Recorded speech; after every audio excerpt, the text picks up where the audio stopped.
Second Maccabees 6 is another one too. That's man. He hold that. Second Maccabees 6.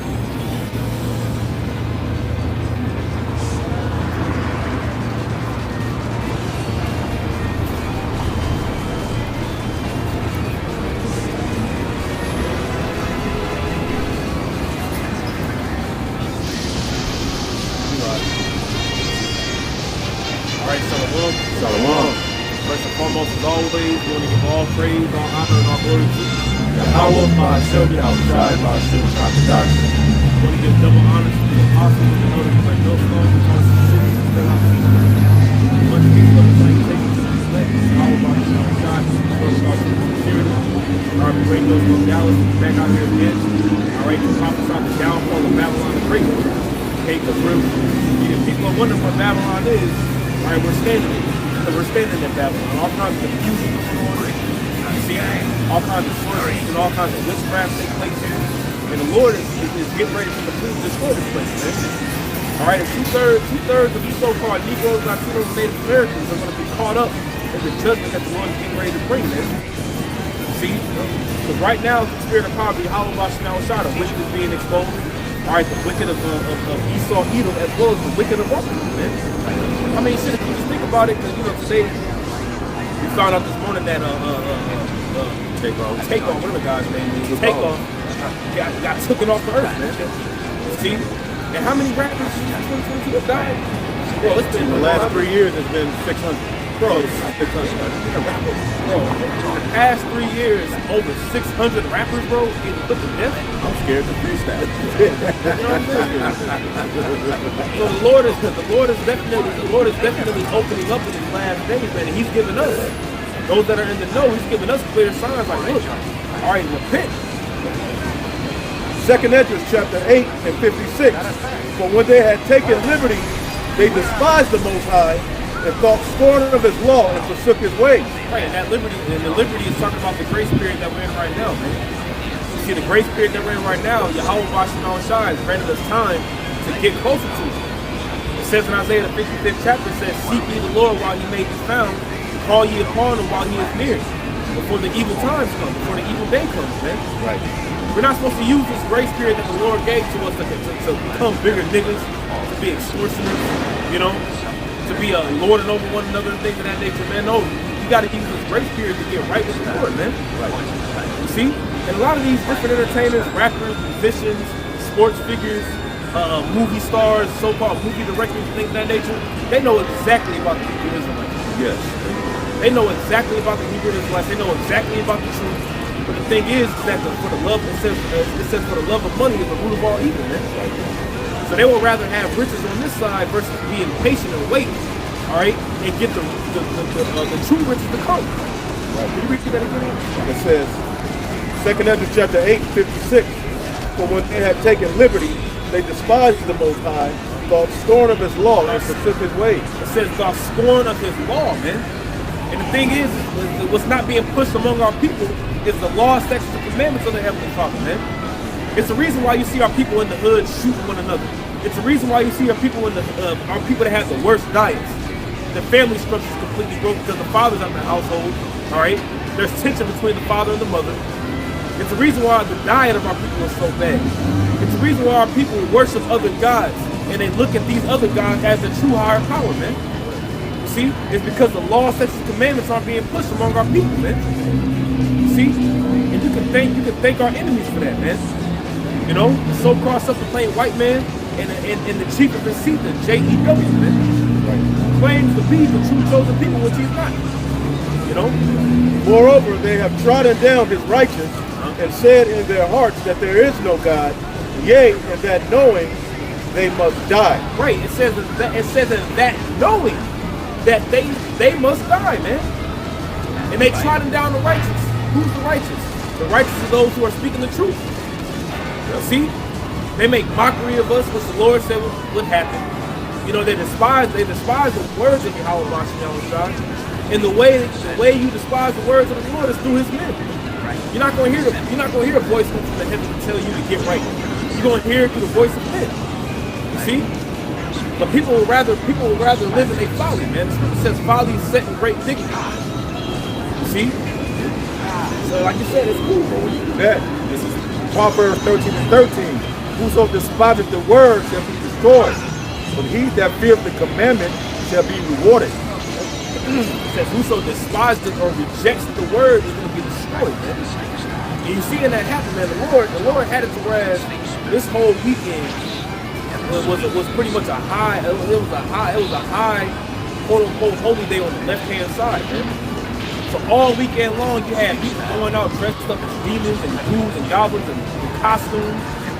Which a lot of the, the Satanists, man, they look at Halloween the same thing as that's pretty much their top high holy day on the left hand side, man. Right, it's holy to them. So when you say holiday, really is holy day. So to them, it's holy, set apart for the purposes of wicked and not righteous. And we have holy days that our people scorn. They laugh at them, they mock them. When you tell them you keep the Passover, when you tell them you keep the Feast of Tabernacles, when you tell them you fasting, you practicing the Day of Atonement, Jake looks at that as something feeble, but they'll go and dress their son up like Paddington Bear, Dennis the Menace, a Ninja Turtle, a demon, or have a shirt with a bunch of skeletons and bones, which represents death, man. Right. And see, your holy day should represent the God you serve. See, our holy days tie us to the Most High, Yahweh, Bahashem Yahushua. And it gives you a time where you honor Him.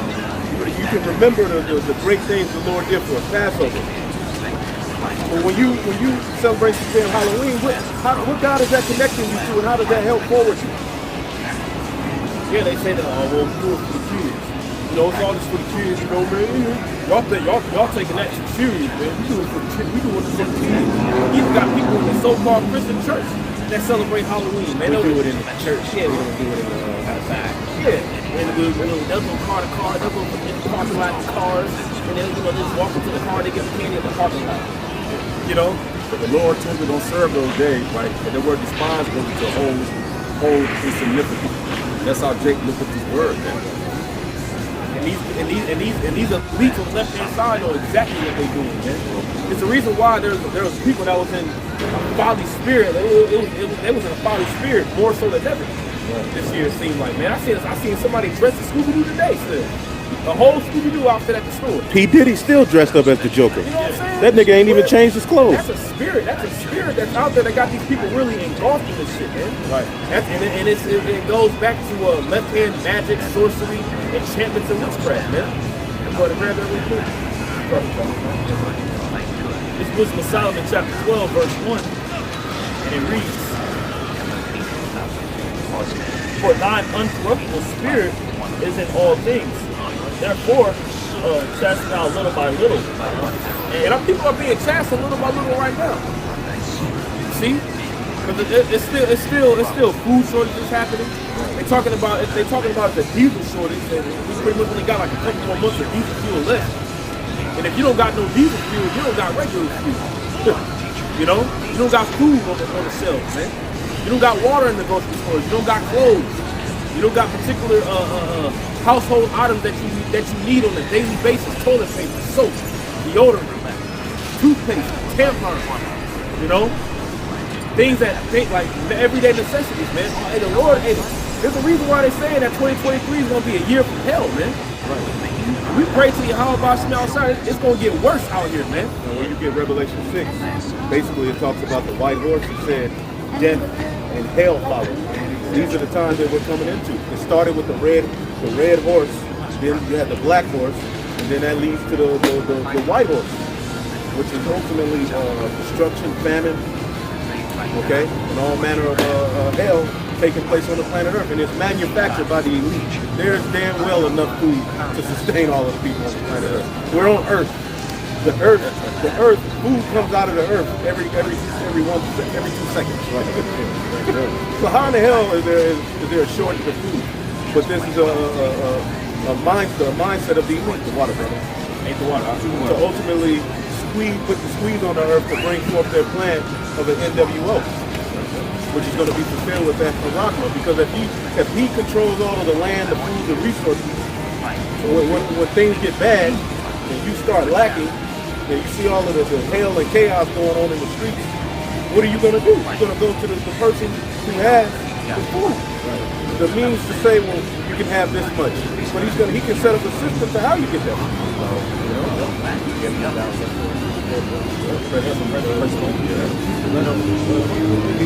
We've been racking out food for years. Look at different stores. You only get a certain amount of food or a certain amount of product in the stores.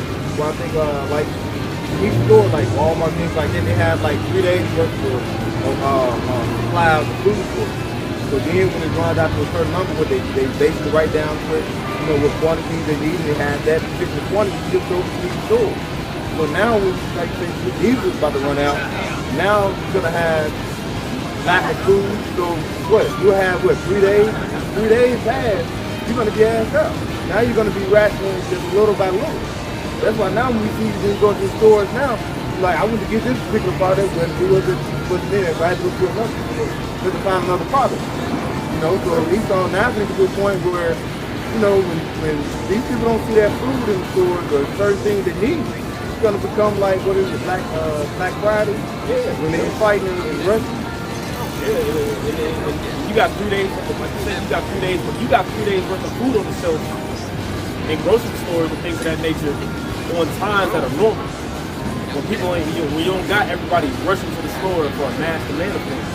So even that 3 day time, that so-called 3 day time supply of food, that's gonna go down, man. It ain't gonna be 3 days worth of food when everybody rushes to the store at once. All that gonna be going on pretty much a couple hours, man. I got a precept real quick. Ecclesiastes 27:2. As a nail sticketh fast between the joint, as a nail sticketh fast between the joinings of the stones, so does sin stick close between buying and selling. See? So when it comes to buying and selling things, when it comes to getting resources and giving resources, sin is very, very closely related to that, man. Because how you get it, you can transgress the Lord, man. You see, that's why the Lord said, He said, when He comes, shall He find faith on the earth, man. See, because even us that are doing this work, the Lord's going to put us in particular scenarios and situations where we're going to have to wholly trust in Him, man. Right when Babylon falls, hell, we're going to be right in the midst. But the thing is that the Lord is going to protect His men. Yahweh Bashim is going to make sure that his servants is going to eat. He's going to make sure that his servants got protection, got shelter. But it's gonna be a trying time, man. Right. We got to remember that this is the same power that fed the Israelites in the wilderness for 40 years with angels. So that's why it's very, very key that you believe and you have faith in what's written in these pages, man. The volume of the book, and you're not wavering in your belief. Because if you don't believe that can happen again, then 9 times out of 10, what are you gonna do? You're gonna make an excuse to bow the knee. And that's not to sacrifice any of our forefathers' gain. We have the example of what to do. You got to put it into place. Right, this is 2nd Ezra, chapter 16, verse 17. It says, woe is me, who will deliver me in those days? Right, this is the prophet Ezra speaking, and he's saying, woe is me, man. Because Ezra's seen the future. Now, we know Ezra is a man of the Lord, and Ezra's going to be delivered. But even for a man of the Lord, for him to humble himself and say, look, Lord, who's going to deliver me in this time, man? That's the mindset that we got to have for ourselves, man. Not in the sense of worry, not like, whoa, no, who's going to deliver? I'm worried. No, in the sense of like, man, look, I got to wholly trust in Yahweh Bashim Asai, fear Him. I know that He's the source of my protection. You ain't going to be able to trust in how much bags of rice or how many cans of beans you have in that time, man. You might not be there. You might be at work when something happens. You might just run from your job. Yeah. If I can say too, that's a the identity of Babylon, man. Everybody thinks that they're God, right? They think that they're gonna be able to save themselves, right? But Ezra is like, who is gonna save you, man? Knowing that you gonna need a higher power to come in and intervene with you, because there ain't gonna be no way of making it out. You think you're gonna be able to steal some food real quick and go into somebody's house and take all they got? Man, the Lord better be with you. It's coming in the flood, man. It's gonna be a time that we have. It's gonna be worse than the flood, man. All that you can think of worse than ever history, all in one. And the only thing that's going to keep you stable and sustained is having this wisdom and knowledge and understanding of the scripture. That's the only way. Right? see that. Yeah. This is 2nd Ezra 16 and 17. It says, woe is me, who will deliver me in those days? The beginning of sorrows and great mourning. The beginning of sorrows and the beginning of great mourning, man. It didn't just say mourning, it said great mourning, man. It's gonna be a great depression time 7. See? It's gonna be a time like that the world has never seen. It's a time of great sorrow, man.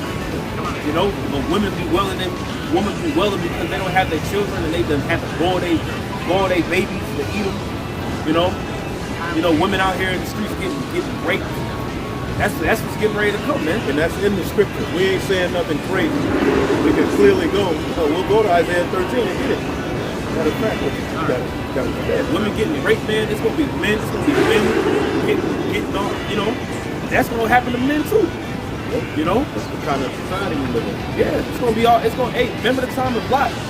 Whenever the angels came, you know, the men of Sodom wanted to pretty much rape the angels, man.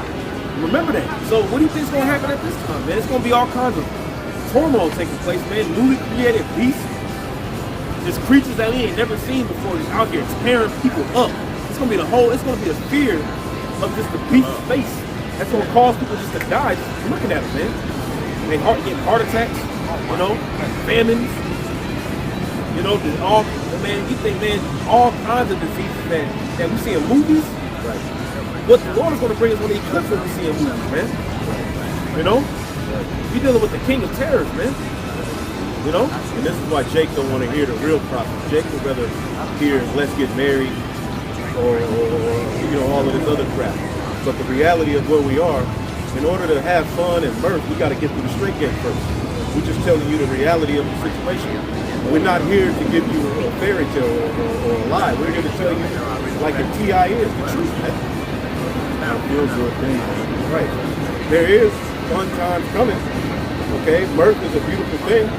All right, but the scriptures tell us you got to know what time you're in, according to the Holy Spirit. And we know what time it is by what our Father is doing in the earth, man. It's clear as day that judgment is coming down the pipe. You just had a bridge collapse over in India, where over 100 and something people just gone. And I had just cursed out Elon. Like I was just tired of Elon.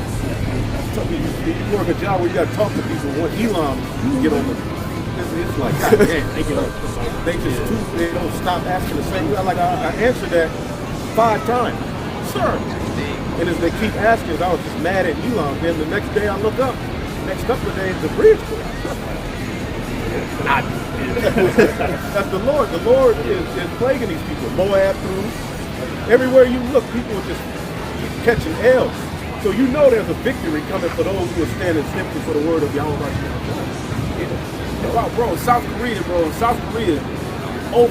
was 150 people that got cardiac arrest at once. Bro, you know, cardiac arrest is a fancy way of saying heart attack. You know? So, bro, you got 150 people that all just got cardiac arrest at once. Through. You know that juice. In the alleyway, into the street, and then it's dropping dead. And then 1,800 of them missing. There was like 40-some people that died in the stampede. and I was in India. You know, a bridge collapse, and this nigga that just died. I keep forgetting his name. Take off. Yeah. He took off. He took off. His head got taken off. Man. Over a dice game. Niggas don't even know how to solve simple problems and simple issues and solutions amongst one another. Right. You have an argument over a dice game and it ends and you get shot.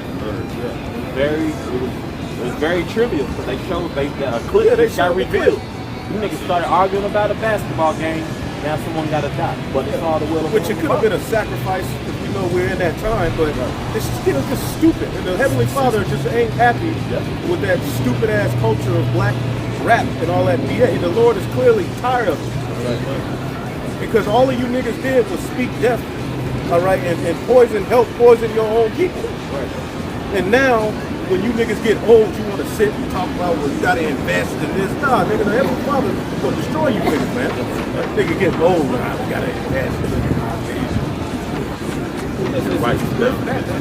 All that energy that you put into the earth, man, the Lord, the scripture says the Lord ain't mocked, man. That's right. Whatsoever a man soweth, that must he also reap.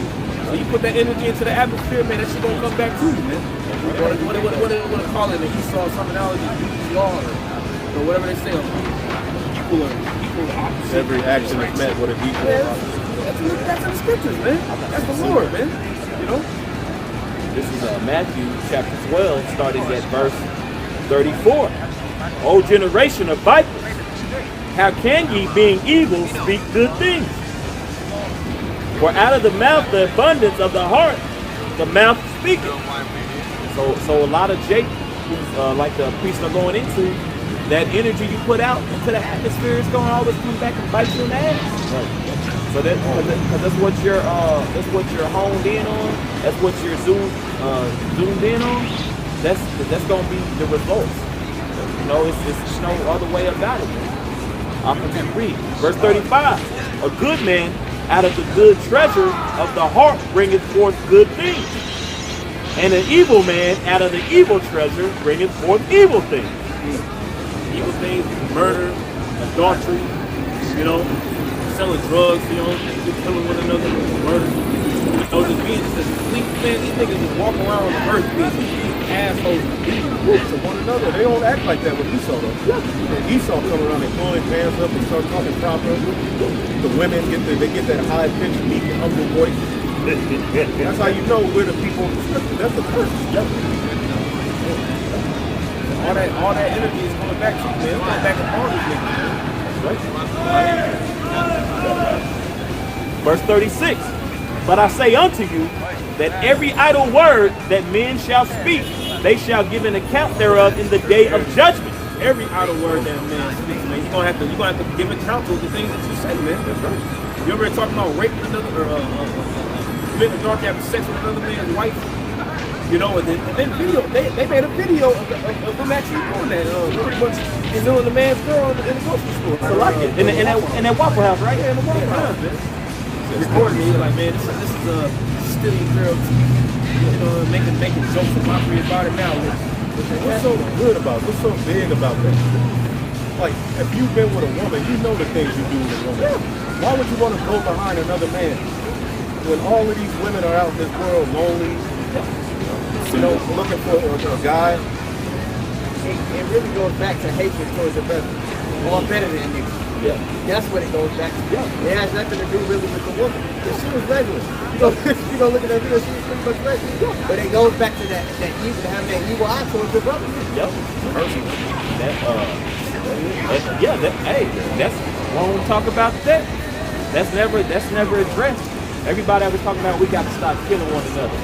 Hey, the scriptures say, you know, we're not supposed to, you know, render on evil for evil. But at the same time, it is judgment from the Most High. But what about the BS, man, that Jake does to one another, like the elder always goes into? You shoot a nigga if they step on your new Jordan, man. Yeah, that's what it says in Hosea, the 4th chapter. It says blood touches blood. Matter of fact, can you grab that real quick? Hosea, the 4th chapter in front of us. I got one with you. Deuteronomy 28:54. So that man that is tender among you and very delicate, his eyes shall be evil toward his brother. Eye being evil toward his brother pretty much means that he got a hatred for his brother, man. You know, in the scripture happens where it says love your neighbor as yourself. You wouldn't want nobody else doing that to you. But you promote it in the music, which behind the music is the JOOS, them. All right, the small hat in them. I'm just gonna say that. What they had to do, what's his name? Leon Cole. Yeah, they had him on. He said, "This is Charlemagne, the God." Yeah, Charlemagne the God. He was asking the dude like, "Well, why do you allow?" Because if the small hat wanted that run these entities, they can make it to where righteousness is the standard of how you get money. They have the ability to do that.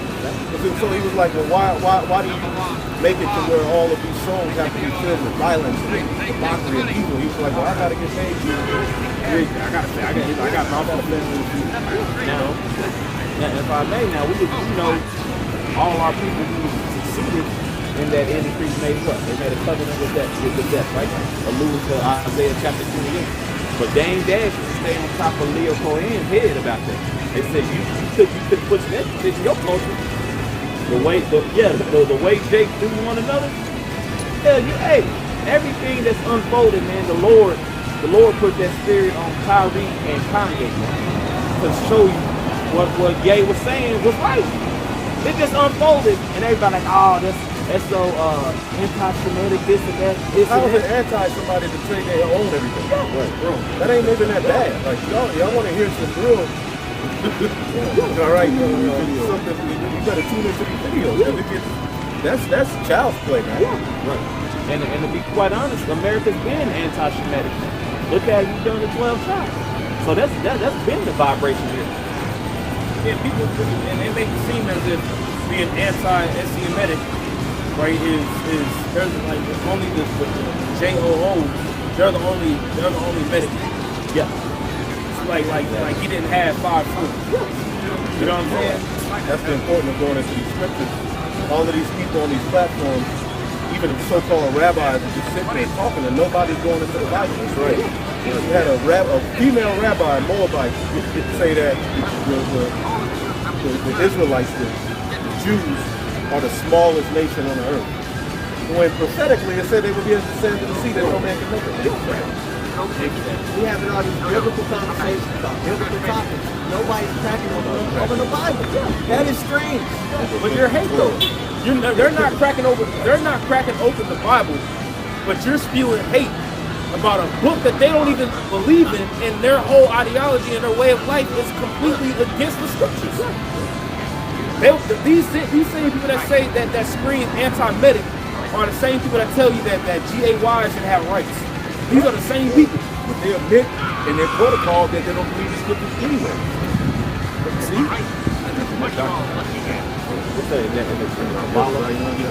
is First Maccabees 15 in the GNT.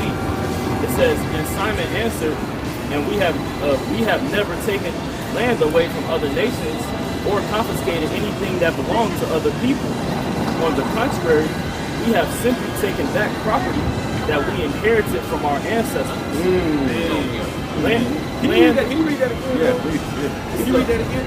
Because this is going in Simon was a descendant of what's known as the Hasmonean dynasty. When you read the book of the Maccabees, it was the Hasmonean dynasty, the Levites, that were fighting against the Greeks, the Edomites, pretty much for possession back of our land, because they went in, they profaned the temple, they put up all kinds of they put in all kinds of wicked laws and decrees in. They put pretty much Jupiter in the temple. They had temple prostitutes. They completely desecrated our way, which was really a judgment by Yahweh Bashanal's child when he goes to Egypt. But we got to do this. First Maccabees chapter 15, verse 33. In the GNT it says, and Simon answered, we have never taken land away from other nations. Right, we ain't never taken no land away from nobody else, but we can show forth who has. The documents that prove who has, that's literally not just here in America, but that's literally going across the whole planet Earth, internationally, by way of international law. That's why you got something called the Council of Foreign Relations. And the scripture says that he enlargeth his desire as hell and as best, man. And he heapeth all nations unto himself. Who is that talking about, man? Is that talking about the so-called Negroes, Latinos, Native Americans? They know. It's in the scriptures. It's made perfectly clear that the Israelites, a lot of times before the Lord returns, will not have control over the infrastructure of how society moves forward. We have no stake in it. So by default, if we're going by prophecy, if somebody just open the Bible, goddamn, it'll be clear that these people don't fit the prophecies at all. Right. Who does? The Bible can't gainsay it. The scripture can't speak against that. That's it. Well, they'll start screaming, that's the Old Testament. You know, but even with the New Testament, then they'll start screaming God is love, and that's you know. But when you go into their rhetoric, see, that's why they're not going to come up. These people who are screaming anti-medic, they're not going to come up and approach us about it. You know, you have people of the likes of Vocab Malone, which we believe is small hats. But these small hats are not going to approach us directly when it comes to the scriptures about them. Not on the world stage. Not on the world stage, not because they understand and know that in order to tell a lie, you gotta know the truth. You know what I'm saying? So for them, exactly. So for them to put all these different laws out to so-called protect them, but when somebody speaks out against them, they take away everything that you had, proves that what these people are saying, why would they have to do that to somebody because of one word? Yeah, you gotta, you know, censorship. They gotta completely ostracize you. Well, the scripture, with our testimony that we're speaking, within the testimony, it tells you the Lord hates them. So why, it makes sense why they're trying to control hate and speech. Man, on purpose. They're the people who the Lord hates, so they're going to control hate speech. And it says in Exodus that we have war with Amalek from generation to generation. All that is coming at, you know, it's happening. It's First Maccabees 15 and 33. And Simon answered, we have never taken land away from other nations or confiscated anything that belonged to other people. On the contrary, we have simply taken back our property that we inherited from our ancestors. And think about the truth, man. Think about this wisdom, knowledge, and understanding in our heritage, man. Our nationality, through the spirit of poverty, Yahweh Shem Shai, we're taking back what's rightfully ours, man. And it's all through the spirit at the end of the day. We're not taking it back by way of arms. We're not going up to this synagogues and big guns and things of that nature. We're not marching down the street with a Hitler flag. You know what I'm saying? You know what I'm saying? We're not doing none of that, man. We simply taking back what's ours through the spirit of poverty, Yahweh Shai. All right, the heritage that belongs to us. That's why this wisdom, knowledge, and understanding is really repentance, right? Is a weapon against our enemies, man. Because they can't tangibly put their hands on the spirit of somebody repent. That's all to the Lord, man. This is the spiritual battle that we're fighting, man. You know? It says, we have simply taken back property that we inherited from our ancestors, land that had been unjustly taken away from us by our enemies at one time or another. We are now only making use of this opportunity Making use of this opportunity. It's not just going to say observe the opportunity, you know. So we're making use of the opportunity that we have to get closer to Yahweh Shem Shai, get closer to our heritage, our customs, right? Because the land doesn't make the people make the land. You know what I'm saying? So we're getting closer to Yahweh Shem Shai. So we are now only making use of this opportunity to recover our ancestral heritage. To recover our ancestral heritage, man. It's not the scripture says, praise ye the famous men and the fathers that begat us. You see? And the scripture says the things that are written aforetime are written for our learning, that we through much patience and tribulation or comfort of the scriptures might have hope. So we got to go back to the history of our forefathers. We got to go back to the story of King David. We got to go back to the story of Samson and the judges, man. Right. Going back to our ancient forefathers, whenever they dwelt within wisdom delivered them, man. Jacob, Abraham, Lot, Noah, Enoch. You know, these are our forefathers, man. These are the men that we look up to. We ain't looking up to no goddamn Takeoff and Drake and Lil Wayne and all these whole ass niggas. Go ahead. It's Sirach 2 and 10. Says, look at the generations of old and see, did any ever trust in the Lord and was confounded? Right, look at the generations of old, man. It says, look, see, has anybody trusted in Yahweh Shem Shai and never been confounded, man? No. That's why the scripture says that wisdom and knowledge is going to be the stability of our time, and it's going to be the strength of our salvation, man. In the fear of Yahweh Shem Shai, that's the treasure. See, the treasure ain't getting carnal riches and glory on this side, man. We're gonna get it. Exactly. And we're gonna get it. People think that $7 million or $300 million a Rolls Royce or a Bugatti, a so-called mansion, you know, people think that that's rich on this side, man. That ain't nothing compared to what the Lord gonna give us. He's gonna give us whole planets, man. Right. You know? Well, people in it, you know, and the thing is, the Lord will give you the power to create your own thing. I believe that. Set up your own, put your sons on the planet, and you be the overseer of the planet. You put he's in there, you can watch over things. But first and foremost, he's going to give us this. Exactly. This is where Adam and the sons of God were to have dominion. And this has got to be taken care of and put back in order. So yeah, we're going to have all of that, but this is what the Heavenly Father created for the sons of God, all right, under the Son of God to rule and have dominion. And look at the mess that's been made of it under the dominion of evil. Right. Okay? And ultimately, you're over in that land based upon a lie. Because really, this goes back all the way to the womb of Rebecca, where the two nations were fighting in her womb.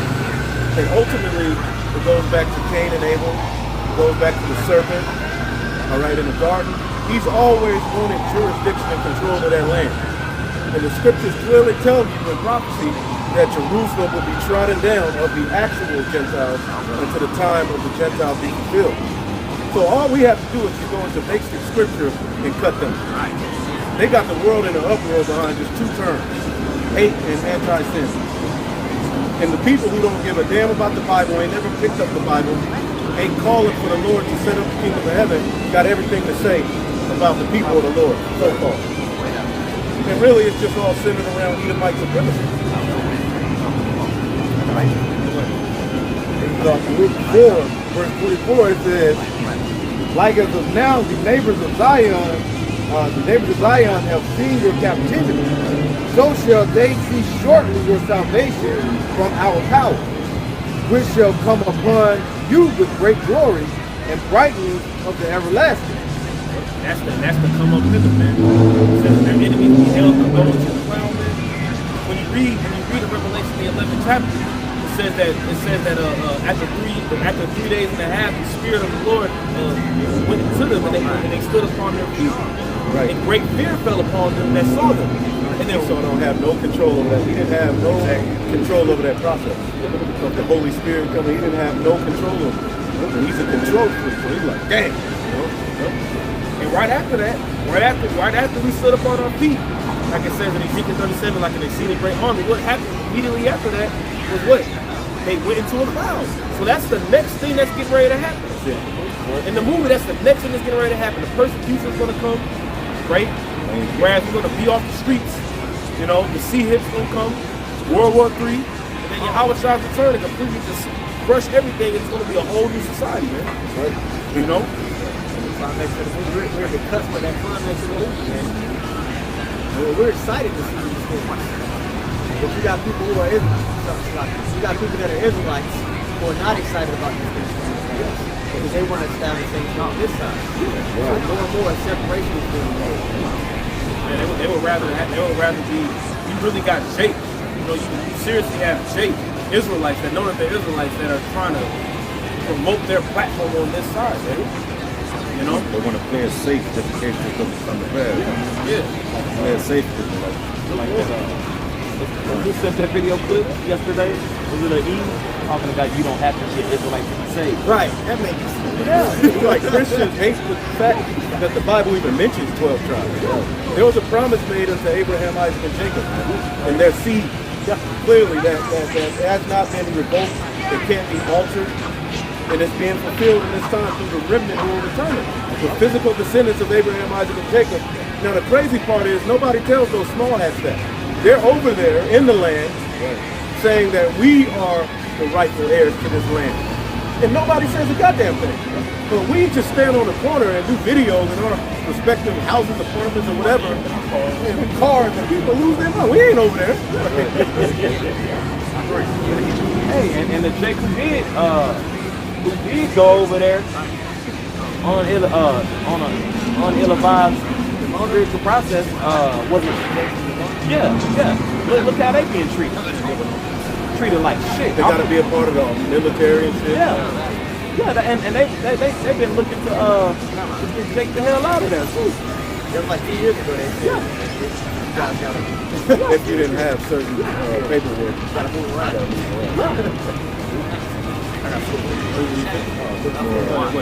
Luke 4:25, it says, my children, suffer patiently the wrath that is come upon you. Right. Whoa, it says suffer patiently the wrath that's come upon you, man.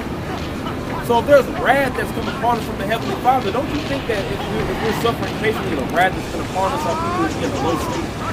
The scripture says that I will leave in the midst of the afflicted and the poor people.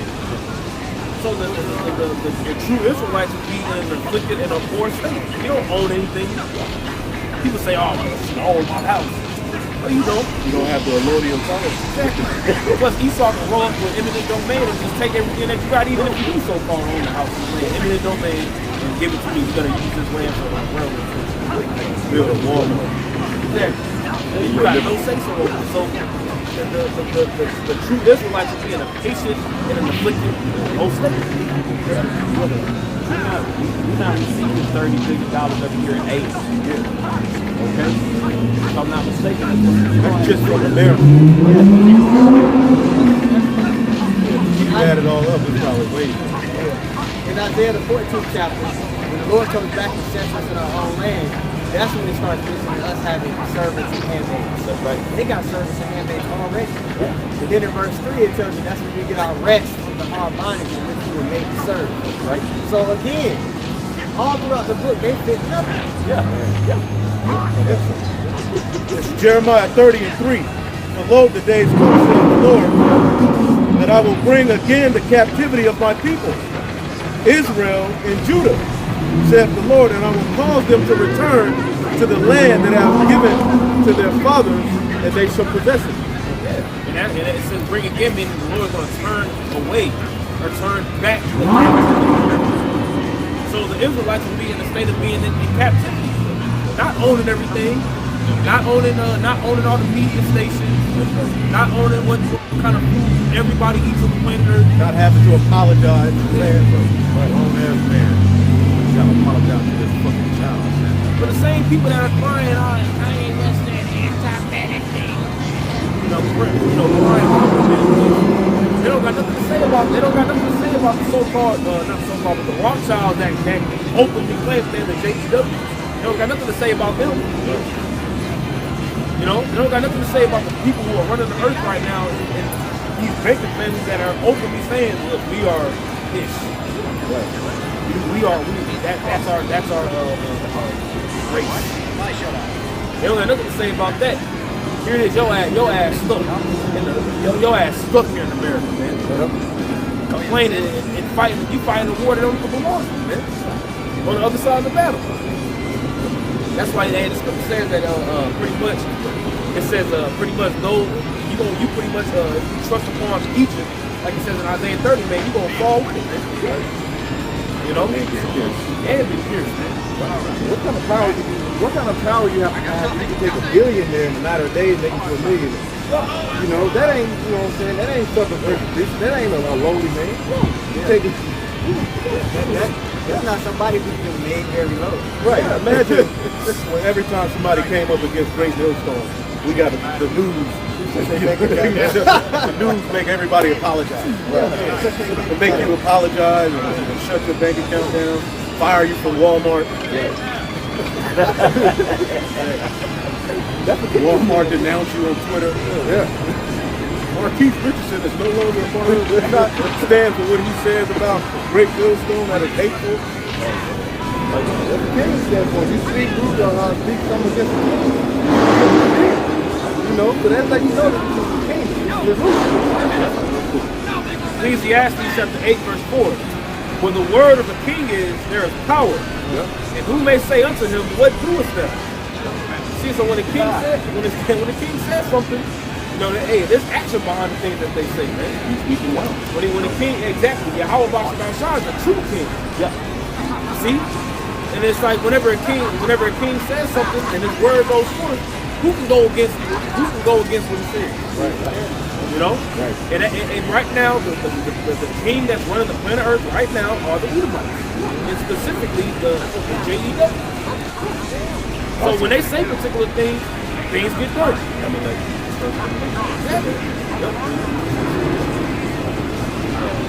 They're the grandson of Esau. That's still Eve's line. That's still y'all. Another relative off the planet. Right. And there's a documentary now where they're being tied to Amalek. Somebody did it on BitChute. Double talk about it good. Brothers from Vegas brought it out. But this word is spreading like wildfire because the only people who really call this man Amalek are pretty much the one West camps, right? The other camps don't really be linking them to Amalek like that. Well, the scriptures tell you that there's two nations that were going to have world domination in the Bible, and it was going to be via a blessing given by Isaac. So yeah, they are Shemitic, but they go through Abraham, Isaac, and Esau, not Abraham, Isaac, and Jacob. So you got people with all of these bugged out philosophies and doctrines saying, well, the so-called white man is Japheth because he calls himself the Ashkenaz. You know, well, first of all, they're claiming to be the seed of Jacob. They're not claiming to be the seed of Japheth. And they're only calling themselves that because their forefathers were living in the region of, they say Germany and French and all of these various different places. They're not saying that they're the seed of Japheth. That's not why they call themselves Ashkenaz. They call themselves that based upon the fact that they understand that that land was in the ancient time called Ashkenaz, the land that their forefathers come from. That's it. So they're not saying that they're the seed of Japheth. So that's no, and when you go into the scriptures prophetically, Japheth has no weight. Now you'll have that same nigga who will be teaching that garbage, okay, and hopefully you wake up if you teach that and come into the truth. But he'll say we at the end. Now, what nation of people is synonymous with the end? Somebody get it. 2 Ezra 6 and 9. Because the Bible describes in the latter days a beast system ruling the earth. Right. And primarily it's the revival of Rome. Who ran ancient Rome? Edomites. It was called Edom Rome. So the revival of Rome will be ran by the Edomites as well. Japheth didn't run the ancient Roman Empire. Now Japheth were the original inhabitants of that land, of Rome, of where the Greeks dwelt before that, of even Russia and these various different lands. That's Japheth's land. Japheth got a large amount of land, all right? But prophetically, the seed of Japheth, the Medes were Japhetic. So you telling me the Medes are the ones who rule this world right now? Hell no. The Medes were a dark-skinned people. You see, the Medes were Japhetic. The Medes ain't running the world right now. The Edomites are running the world right now. Okay? Go ahead. Before we do that, I want to You're back. This is Ecclesiastes chapter 7, verse 8.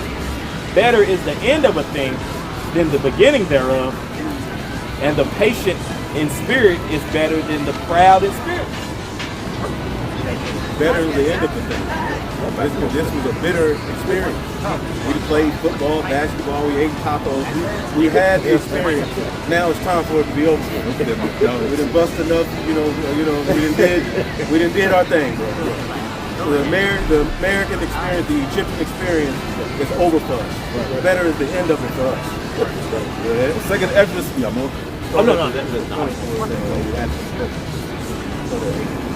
Second Ezra 6 and 8.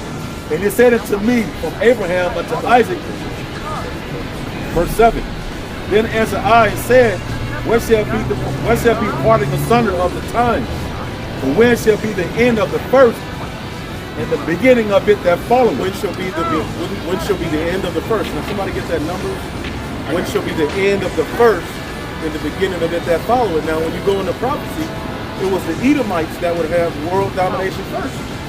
Isaac gave Esau, pretty much when you read it, he gave Jacob rulership of the earth, but he said something different when he gave Jacob his blessing, which he said, you're going to be Lord over your brethren. He didn't say that to Esau. He said, Jacob, you're going to have the fatness of the earth, the dew of heaven from above, all right, you're going to be, all right, and then he blessed Esau. He said, you're going to have the fatness of the earth, the dew of heaven from above, but you're going to rule by the sword. So there's two nations in the Bible who are going to have world domination, world rulership. Jacob and Esau. Japheth has nothing to do with that. Japheth was never prophesied to have us in the hardcore captivity. Somebody get Lamentations 4 and 22 today. All right? You got that? All right. Okay. The first to the nation. I want the first to the nation, but I want the blue letter too. This is Numbers chapter 24. Get straight to the point. Amalek. I'm going to verse 18. It says, and Edom shall be a possession. Seir also shall be a possession for his enemies. Meaning we're going to have control of those lands. And amongst that land that Esau had, the king's highway. which is very important. It's very important to have control of Jerusalem in that area if you are a world ruler, because of the import, the outport. Pretty much you can get to Jerusalem from any location in the planet Earth, north, south, east, west. You can get to Jerusalem. It's a very beautiful and strategically placed land. That's the Garden of Eden. Okay? We're gonna get all of those. We're gonna get all of them. Yep, it's very beautiful. But right now, it ain't. You look right now, you be like, how is this paradise? Okay. It says, Israel shall do valiantly. And that word valiantly pretty much means to be mighty. Right? You know, the Lord will put the Spirit on us and the saints shall take the kingdom, right? Right. Out of Jacob shall come he that shall have dominion. That's how we shot. So this heathen was given a task to put a curse on us, but the Lord gave him a vision of what's going to happen with the seed of Jacob in latter times, and he couldn't but prophesy. He couldn't but say, well, damn, this is the vision I got. This nation is going to win. And he's given the breakdown of how. Go ahead. Verse 19, out of Jacob shall come he that shall have dominion, and shall destroy him that remaineth of the city. Destroy Babylon. Go ahead. And when he looked on Amalek, So why did he say this right after he mentioned Yahushua coming? And he immediately mentions Amalek. Because these are the nations who were in the way of us getting to the Holy Land. And the first nation to attack us as we were on our way was Amalek. Now it says, read that again. Numbers 24 verse 20. And when he looked on Amalek, he took up his parable and said, Amalek was the first of the nations. Amalek was the first of the nations. Now, yeah, they were the first to attack, but when you look at this word first, it's going to give you insight that that's a fulfillment of Esau's blessing. Somebody got that word first? This is verse, all right, it's 8:72:25. Ra'ashia. It says, What is Ra'ash mean? Like head, chief. Go ahead. it says beginning, chief, best, the choice part. Some of the words it's translated to is first. It says the beginning. Right, the beginning. Go ahead. Is it a root word?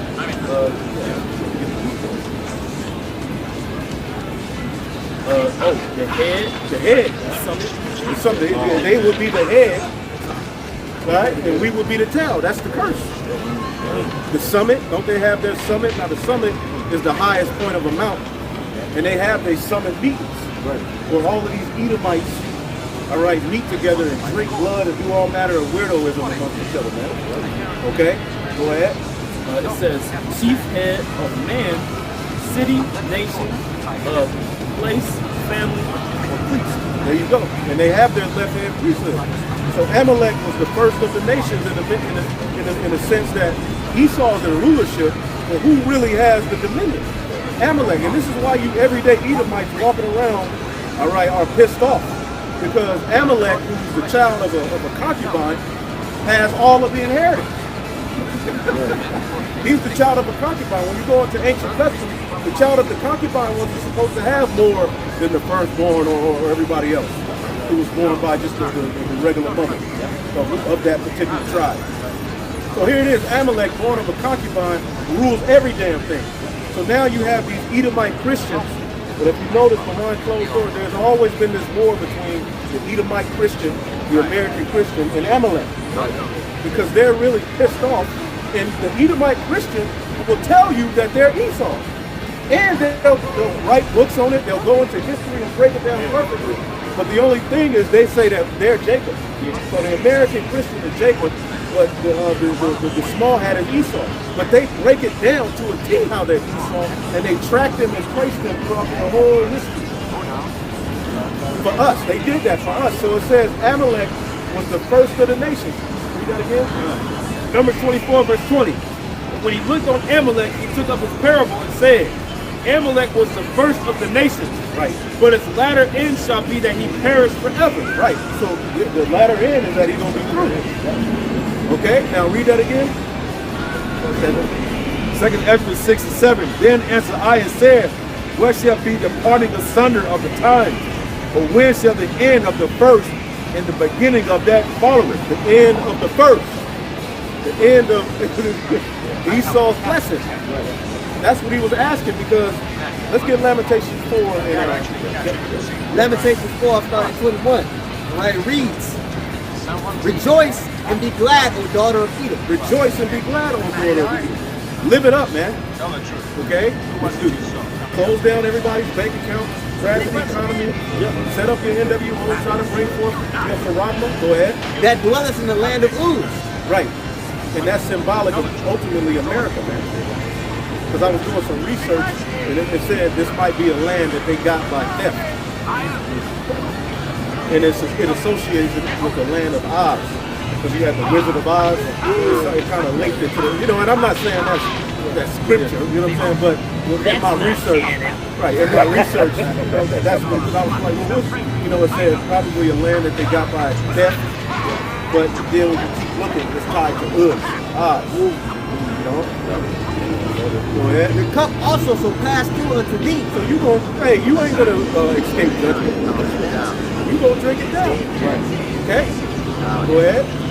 Thou shalt be drunken and shalt make thyself naked. Right. And that's happening right now. You are drunk. You're making yourself naked. You're making a fool of yourself. You're proving what this guy Kanye West and Kyrie Irving said to be true.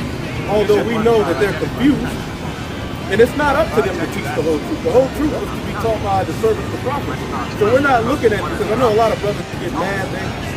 The Lord didn't set them up to teach the truth. You think Kanye West is getting ready to go into that ain't his role. His role is to stir things up. For the purpose of the left hand, he try to make them move. But at the same time, the Lord's doing it. And it's bringing light to something that the world hasn't talked about in ages. You see what I'm saying? Now they're starting to creep they call the so-called black Hebrew Israelites into the talking point. And a lot of Israelites are scared of that, but that's the only way out. It's through the straight gate, man. Right. For Pharaoh, in order for us to get delivered out of Egypt, Pharaoh had to come after us. You gotta believe in what the scriptures say, man. Stop being so goddamn scared. The kids think that's look bad. Nigga, what are you doing? Because if it wasn't for the camps, even the ones we don't agree with, how is this word gonna get out? By you just sitting in the room complaining about camps? No. It was through those men going out and teaching his word. That's how it works. That's how I woke up. That's how all of these brothers woke up. Through men who were out on the streets doing the work. And at the end of the day, man, it's gonna get to a point to where you're gonna be at the edge of the water. There you go. You're gonna look at me like, damn. Right. And then majority people gonna be like, damn. Man, whole military behind them, swords, horses, laying all hard, you know what I'm saying? They banging their shields. You know, oh my God. You know? Yo, Pharaoh was sweating. Oh, yeah. He slipped like, I gotta get these things. You know, that lanky ass Hamite one? Right. He had his chariots. Yeah. He was coming after him. The Lord specifically said, stay right here. He told him, stay right here. And then he put the spirit on Pharaoh to attack, man. And what did Moses say? He said, be still. He said, be still and watch the power of the Lord. And another thing is for you who say camps are making us look bad. Why do you think the Israelites were kicked out of Rome? Because of the church of Yahweh Shai. The followers of Yahweh Shai were stirring things up in righteousness, man. Preaching, prophesying, and the Roman emperors was like, hell no. So what did they do? They played the blame game. Okay, let's finish that up. Continuing on to verse 22. Read 22 again. 21, okay. 22. Okay, 22. The punishment of thine iniquity is accomplished, O daughter of Zion. He will no more carry thee away into captivity. Yep. Yeah, that was start at 21. Yeah, that makes sense. Yeah, Lamentations 4 and 21. Rejoice and be glad, O daughter of Edom, that dwellest in the land of Uz. The cup also shall pass through unto thee. Thou shalt be drunken, and shalt make thyself naked. The punishment of thine iniquity is accomplished. See? The punishment of our iniquity is accomplished through captivity under the Edomites. That's right there. Absolutely. All right. Break it down. 22 in the NLT, it says, "O beautiful Jerusalem, the people before the place." All right. your punishment will end. So those curses are going to be being lifted off of us. When you go to Revelation 22:3, it says, and then there should be no more curse. Right. When he come back, y'all should still be under the curses. Again, you don't fit the checkbox list. That they need to be saved. Right. Means that Like, goddamn, like, it's really easy. Oh, beautiful Jerusalem, your punishment will end. You will soon return from exile. So we're supposed to still be in exile. Not in the land, still be in exile, man. Come on. And the Babylonians was ruling right here. So this ain't talking about right then at that point. Uh-huh. It's a future prophecy. But Edom, is like the elder went into, man. Edom, Esau, is synced with that change of the rulership before the Lord comes back. He's the last nation of people that will be in rulership, okay, before our kingdom is established. That's right. And also, if I may add, land back onto what you were saying, the Lord specifically said that he was going to be king. The Lord specifically was like, look, I got him. I'm gonna specifically take him up. That's right. You know, the family line of Cain, after they died during the flood, but that spirit returned through Esau. Point blank period. Esau and Jacob is nothing but Cain and Abel all over again. Right, verse 50. And they all came from who? Adam. Yeah. Go ahead. But Edom, your punishment is just beginning. That ass will be just beginning. Start with his word. Yeah. Justice has to be had. You're not going to get away with all that blood. Yeah. When you go back, number 35 and 33, it says the land cannot be cleansed of the blood that is shed therein, but by the blood of him who shed it. That's right. You got to answer for that, man. Blaspheme the name of the Lord. So much. So much. A lot, man. Tripping. And it, Tripping, man. and it further proves what Jacob's been indoctrinated with. They just want you, Jacob, to eat that shit up and just shut up. Yeah, nah, man. No, you can't do it. No, you can't. Let it go. It's the past. Bro, Jake put up tweets. It's a problem. They don't let nothing go. 9/11, Pearl Harbor. We can go down the line. Yeah. But if we talk about your iniquity, all of a sudden we're hating. We're pushing. Then they'll take you on a field trip to the Holocaust. To the Holocaust. They want you to remember that. You know that They'll means tell you. way more than that because they took Chucky. Yeah. You know that means way more than just taking your ass. That's something else. Hey, if they and something interesting I found out, the mistreatment that they received over there from Hitler. Guess where Hitler got his blueprint? America. Yeah, old Jim Crow. So before y'all talk about anti-anything, what about America's track record? The real anti-Semitism. Yeah. Well, what about that? It's amazing how all that goes under the radar. It's amazing. Just like what's happened to those Palestinians. And we got to apply for these things. Great. Let's get back. Oh yeah. But Edom, your punishment is just beginning. Soon, your many sins will be exposed. You're going to be made bare. You're being made naked. All right? You're Finish being, that. Second Exodus 6 and 8. And he said unto me, from Abraham unto Isaac, when Jacob and Esau were born of him, Jacob's hand held first the heel of Esau. Verse 9, for Esau is the end of the world. That's what's happening right now. Jacob's hand is on that hill. Because this nigga, the Edomite supremacy, pretty much, if this was a race, he had like a 300 to 400 year start. And then he made a science out of why you were behind. For real. It made you believe it. The reason you're behind is because you're inherently stupid, you have a low IQ, the bell curve, we're just inherently better. That's what they did. Imagine that. Somebody get a 400-year start on you in a race. You're not going to catch up to that guy. You need the Lord. You need the Lord, man. But however, here it is. He's at the end where he's getting ready to finally set up his NWO, and he looked back, and Jacob got barbed wire on his shoulder, his shirt tore, bleeding, right behind your ass. Right, like that nigga in that Super Bowl when he just reached the, who was that, Steve McNair? Yeah. Just reached, and that's what we get ready to do. Hey, that's that heel tap. that was with a lot of fear in your heart. When you look back and see this nigga, oh my God. He's not He's crazy. That's what Jacob did with the angel. Bro, it said that Jacob wrestled the angel until it was pretty much dark outside. And then it says that the angel. You read, I was reading today. It said that the angel could not prevail over him, bro. The angel had to touch his thigh. But he wasn't stopping. Pop it out. And then he still was wrestling with his thigh.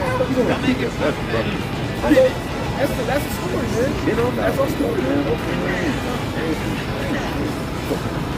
No, finish that. For Esau is the end of the world, and Jacob is the beginning of it. They're followers. Isaiah 19 and 17. It says, "And the land of Judah shall be a terror unto Egypt." And that's happening right now. The last thing they wanted was the so-called black man who's the head tribe to get some sort of sense about him being an Israelite. That's the last thing they wanted to see. So now the land of Judah is being a terror, even the 2/3. Okay, it's going to be a terror unto the Edomites, man. Because they're going to start waking up. They're going to start waking up, and Generation Z is going to kick it off. Those weirdos. Now we don't want them. Now the Lord, you know, he bring a few out of that generation. You know what I'm saying? But that's going to be the generation that be like, F this, man. They don't want that. They ain't working no more. They get money. They just ready to totally be sovereign. They tired of this. So the land of Judah is a terror unto Egypt. Everything that you see happening in the news speaks to our very hearts. And this is why they don't want to deal with us, because we go into these things. Clearly, in order for the kingdom to be set up, Esau got to go. Obadiah, somebody get Obadiah verse 21.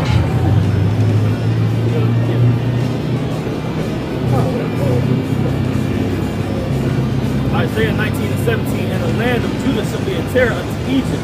Everyone that maketh mention thereof shall be afraid of himself." Everybody who's mentioning the Israelites, especially Esau, in the back of their mind, they're like, they got it, and they always make it hateful. They always try to make us out to be hateful, no matter what they're talking about. They just make it a hate thing because they're scared. Because they know that's their only way to win a war is to wage a carnal attack. Because of the counsel of the Lord of hosts, which he hath determined against me. Counsel of the Lord of hosts, which he hath determined against Egypt. Against this place, man. Yeah, that's a threat, man. And that comes by way of the middle of future, man. You know, you think these devils gonna go down and they just laying down like, you know what? All right, Jacob. Right. You know what? Y'all all already were like, we just going to sorry. You know what I'm saying? They gonna flip the girl on the side of their head. Yo, them niggas gonna go down. Them niggas gonna go out smooth to the right hand blast. Generation Z. You know, when you look at Generation Z, when they start setting off that food and the GMOs, that's drugs. Yeah. Oh man, they gonna lose. Oh, they coming down. What do addicts do when they take away their supply? They work out. They work out. No more downlators. Bro, when you're fast and you're not eating certain junk, you feel it. Yeah. You be like, damn, I know what a heroin addict goes through now. Because you be kind of like craving, you know? You know what I'm saying? You be like craving because it's drugs. We just another kind of dope thing. When you stop drinking alcohol for a period of time, it's kind of hard, man. You know, because we're not really even drinking real alcohol. This is just some chemicals that's made from plants. You know, over here drinking, man. Drinking tequila, man. We over here bugging out. You know what I'm saying? You know, it ain't real. Yeah, it ain't real liquor. It ain't real wine that we drinking, man. You drink some beer if you get a headache. That's why you shouldn't drink that. You know? Cash them down. Yeah. Oh, yeah, I'm just using an example. I cash out you the money. But I mean, if you drink it, you know, that's... The gas station one, I'm just feeling like we gotta Yeah, box wine? Oh, no, hell no. You should know. You out of the camp. You drinking a box wine. What they call that French stuff? That's when we first came. Hey, we had that color pasta. Oh, man. Big ass. So, what you want to put in fluffy? Obadiah, I'm not surprised. Taco Baki fried chicken. This is Obadiah 1:21. It says, "The Savior shall come up on Mount Zion to judge the mount of Esau." So saviors. which is Yahweh Shah, the angels. Okay? They're literally going to come and defend the elect. And then what happens? And the kingdom shall be Yahweh. So wait a minute. Anybody who's saying we're at the end of the world, we understand we're at the end, then you should by default understand who Esau is. Right. Very easy. They don't say in Japheth that you're going to judge the seed of Japheth. No, it's Esau. Japheth ain't ruling right now, man. Japheth has nothing to do with end time prophecy. They're not even mentioned. When you get the nations in Psalms 83, no Japheth is, but Esau is mentioned twice. Right. First one. First one. The first, Him and Amalek. him and Amalek, the first one. Yeah, right. And so that right there, let's run all these precepts that he's a major villain. But Israelites to be saying, oh, you going off to talk about Esau. Yeah, you crazy. You niggas done. In Isaiah 34, verse 5, it says, for my sword shall be bathed in heaven. Behold, it shall come down upon Idumea. It shall come down upon Idumea, man. Go to heaven is a place. It's not a big heaven. That's tied to a person. That's at his highest peak. And it's going to fall down, and this hasn't happened yet, man. And that lets you know who's going to be in power when destruction comes. Idumea, Esau, Edom. This is end time prophecy, Jack. Yeah, this hasn't happened yet. And upon the people of my curse, the judgment. Upon the people of my curse, man. Who's the people of the Lord's curse? Esau. You know, who was marked with that? Who was marked with that? Who was marked with that mark? Cain. See, it all goes back. It all stems back to the beginning, man. You know, that's why I said earlier, hey, the Lord specifically is going to take these guys out, man. It's got to be the Lord. It's got to be the second half. Yeah, it has to be the second Adam that's going to take them out, man. That's why, You know. that's why that's why when you look at history, they always say, well, Jake never did anything. And that's bullshit. 250 rebellions, man, slave revolts. 250. Then you had, then you had Levi got on Eve's ass. That's why they still messing up Haiti. Yeah. Had them equivalently paying 30 billion to the France. I beat your ass, now I gotta pay you reparations. The rich man have done wrong. And Yeah. he threatened. Yeah. The poor is wrong. Yeah. And he got to beg. So let me get this real quick. This is Proverbs 33. This is Proverbs 3 and 33. The curse of the Lord is in the house of the wicked, but he blesseth the habitation of the just. The curse of the Lord is in the house of the wicked. See, and the curse of the Lord is going to be those missiles and the chariots, man. It's going to be in the house of the thief. This is the curse that goes forth throughout the whole earth, man. See? So when Esau goes down, the Lord, it's going to be the grand finale of things, man. You know, when you watch the fireworks, the grand finale, it's way different than the whole rest of the fireworks show, man. So when the Lord brings down these devils, when he brings down these devils and sets up Yahweh Shai's kingdom, woo! The Lord gonna do it in style. He's gonna do it to where he knows that, look, this is a memorial, man. He's coming back in style. You know? I got a good one. This is Wisdom of Solomon, chapter 11. I'll read verse 9 to 12. But when they were tried, albeit but in mercy chastised, they knew not the ungodly were judged and wrath and tormented, thirsting in another manner than the just. For these thou didst admonish and try as a father, talking about the Israelite, but the other, as a severe king, thou didst condemn and punish. See, so the Lord is going to come back and punish the wicked as a severe king, man. See, he's chastising us right now, the people, you know, but, you know, he still keeps us around. But how he's going to do the wicked and the other nations, he's going to do it as a severe king, right? The Lord deals with us quick. That scripture we brought out in Maccabees. It was supposed to be the other day. Second Maccabees. Like the Lord, he like deal with us right away. Like even when you do some BS and you get judged, you like, you know why you're being judged. Like the Lord immediately reminds us, but he allowed the heathen to just rep it. Bro, we only had 40 years in the land with just peace. But these heathen are just over there fighting, arguing over like, everybody in their land. Verse 12. It says, "For a double grief came upon them, and a groaning for the remembrance of things past." A double grief. They're not supposed to say, "Render unto her double." And it says, "in remembrance of things that are past." See, so all the things that Esau did, all his past atrocities, all the things that we don't know, man, the Lord is gonna judge these devils for everything that they've done, man. The scripture, and the Lord said in Ecclesiastes, when the scripture says what? The Lord requires that which is past. You see? But also too, just laying back on what the elder Yashimama said. A lot of the scriptures you bring up when you just read Isaiah 34, you know, you go into Isaiah 63, Revelation 14, every time you bring up Bible, Idumea, there's a lot of bloodshed. You gotta make that. Yeah, you know. I wouldn't want to be them either. He's talking about, you know, praying for, he said, what did he say, who was coming from wise with the guy garment? Basically, he said, come to present, the one present wrong. He's telling them to stump on grapes. Just imagine those people in blood, they're just sprinkling all over the garment. He was setting up for a major destruction upon the Edomites. And they're going to be evicted out of the garden. You're the only nation, because the other nations, yeah, they're going to be punished. But eventually they're going to see the kingdom and they're going to witness a righteous rulership. You're the only one that's going to get evicted out of the garden. Yeah, you took it too far. This is Psalms 21 and 10. Their fruit shall thou destroy from the earth, and their seed from among the children of men. For they intended evil against thee.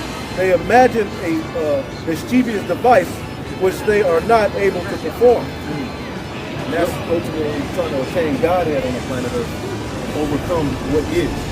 Yeah, and that device is pretty much like you said, like the other said, the Godhead, man. The devices that they've had against the children of Israel, like it tells you in Psalm 83. They'd have put not billions, they have put trillions of dollars into keeping something in such a place, friends, like look, these people can't know who they are. See, but even with all the money, all the lies, all the different atrocities that you do for it, you can't stop the spirit of Yahweh walking down the side. See, that's why it was important for Yahweh to sacrifice, so that he can eventually go back up and send down the Holy Spirit. And they really thought, when you really think about it, when we went into captivity over here, you know, you get the hell beat out of you, man. You think that was like the furthest thing from your mind, you know, when they beating out your heritage out of you, your language, taking you from a land. You know, they show films on that when Jake got over here. Bro, you beat the hell up, I know what you're saying. Right. Hey boy, you didn't take care of that. Bro, I'm fresh off the boat, my nigga. You weren't speaking English. Yeah. Right. You know, Jake over there with bro was still speaking, you know, Lashawan Kodaka. You had what? Fort Judah over there in West Africa and many other parts. So when we came over here, you know, they beat the hell out of Jake. But like the priest and the elder been saying, you can't stop the will of the Heavenly Father. You can't stop the Spirit. It was the prophecy is told for 4 times before things happen, man. That these things were going to happen. You can't put Yahweh Shemiah trying to box, and that's what y'all been trying to do. And y'all mad the Lord that woke up in of the Lord. 2 Thessalonians 2 and 3. Let no man deceive you by any means, for that day shall not come except there come a falling away first. This is another scripture that links Esau to being the end of the world. And basically, he's writing this letter because Jake thought the end was coming because Yahweh had came. So he had to comfort them like, look, because you have people teaching that. Like, look, you know, they thought the kingdom was going to be set up. Rome was going to fall, but it wasn't the time. So he had to write this letter like, look, that day ain't going to come except there'll be a falling away, 70 AD. And when he's been mentioned, the man is happy. It says, except there come a falling away first, and that man of sin be revealed. And it's funny, I'm looking at the precept part here. It got Daniel 7:25, Daniel 8:25, and Daniel 11:26, all precepts. The son of perdition, or the son of destruction. You see, so the son of destruction will be revealed in his time. But there had to be a falling away first, whereas what? He didn't know who we were. But we were completely, I'm talking about we were completely beaten to powder, ground to dust. So the Lord breathed in us again that breath of life. What we began to get the muscles of sinews upon us. See, as the prophet said, what happened? He said, who opposeth and exalteth himself above all that is called the Most High, or that is worshipped, so that he as the Most High sitteth in the temple of the Most High. Right. Power sitting in the sits in the temple of the power. Yeah, go ahead. Yep. It says, showing himself that he is the Most High. Basically, he's saying the Alahayim too. He's literally, the scriptures are telling you this wicked man, the man of sin will be in the Holy Land, bro. That's literally what it's saying. He's sitting there because what's the first temple? Jerusalem. The Garden of Eden was a temple. Adam was a priest. Adam wasn't just no Lord. He was a king and priest. Adam was a king and a priest, literally. He was the first on earth priest. So the garden was the temple. That's the temple. That's why whenever Solomon got his kingdom, pretty much the throne of David was established in Jerusalem. The temple was established in Jerusalem. And really, who's the king of that land? Yahweh. That's why I called Melchizedek, even when the heathen were ruling over it, king of Salem. That land belongs to the true biblical Israelites, and we have inheritance rights back to that land according to the Holy Scriptures. Joint heirs with the Mashiach. That's what this is all about. But this nigga would be there. It clearly tells you that the man of sin that's going to be revealed in the latter days, I should make Esau there, would be in the Holy Land. That's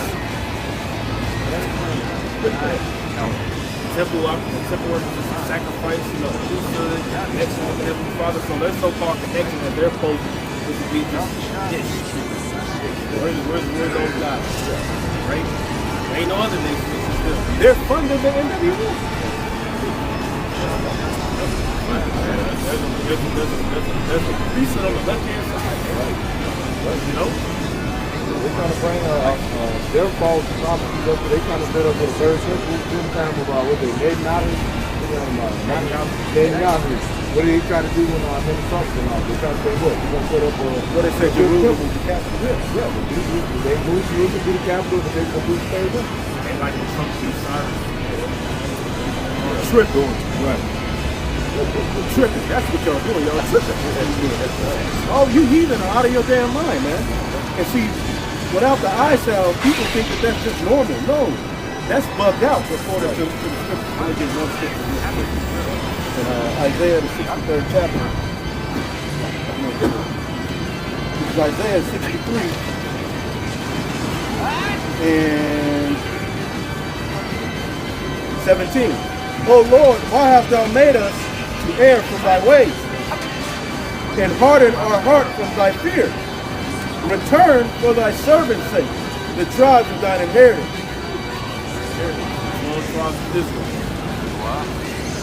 The people of thy holiness have possessed it but a little while. Right, talking about the actual Israelites, man. And when Solomon ruled, man, it was 40 years of peace. After that, he was all, infighting. The kingdom got split into a victory. But the Lord took both the southern and the northern kingdom. Right. The last righteous king to sit on the throne of David was Josiah. After that, it was nothing but sellouts. And then, what was it, Zedekiah? He said, none of your seeds will sit on the throne. And pretty much, he's just pretty much been captivity after captivity after captivity. So the one that is going to sit on the throne is Yahweh Shah. And his coming is through his word being put. It says,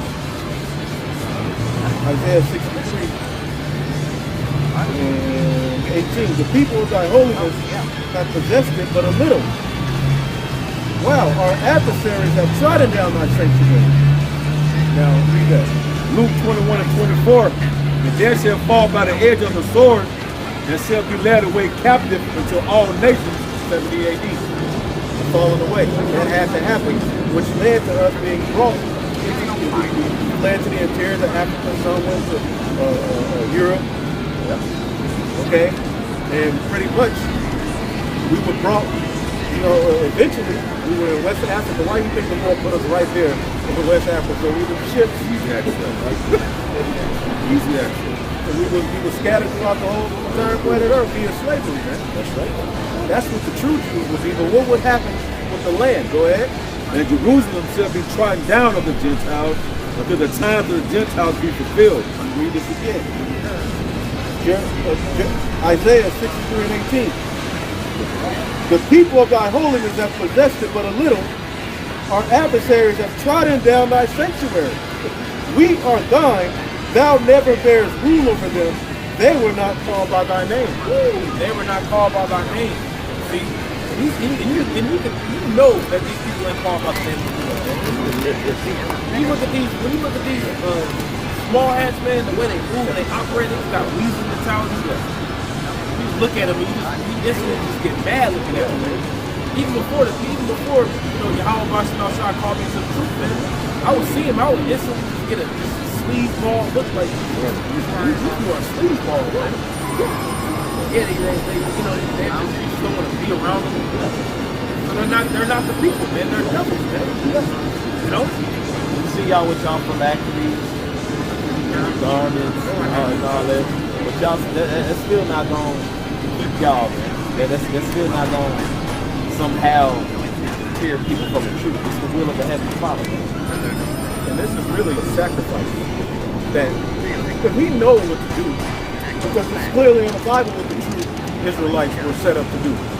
And here it is, he's coming in the spirit of Cain all over again, offering up his own sacrifice. It has nothing to do with the order the Heavenly Father required, yet he's offering it up any goddamn way. Exactly.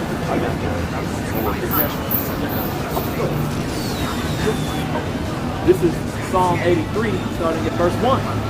Keep not thou silence, O Most High, hold not thy peace, and be not still, O Most High. Verse 2.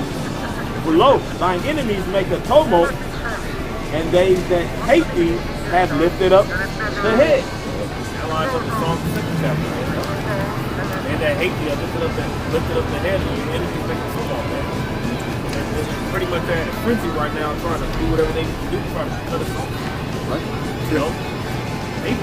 These devils, they gonna go as far to fight Yahweh trying to aim. Verse 3. They have taken crafty counsel against thy people and consulted against thy hidden ones. Right, the hidden ones, man. They speak that word hidden ones in Hebrew. That word hidden ones is tazapunja. See? Tazapunja. That word tazapunja really goes back to the root word pretty much meaning treasure. You know? The Lord said that we will be a peculiar people unto him. Treasure unto him. So it says that they have taken crafty counsel and consulted against thy hidden ones.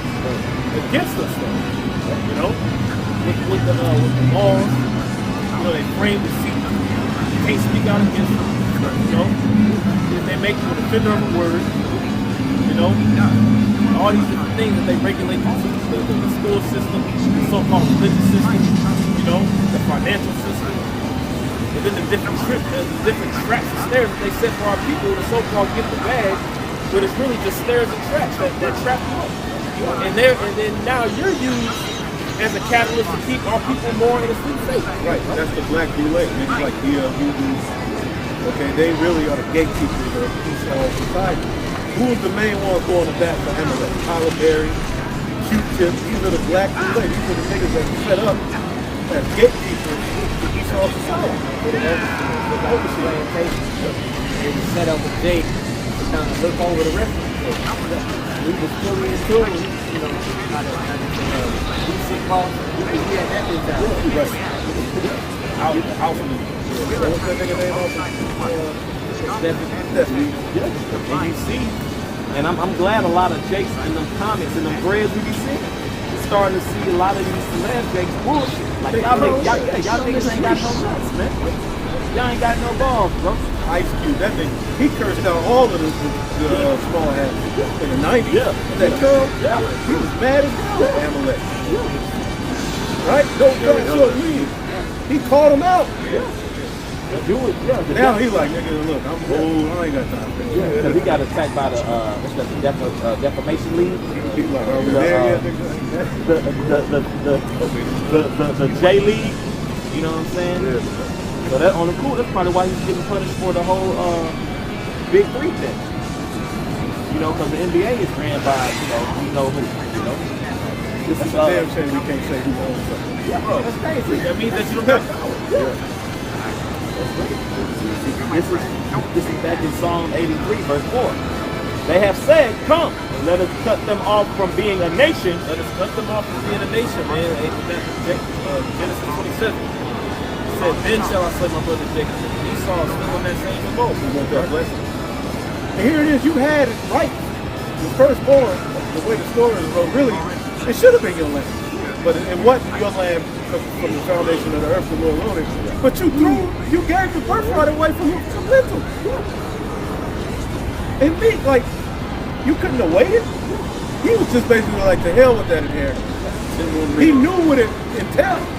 He had been hearing Isaac, his mom, and the sons of God talking about that, this promise that was given to Abraham. So then you just gonna give it away for some lentils. And now you run the world. Now you see why the world is in this position. A nigga who gave away something that precious runs the world now. It's the hungry and wild wait. Fast food, all of that goes back to Esau, man. Rome had fast food. The hungry, wide awake spirit, that's Esau. That's the spirit of Esau, man. How he says, to die for it. Like, nigga, he literally, those lentils went to die. He's die. Don't he always say that? Look at show it was what you like.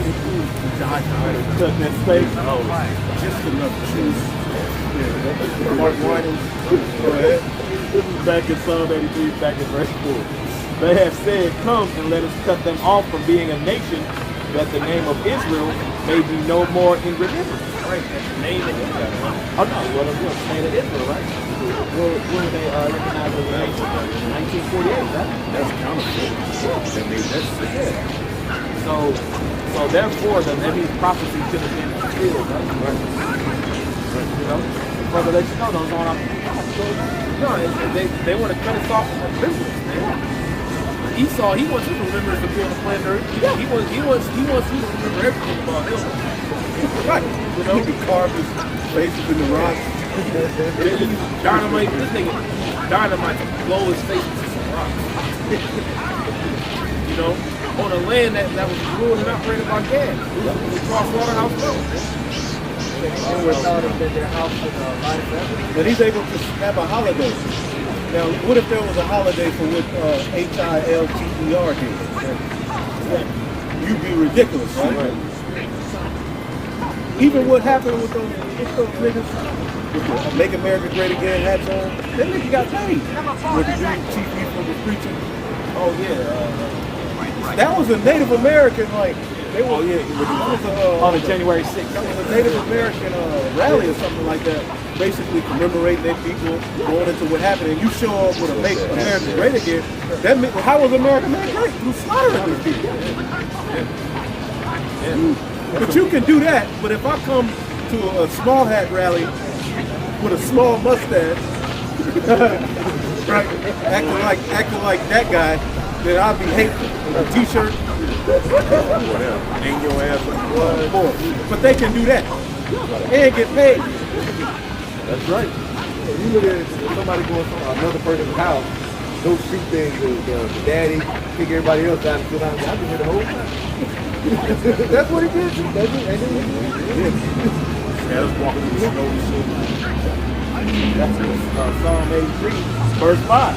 For they have consulted together with one consent. They are confederate against thee. Right, they have consulted together with one consent, pretty much they're in agreement, man. All these different nations are in agreement and don't do who they are the people. And they all collectively put their money together, right? Their resources together to hide that information from us. You know? That's why the spirit of the Alabama outside is so heavy, man. We didn't do anything to deserve this, nor did we do anything to receive it.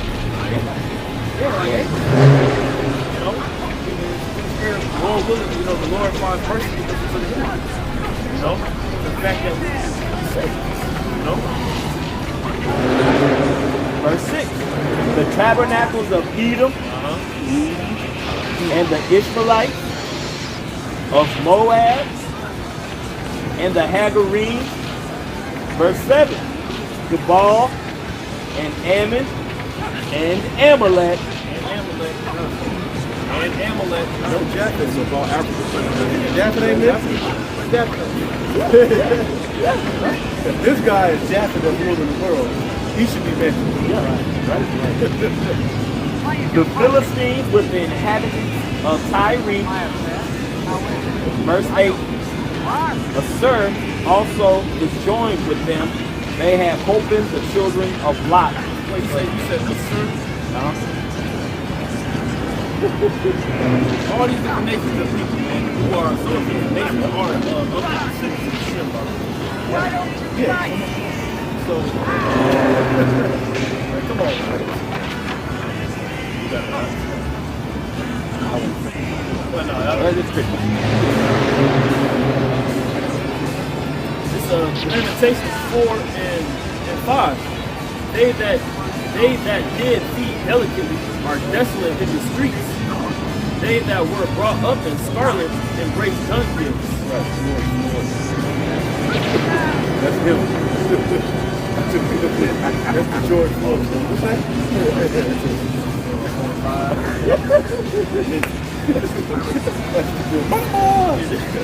Scream for his mama. Yeah, they gave him a George Floyd statue. But the niggas on the bench on the statue with a tank top. Come on, that shows you that they don't get the bit. Right? That was awkward. They should put one of them beat speakers. Dr. Dre speakers and play this loop change don't come. The whole damn change don't come. I know. Just get a beat speaker and glue that motherfucker to the bottom of the bench. And he's like, look it up. It's a George Floyd statue with a tank top on. Laying on the bench. He said a nigga take a picture with that, his life going down. Yeah. You sit on that bench and take a picture with that statue, your life is going down. This? Read that again? Lamentations 4 and 5. They that did feed delicately are desolate in the streets. They that were brought up in scarlet embrace dunghills. Scarlet royalty. Now we embrace one-bedroom apartments. Yeah. You know what I'm saying? Studios. And just 2 weeks before you got in there was a complete demon in there. He got kicked out. You nigga got evicted, now you in there embracing it. You know, dog, got my new spot, man.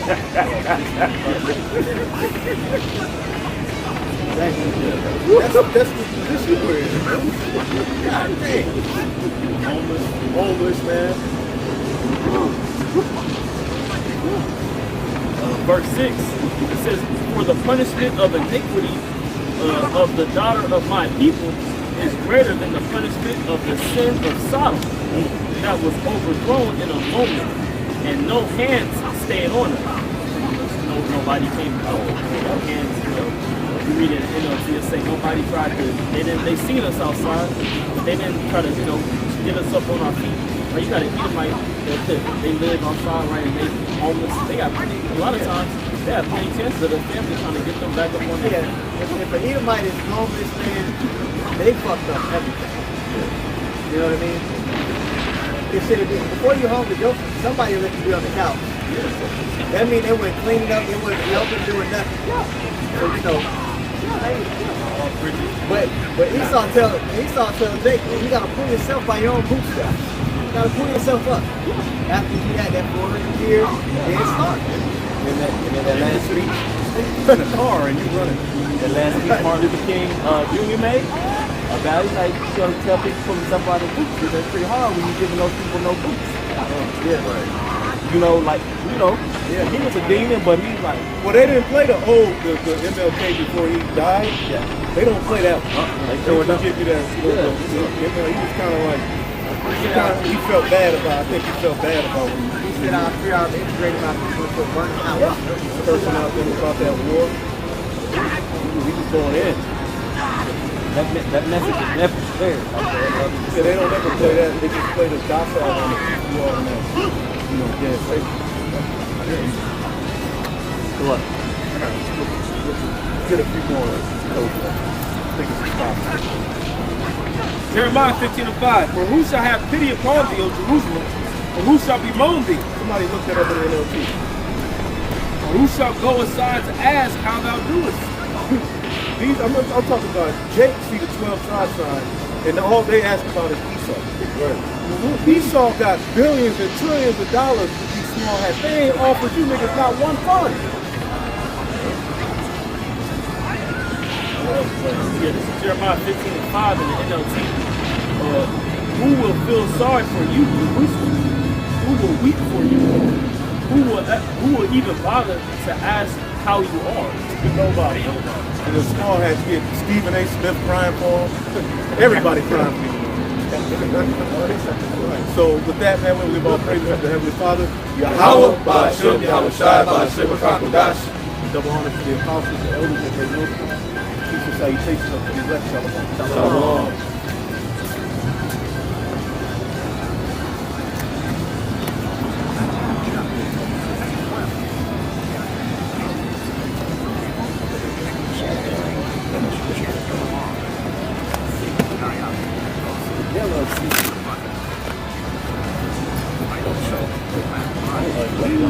Yeah. It's like $20 on Amazon.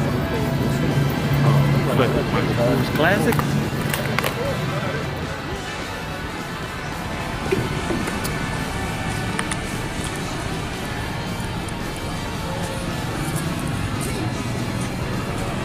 ¿Han leído sobre el libro Mormón? No. Ellos hablan de esas tribus que se vinieron aquí a América. Sí, es que sabe que eso está aquí en la Biblia, mira. Sí, yo tengo mi Biblia en casa, pero no salgo con ella para no... Es la Biblia del oso, la que tiene los libros apócrifos donde dice que los israelitas se vinieron aquí. ¿La que tienes tú? Este es un libro del oso nomás, pero la del oso es una Biblia que trae todos los apócrifos que le sacaron. Dime. ¿A mayúscula? Es que no... Es que Mira, espérate, pónselo. diferente. Pónselo así. Este es.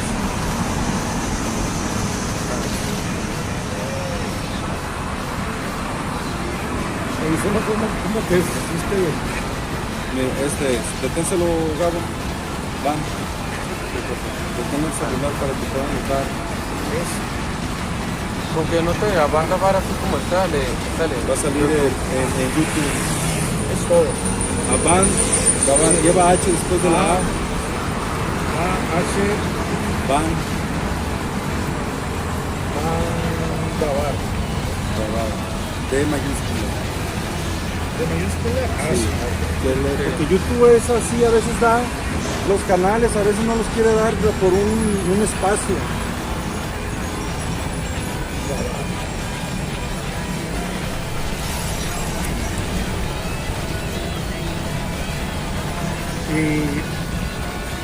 Ese es el nombre del Padre, el verdadero nombre del Padre en la lengua pero nomás santa. porque ponga Abangabar, yo ya entro a... Sí, es el 10. Ahorita está suspendido mi canal porque hice un video hablando de los gringos y me lo tumbaron el video. Sí. No les gusta cuando hablamos con escrituras de ellos lo bloquean. Eso ha estado siempre escondido. Pero los mormones, ellos son los meros mormones. Ellos empezaron una religión, pero ellos son también el diablo, son edomitas. Vienen de Estados Unidos. Es una filosofía, es como las iglesias cristianas. ¿Cuántas denominaciones cristianas hay? Todas vienen de donde mismo. Estoy iluminando un libro que se llama Jesucristo S.A. Con eso te digo todo. Yo escribo. Si quiere escuchar cómo vinieron las tribus aquí, porque si usted es de este país, usted es un isacarita. Los mexicanos realmente somos Isaacar en la Biblia. Estas son las tribus. Judá son los llamados afroamericanos que vinieron en esclavitud. Los trajeron de esclavos los edomitas, que era lo que estaban pagando. El Señor les dio maldiciones a nuestra gente. Por las maldiciones sabemos que somos israelitas, porque dijo el Señor que si no obedecíamos sus leyes, estatutos y mandamientos, el Señor nos iba a dar maldiciones. Por todas esas maldiciones sabemos que somos Israel. Y los mexicanos somos Isaacar. Voy iniciando Génesis 25. Déjate leo, sácale el mapa. Ah, mira, ese mapa es cuando vinieron los israelitas del norte, porque Israel se dividió en norte y sur. Los israelitas del norte fueron llevados de esclavos a Asiria. Y de Asiria escaparon y vinieron al continente americano. Aquí dice parte del viaje. Se vinieron en barcos y tardaron año y medio y se dividieron el continente. Dice, cuarto de Esdras 13:40, esto es lo que dice la escritura de las tribus. Estas son las 10 tribus que fueron llevados cautivas fuera de su tierra en tiempo del rey Oseas. Está hablando de las 10 tribus del norte. Estos de acá, pero en realidad son 9, porque la tribu de Leví, que Leví estaba disperso en todas las tribus de Israel, se salió porque el rey del norte mandó hacer becerros de oro y los corrió a los levitas, les quitó el sacerdocio. Entonces se salió la tribu de Leví. Nada más están 9 tribus. Dice, estas son las 10 tribus que fueron llevadas cautivas fuera de su tierra en tiempo del rey Oseas, al cual Salmanasar, rey de los asirios, se los llevó presos, el cual los transportó desde la parte del río y los llevó en tierras extrañas, que está hablando de Asiria. Los llevó a tierras extrañas, se llevó a los indígenas a Asiria. Dice, mas ellos, los israelitas, dice, mas ellos de común acuerdo se determinaron de dejar la multitud de las gentes y fueron a una región más adelante donde nunca hombre habitó. O sea, está diciendo que ellos abandonaron, después de un tiempo abandonaron a Siria y se fueron a una región virgen, que la palabra virgen significa dos cosas. Una es donde no ha vivido nadie, y en mujeres significa tierra joven, mujer joven lista para el matrimonio. Como la Virgen María no era virgen que no hubiera tenido hombre, era virgen que era joven nomás. Pero el Mesías vino por relación sexual, que también es otra mentirota del Vaticano. Dice, fueron a una región más adelante donde nunca hombre habitó, para guardar a lo menos allí sus leyes, las cuales habían despreciado en su tierra. Quebraron la ley, los mandamientos, estatutos. El Señor los castigó, los llevó de esclavos a Asiria, porque las naciones son el cinto con el que el Señor castiga a Israel. Entonces ellos se quisieron recuperar y vinieron a otro continente para seguir la ley y levantarse ser israelitas. Saca la piedra de Lunas Nuevo México, la imagen. Dice, y fíjese, entraron por los estrechos del río Éufrates, porque el Altísimo les hizo entonces grandes maravillas, como hizo el Señor milagros cuando salieron de Egipto y abrió el mar. Ahora el Señor hizo milagros para que ese viaje fuera calmado, porque las tormentas, el mar, olas grandes son pesados, podían destruir los barcos donde iban los israelitas. Entonces el Señor estaba haciendo un milagro para que Israel pasara tranquilamente todo el mar hasta llegar aquí. La piedra de Luna.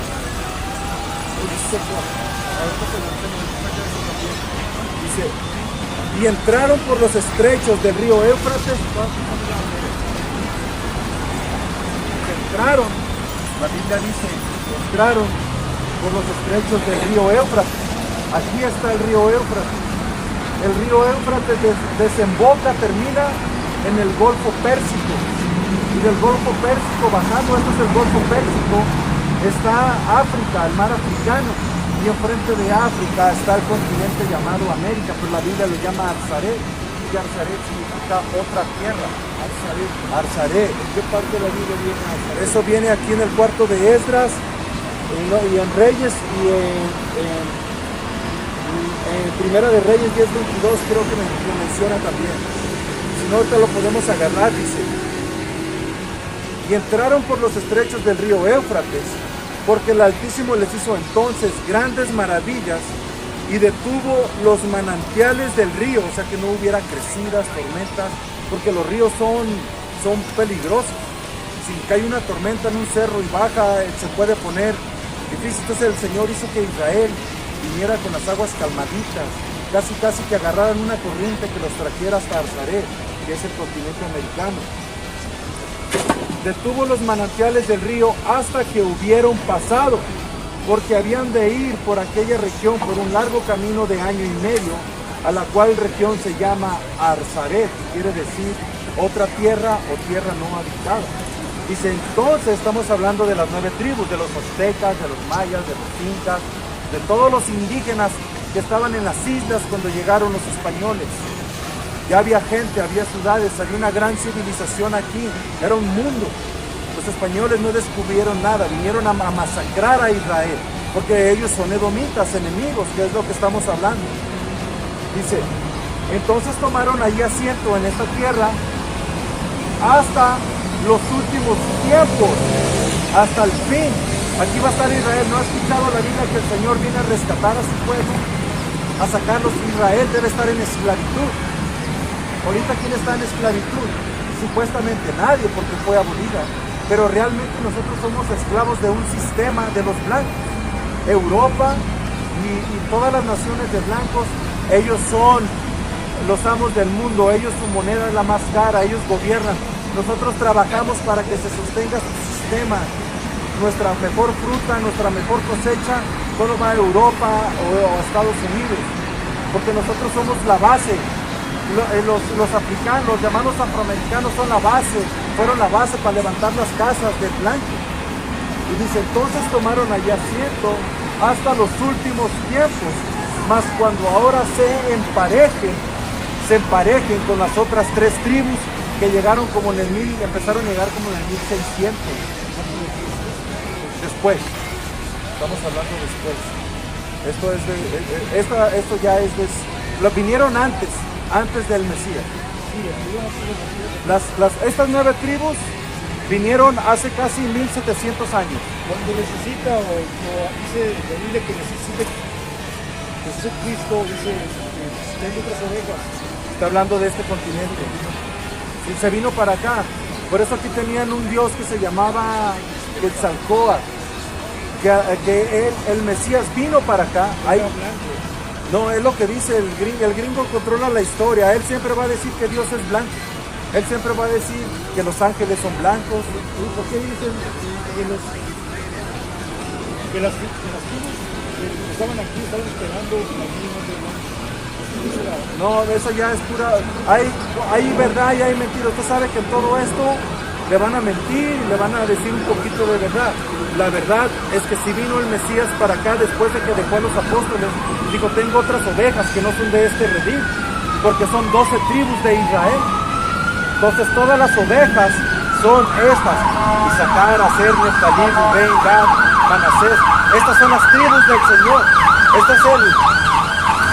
Este es el rebaño completo del Señor. Entonces el Señor vino primero a estas 3 tribus allá en Israel, en Judá, y luego vino para acá y le pusieron Quetzalcóatl, porque Quetzalcóatl es pájaro emplumado. El Señor vuela, el Señor vino volando en naves. La Biblia dice que Él se mueve en las nubes. Las nubes son sus carros celestiales. Como se fue Elías en una nube, en un carro celestial, ellos tienen carros celestiales, naves. El Señor vino volando, lo miraron los aztecas y dijeron que tenía tanta sabiduría, y el animal más sabio es la serpiente.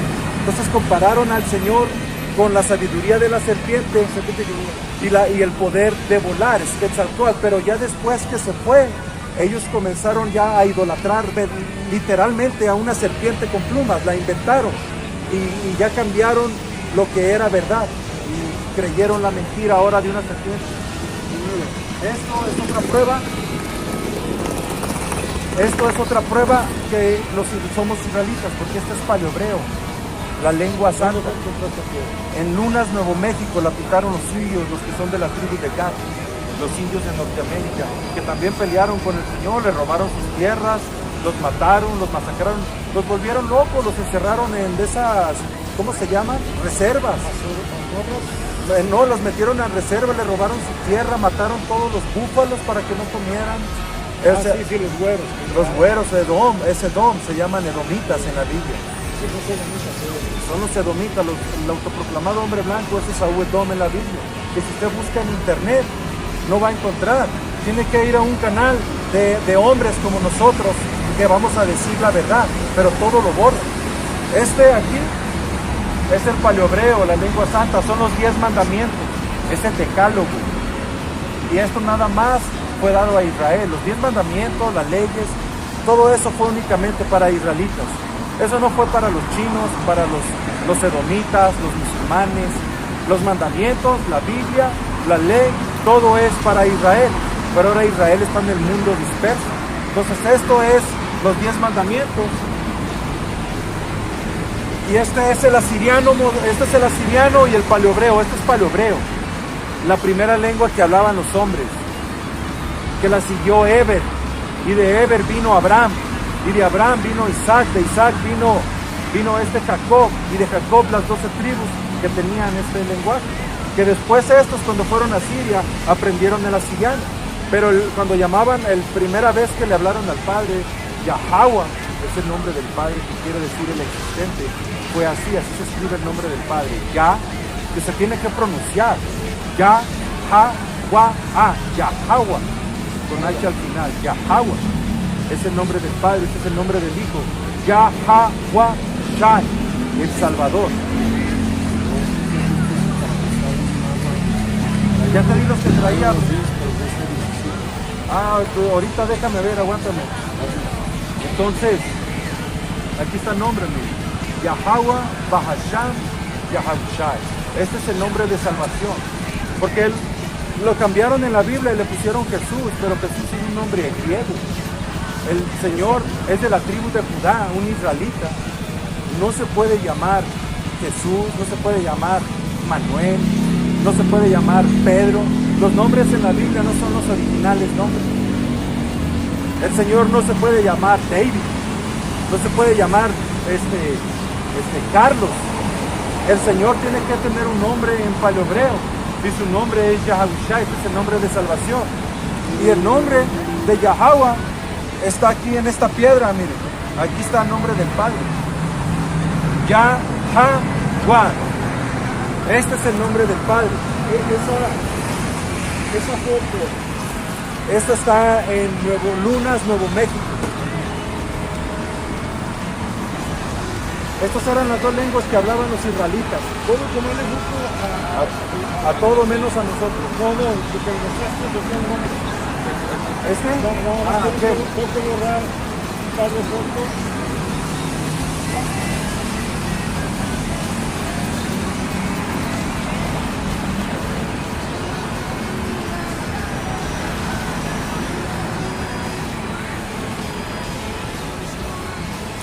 Ya nomás, bro. Ya no tengo el... Nosotros estamos ya yo tengo Levántale ese aquí.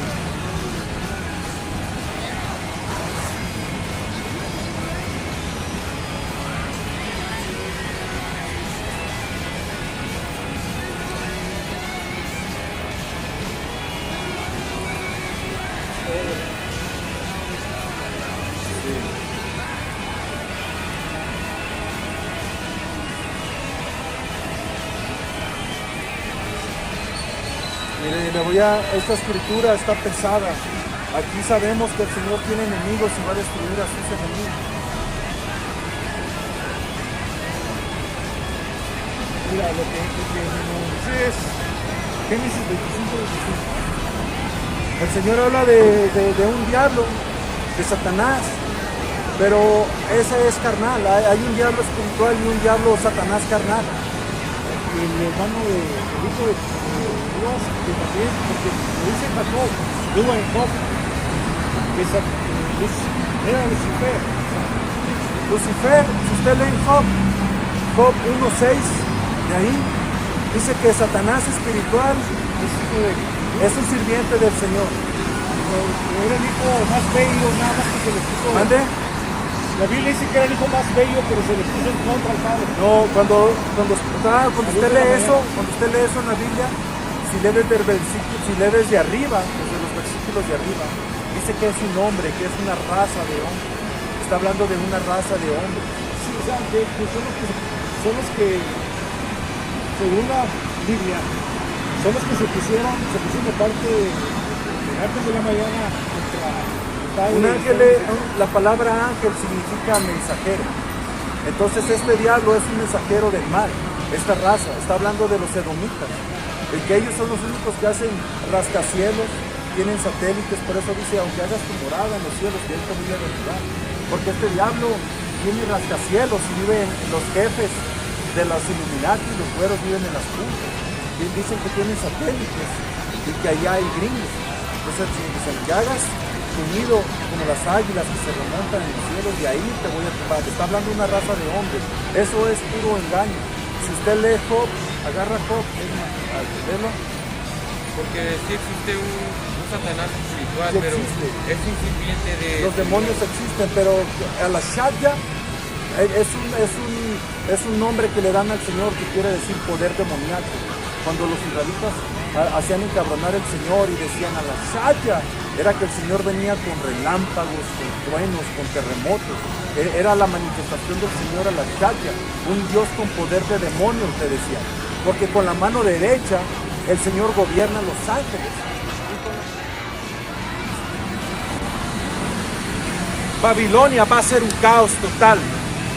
Babilonia en la escritura te dice que va a recibir el doble de la copa de la ira de Yahweh Bahashem Yahushai.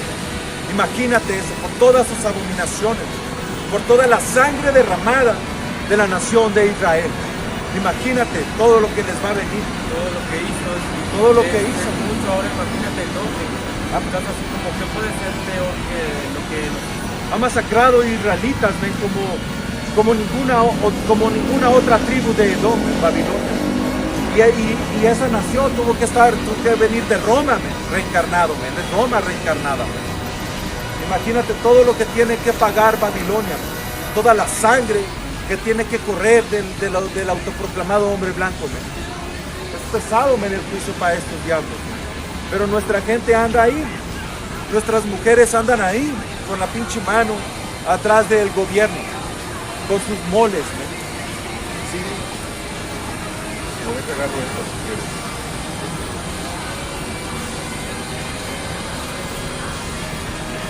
Génesis 25:30, dijo a Jacob, te ruego que me des de comer de ese putaje rojo, porque tenía carne cruda. Jacob lo iba a terminar de cozar bien guisadito. A nosotros nos gusta la carne doradita, la ponemos en el comal y que esté brincando el aceite, que esté tronando la pinche carne ahí, que se dore, que esté crujiente, que esté buena, bien cocida, que esté rica, en su punto, al dente.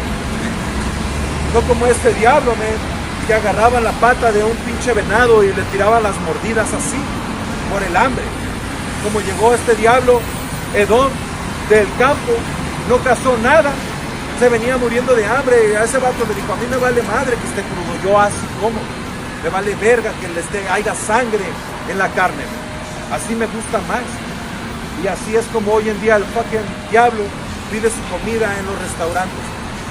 Y lo he dicho muchas veces, yo trabajé limpiando mesas de buzzer, de garrotero en español, buzzer en inglés, limpiando mesas, recogiendo platos en Estados Unidos, y era asqueroso recoger los platos de los fucking edomitas, con un charco de sangre. Yo miraba los filetes que salían crudos, nomás sellados, nomás lo ponían al comal así, unos segundos, lo volteaba y ¡paz! Al plato, esa madre iba chorreando sangre. Así es como el diablo come la carne, como es Ahuedón, el primer blanco.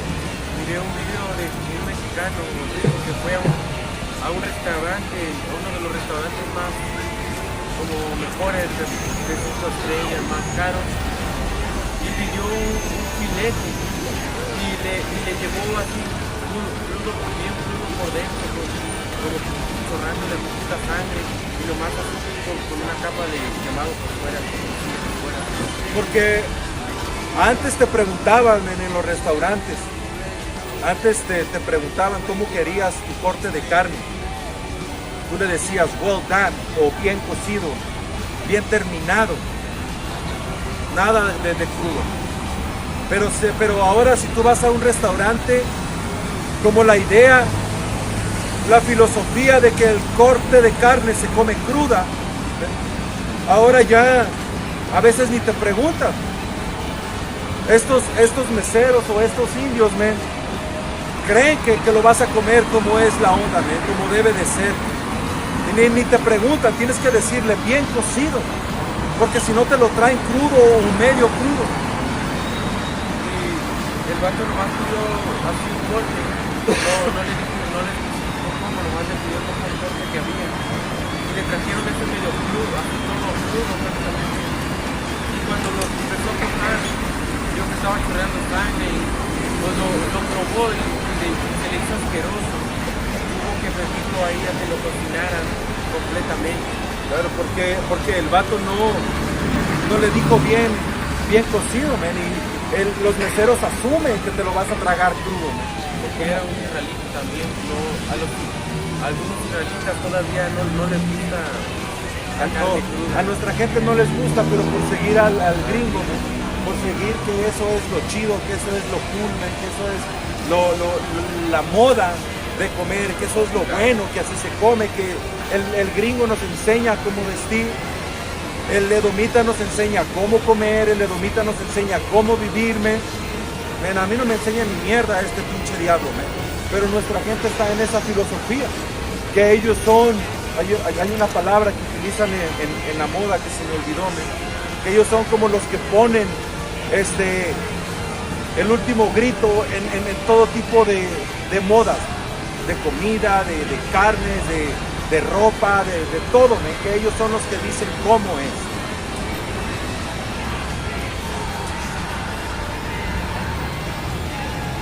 Ahí está, mira. Este es como Esaú quería su comida, todo crudo.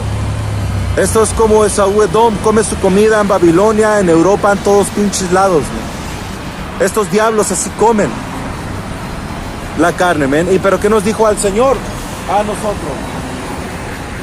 nosotros nos fue dicho que no íbamos a comer carne cruda, que no íbamos a comer carne con sangre. A nosotros nos fue dicho, nos está en nuestra ley, ¿eh? Eso está prohibido para nosotros, pero para este diablo no, y él así come. Pero esa es una característica de esta gente, desde el primero hasta los de hoy en día. Es su característica, es su manera de ser, son señales de cómo es esta raza de demonios maniática, una raza maniática. Y el mesero lo miró con ojos como de desprecio. De raro, ¿no? Sí, era un edomita. Lo miró así como, ¿qué? Pero le estaba como alegando ahí, pusieron títulos que le estaba diciendo, no, pero así va esto, no, así va. Así, ellos creen que así es. Ellos creen que la carne se come cruda. Creen que así va.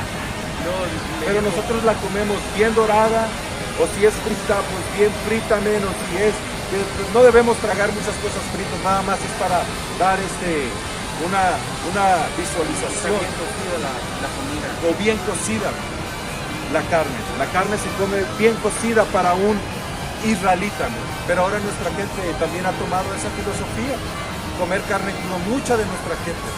Y yo nunca voy a restaurantes, ¿no? Para empezar, esa madre aquí es caro, ¿no?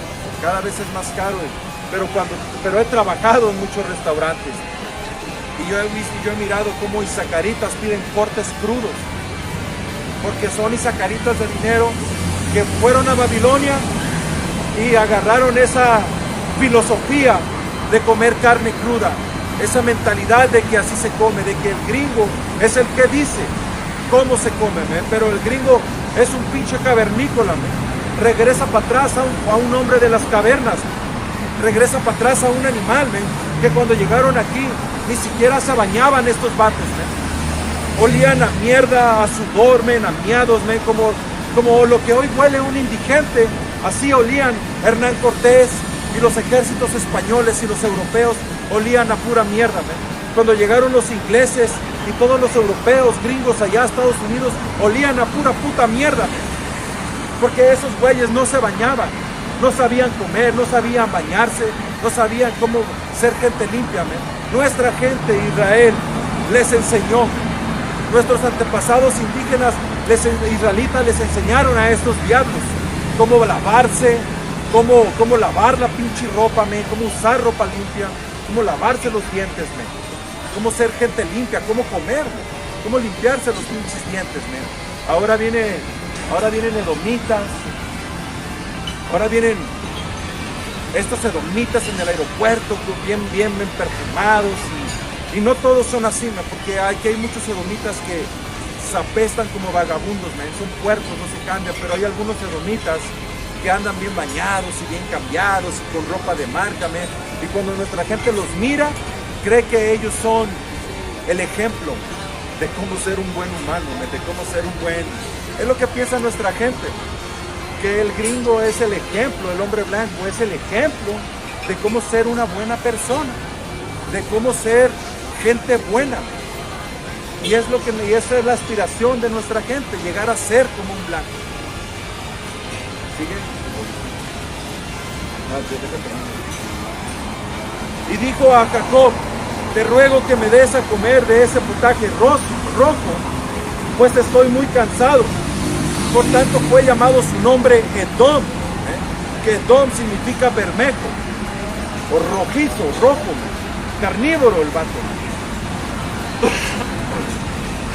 Y Jacob respondió, véndeme en este día tu primogenitura. Entonces dijo Esaú, he aquí, yo me voy a morir, ¿para qué pues me sirve la primogenitura? Y es lo que estos diablos quieren recuperar, la primogenitura. Los hermanos han hablado de un aparato, y lo investigué, de un aparato donde ellos pueden mirar el pasado, donde pueden echar un vistazo de cosas del pasado, pero no pueden ir y no pueden cambiar. El proyecto Espejo Cambio, porque este diablo está aferrado a cambiar su primogenitura. Este diablo quisiera ir al pasado, quisiera ir y matar a Jacob, para que no viniera a Israel y que ellos nunca hubieran perdido su primogenitura.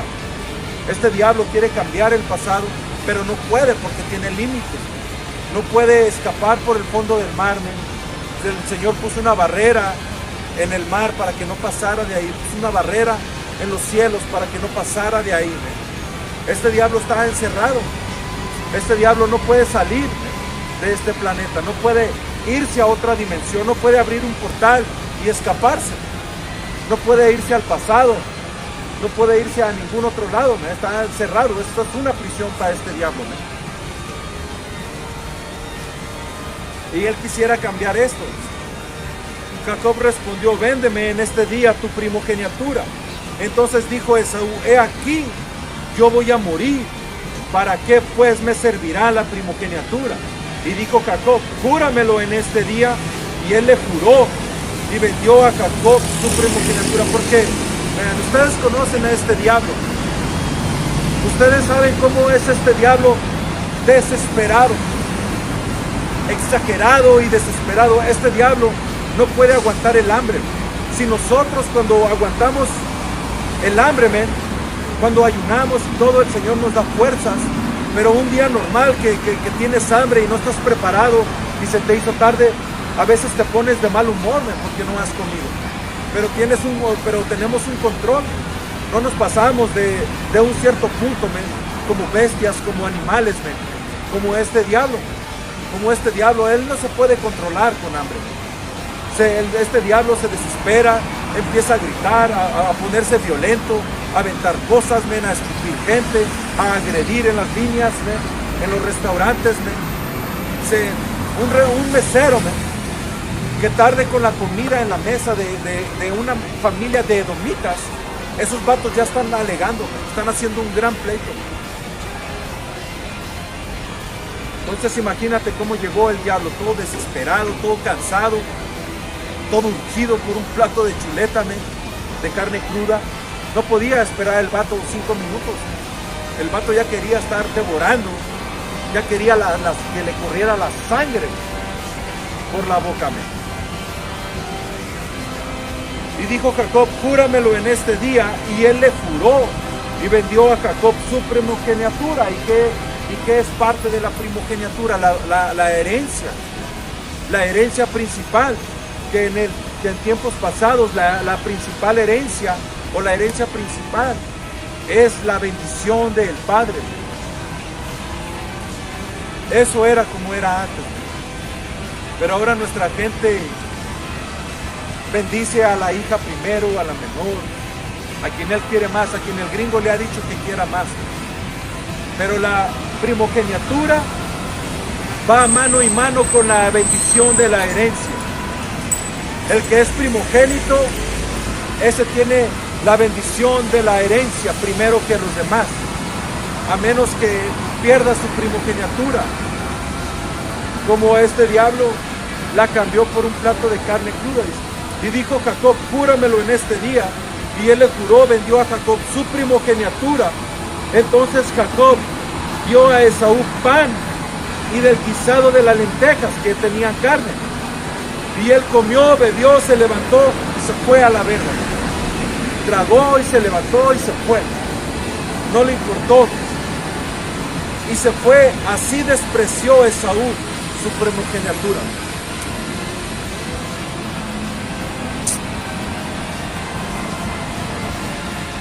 Así son estos diablos.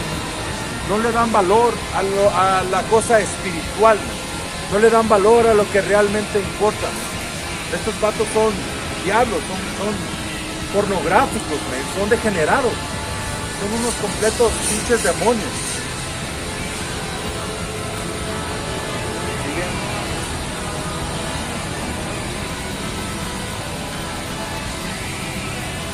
Génesis 27:41.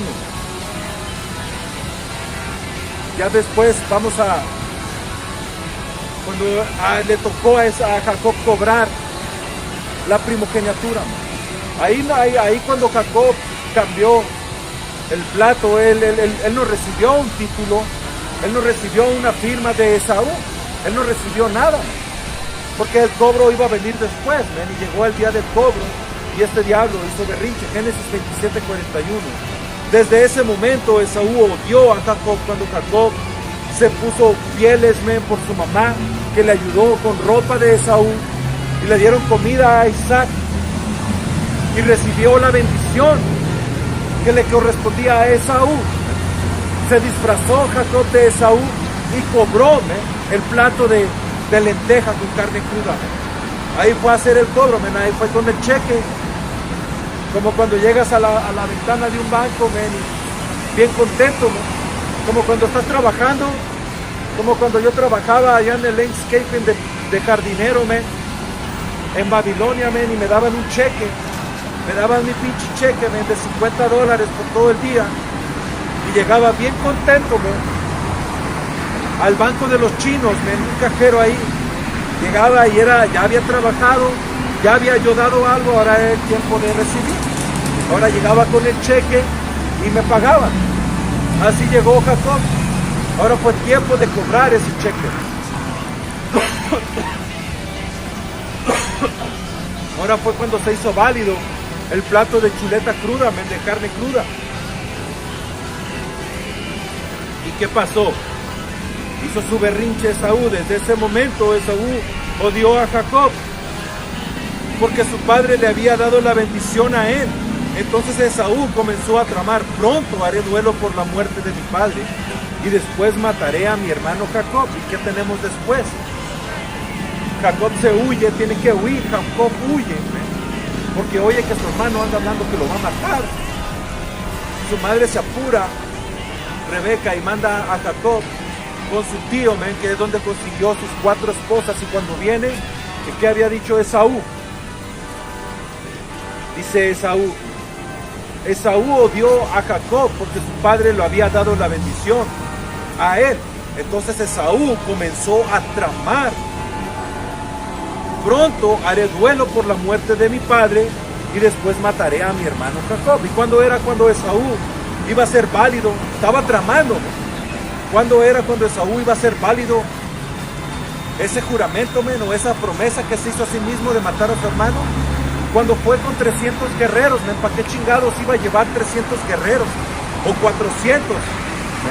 ¿Para qué iba a llevar tantos pinches soldados, a recibir a su hermano? Si él era hombre de esos territorios. Porque iba a cobrar esta muerte, pero ahora Jacob usó la sabiduría y la astucia, y le dijo: yo voy a ir atrás de ti por la mujer y los niños.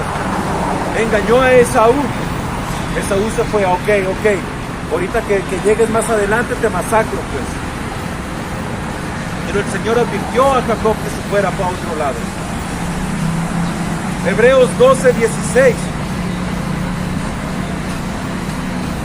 Asegúrense de que ninguno sea inmoral ni profano como Esaú, como un edomita, porque nuestra gente en el pasado sabían que los edomitas, los romanos, los griegos y todas sus tribus de este vato eran degenerados, eran profanos, gente inmoral.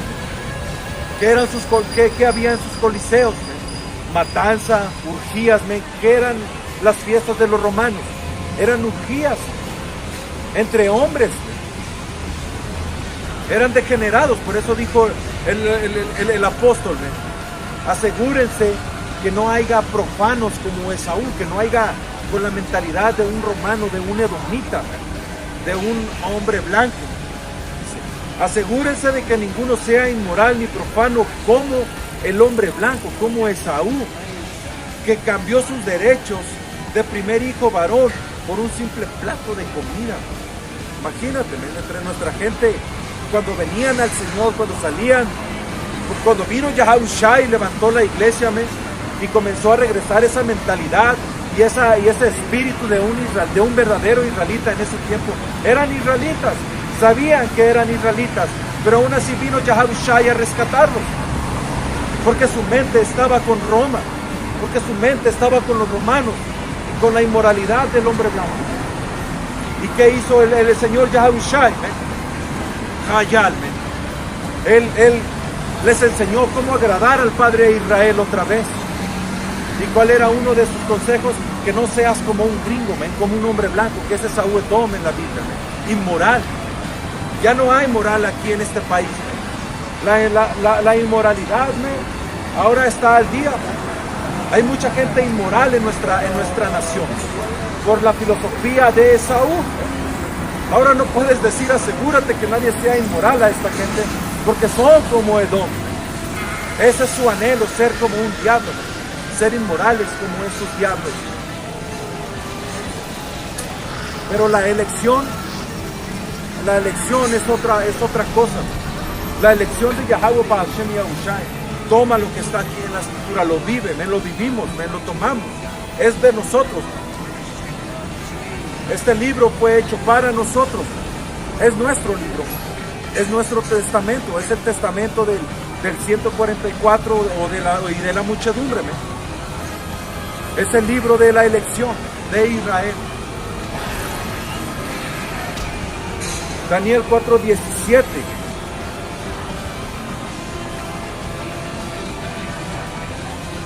Agarra ahorita.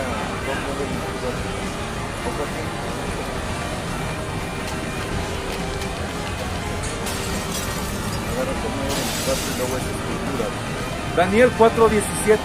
La sentencia es por decreto de los vigilantes y por dicho de los santos.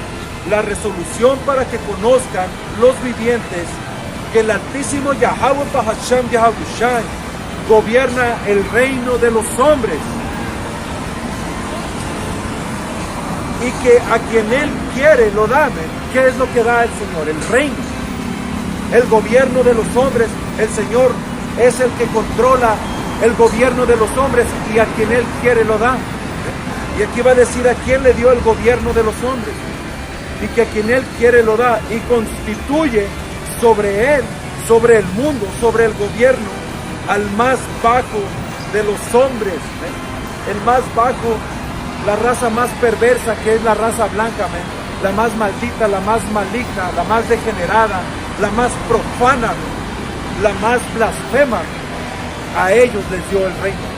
Es Yahweh Bahashem Yahushua, que Yahweh es el verdadero nombre del Padre, que quiere decir el existente, o Él es y Yahushua, el nombre del Hijo, al que ignorantemente nuestra gente llama Jesús. Su verdadero nombre es Yahushua, y es moreno de piel oscura, men, y el padre es moreno de piel oscura, cabello blanco, barba blanca. No es un fucking gringo, no es con pelos de rata, men. Todo pinche consumido, güerejo. Nada tiene que ver. Nada tiene que ver el Señor con esto, con esta imagen. Esto es supremacía blanca, men. Este es un homosexual que se llama César Borgia, que lo empezaron a empujar en la época de la conquista. Este es un fucking homosexual que se llama César Borgia. Esa imagen viene de un culero. Esa imagen fue puesta para los indios, men, que la adorasen. Pero el Señor no es así. Esto es como la escritura enseña que es el Señor moreno, como le llaman un negro, man. Pero ahora el gringo enseñó que hay que odiar a los negros, que hay que ser racistas, que son peor raza, que son peor gente. Moreno es ser peor, moreno es ser de bajo nivel. Estás feo, si eres moreno estás feo, estás desgraciado. Si en tu familia nació uno más güerito, man, es el que más van a querer, man. Si en tu familia nació una güerita, esa es la que más van a querer, es la más fina. Eso es pura paja. La raza de poder es morena, es raza fuerte. Mira esos camitas africanos, salen mamados del vientre de su madre, ya tienen músculos. Mira a nuestros hermanos del reino del sur llamado Judá, esos vatos están mamados, desde que nacen también, porque su fisonomía es más chingona que la de un indio del norte de Israel. Que es un albino.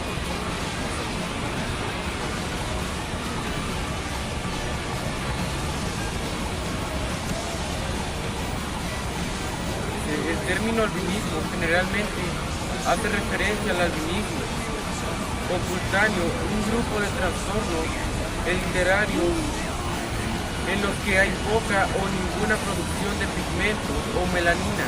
Exactamente, porque eso es lepra. Ser güero, es estar leproso bíblicamente. La lepra bíblica es no tener pigmento en la piel. Ser güero es lepra en la Biblia. Es una maldición, es un trauma para este vato. El tipo y la cantidad de melanina que produce el cuerpo determina el color de piel y del cabello. Imagínate de los ojos. Imagínate el trauma de Esaú, el blanquito, imagínate cómo estaba traumado ese vato. Tenía que estar forrado de pinches pieles para protegerse para el sol. Imagínate cuando miras un gringo todo descarapelado, que no se pone protector, se le empieza a levantar la piel. Si a nosotros morenos, que no somos tan oscuros, somos morenos más o menos claros, cuando nos pega el sol, si yo duro mucho tiempo en el sol, nos empieza a chingar y la piel se me levanta. Ahora imagínate a un güero. Imagínate cómo andaba Esaú todo pinche rojo todo el día. No había aire acondicionado, no había calefacción, no había nada que protegiera a este diablo. Este diablo andaba en las sombras, andaba todo lleno de pieles, y su raza también. Los romanos, los griegos, siempre andaban protegiéndose para el sol. Sí, léelo otra vez. Lo de los pigmentos.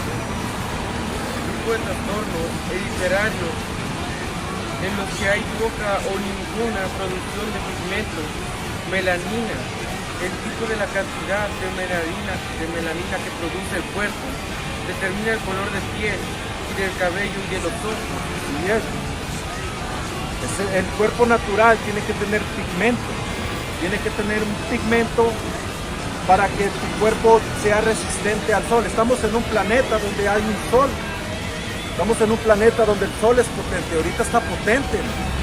Por eso buscamos sombra, porque es potente el sol. Y para estar en este planeta se requiere una piel oscura. Esa es la condición. Esa fue la condición de los hombres en la antigüedad. Esa era la condición. Eran morenos, de piel oscura. Eran protegidos para el sol. Hasta que vino el primer albino, Esaú, y comenzó su raza de demonios degeneradas, profanos.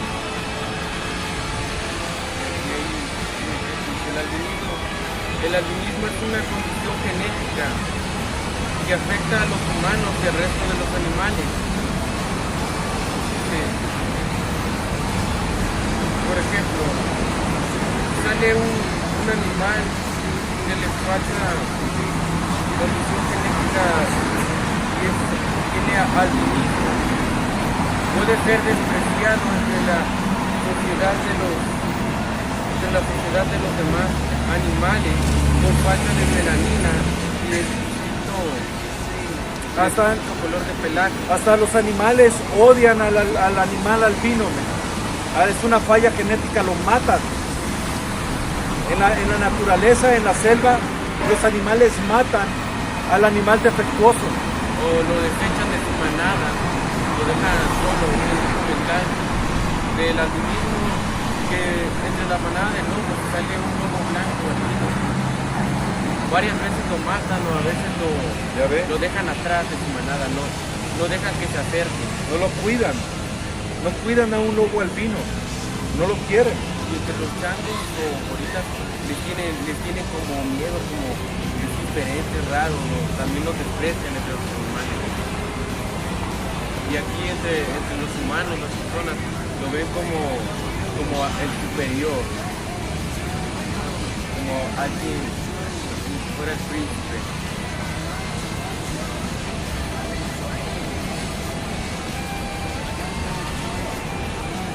Pero vamos a Génesis 27:36.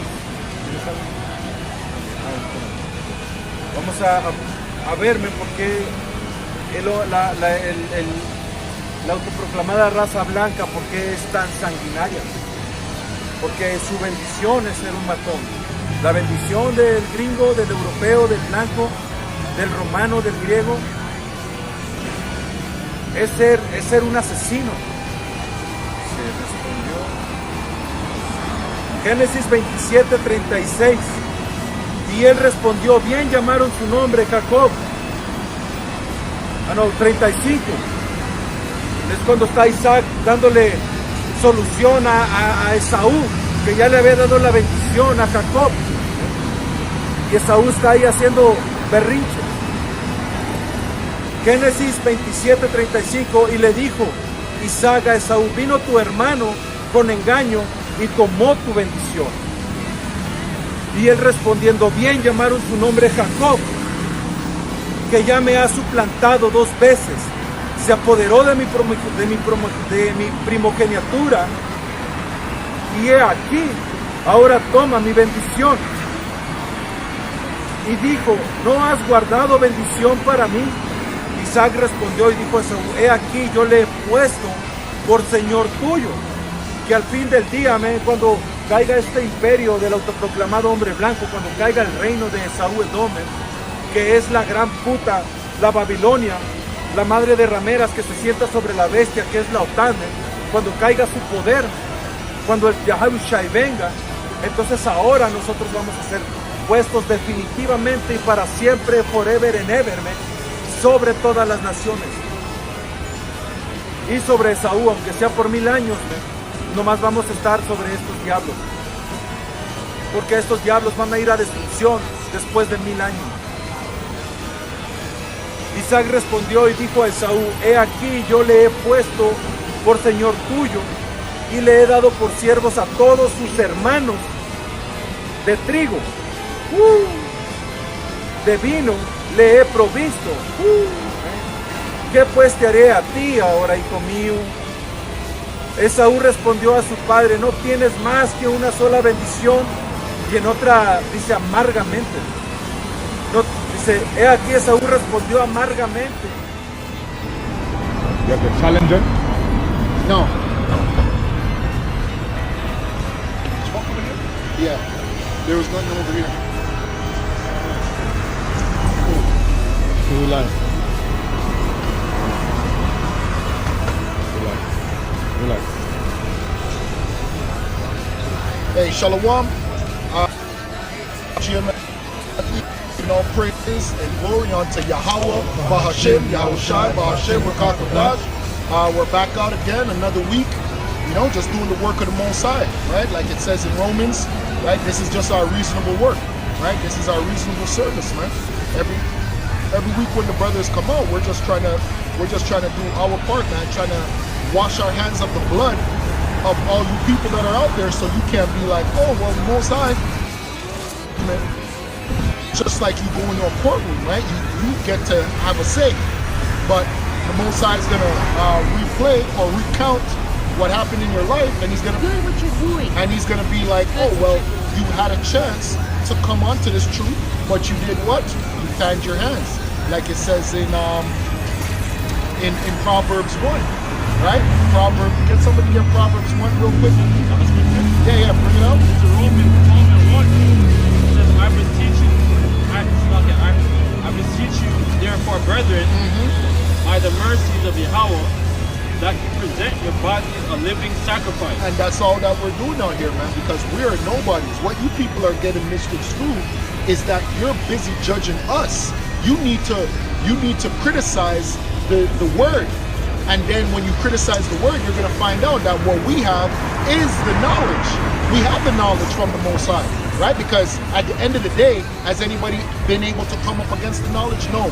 You can character assassinate us all day. Why? Because we're not perfect. We're just in the flesh. Go ahead. I beseech you, brethren, by the mercies of Yahweh. And that's why a lot of people fall out of the truth. Because you're too busy looking at men. Look at what's coming out of a man's mouth. That's how you judge a man. What comes out of his mouth, not his character. But in this society, if I was driving a Bentley or a Bugatti, oh, that's an important man. Let me go and kiss his ass. But you're not looking at the lowly man that's on the street corner giving you nothing but pure gold. Everything that's coming out of his mouth is pure gold. But because he's in bullshit clothes, so to speak, he's in sackcloth, you're going to look at him and say, oh, get out of here. Go ahead. I beseech you, brethren, by the mercies of Yahweh, that you present your bodies a living sacrifice. Right? Because the sacrifice is that we brothers today, look at it, it's a beautiful day. It's a perfect day to go out with your kids. Perfect day to go out with your woman. It's a perfect day for someone to come up and say, hey, fuck you guys, and kill us.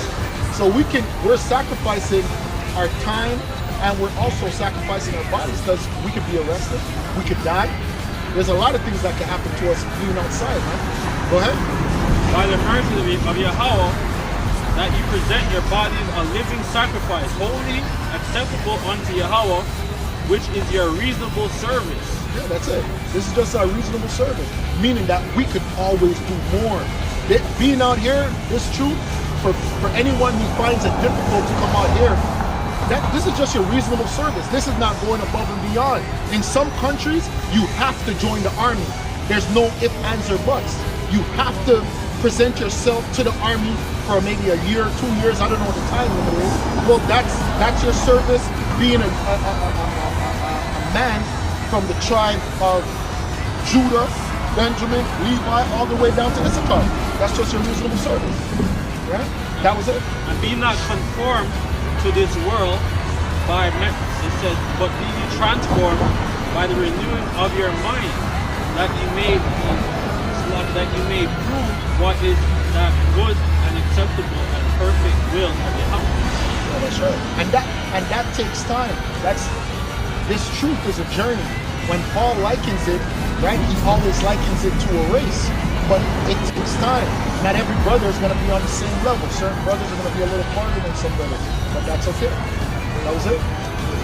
Yeah, exactly. Yeah, book of Proverbs 1:20. You read wisdom starts with now. No. Go down to the part. I want you to go straight to the point where it says they laugh. Oh. A little bit up? Yeah. Yeah. 22. Proverbs 1:22. Yeah. When you read, how long you simple ones will you lost simplicity, and the scorners delight in their scornings, and fools hate knowledge. And that's not our fault, right? That's a spirit of slumber that the Most High put on you. If somebody goes to Romans, it's gonna let you know that the Most High sent an angel to block you from receiving the truth, right? And if you go to you also go to Matthew 13 and 9. Somebody get Matthew 13 and 9 real quick. But keep going. Verse 23. Yeah. Turn you out by reproof. See, you're supposed to turn at the Most High's rear proof. But you're busy looking at us, so you're not turning at our rear proof because you think we're out here giving you authority according to our words. No, that's why we say, Yabashim Yashai Baruch Shalom. Shalom. Yabashim Yashai. Yabashim Yashai Baruch Shalom. Yabashim Yashai Baruch Shalom. Yeah, they think we're doing this in our authority. We don't come in our authority. We come in the name of Yahweh Shai. That's the authority that we come in. We're just ambassadors, right? We're just ministers. Go ahead. Behold, I will pour out my spirit unto you. I will make you know my words unto you. And because we're in 2022, the Most High is doing that through the way of the internet, but he's also doing that through the way of men. So he's giving you a little bit of the ancient ways, and he brought it into the new days as well. Because the ancient days was men on the highways and the byways. Shalom. Yabashim Yashai Baruch Shalom. Yabashim Yashai Baruch Shalom. Right, go ahead. Yeah, say that louder. The prophets have to travel far and wide. They have to take ships, you know, go to different places, risking their lives.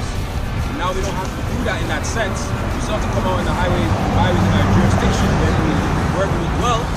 But the Most High made it reasonable, like the brother had said earlier, man. It's a reasonable service, you know? You don't have to, like I said, you don't have to worry about shipwreck and all these things, man. Right? Verse 24, because I have called and you refused. I have stretched out my hand and no man regarded. Exactly, and that has nothing to do with us. But that goes into the washing of our hands. The washing of your hands is actually you saying these words, giving your brother warning, just like a lot of people did about the devil juice. We warned you people before the devil juice came. When the devil juice came, we warned you people, and you fanged your hand at us. And now you people are going through the repercussions of taking that juice. Go ahead. Verse 25. But ye have said enough of my counsel, I will none of my reproof. Verse 26. I also will laugh at your calamity. And that's what's going to happen. And how does the Most High laugh at your calamity? He laughs at your calamity by not coming to your aid. He doesn't come to your aid, man. Because you're going to be bawling and begging and pleading, and you're going to be running from this, and you're going to be tripping. And when he sees all of that, he ain't going to come to your aid, man. He's not going to support you. He's not going to give a lending hand, so to speak, man. Go ahead. I will mock when your fear comes. He's gonna mock when your fear coming. Just like let's say somebody is trapped in a building, right? And they're literally about to escape, or somebody's about to rescue them. The Most High just makes the building collapse. He just mocked you. He thought he gave you a little bit of hope, and then he just took that hope away from you, man. That's right. Go ahead. Verse 27. Hey, and that's what's happening right now for you people that took the devil juice. Because you took the devil juice, things went back to normal, and look what's going on the news right now. All they're talking about is back to the devil juice again, man. Verse 27. You guys thought you were good. When your fear cometh as desolation, and your destruction cometh as a whirlwind, when distress and anguish come upon you. Verse 28. Then shall they call upon me. See, that's also one of the main points. Then they should call upon the Most High, but then it's going to be too late.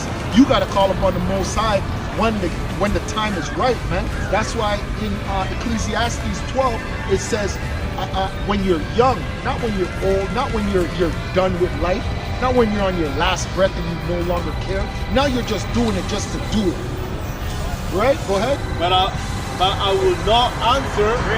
They should seek me early, but they should not find me. Exactly. And for you brothers who are on the highways and the byways, and for you brothers that are studying the truth, guess what you're doing? Even if the Most High has you going through hell, guess what? He's going to save you at the last, because you were calling him in your good times, you were calling him when you were going down, and you were calling him when you're underground. So at all points of your life, you're calling on him. So you're not in the state that they're in, because when these people are in their good times, they don't call on him. When they're falling down, they don't call on him. They only call on him when they're falling on the ground. Most High don't want that, man. Go ahead. Verse 29. For that they hate knowledge, They know truth, fear of the Lord Yahweh. And to be honest, if you analyze these people that you give the truth to and they don't come to the truth, they are people that are actually who are not really knowledgeable. It's not even something real deep. Yes, spiritually, the Most High has blocked them from the truth. But on a carnal sense, these are just people that don't like knowledge. They don't like to research. Because it shouldn't be a deep thing to say that we are the Israelites, the true Hebrews. That's just knowledge, wisdom, and understanding. There's no such nationality as black. What's a black person? Where's black land? There's no such people. You damn retards. But if you did studying, then you would know that. All it takes is a little bit of research. But because you hate knowledge, you're not going to get that knowledge. You're going to be busy going back to what your oppressor told you. Your oppressor told you that you're Jamaican. You're black. Go ahead. Verse 30. They were none of my counsel. And that's one of the main points. You will none of his counsel. None of his counsel. The Most High says don't do this. You say that's what we're going to do. You don't do none of his counsel. None. There's not one of his counsels that you people do. And even if you do his counsel, you do it wickedly. You'll get a tattoo that says only God can judge me. What the hell does that mean? You'll get a tattoo with a Bible scripture. So you're acknowledging that the words of the Bible are powerful because there's certain scriptures that these niggas use as protection, but then they don't really and truly believe the word, right? Or they'll tell you, oh yeah, some parts of the Bible is true, some parts. Okay, all right. They despise all my reproof. Exactly, and that's the part that a hard-headed, which when you analyze Israel according to the scriptures, it describes us as what? As hard-headed, man. We are a hard-headed people. We don't like to listen and we don't like to conform, man. That's why it says our people shall be willing in the day of thy power, man. Because in the day of thy power, we're going to make our people submit. We're going to make our women submit and we're going to make our children submit, man. That's right. Right now, you can't make these children submit. These children have extendos on their Glocks. They have guns that will kill everybody out here right now. The hell, you can't make them submit. How are you gonna make them submit? They have the power. The hell? They'll end up beating you. You beat them, they're gonna beat you. Go ahead. Verse 31. Therefore they should eat of the fruit of their own way. And that's why the Most High just wants you to chill. You don't have to be forceful. The word is going to be forceful. These prophecies are going to be forceful. You don't have to be forceful with these niggas, man. Read that part again. Verse 31. Therefore should they eat of the fruit of their own way. See, that's what's going to happen. What they do is what they're going to eat, man. Right?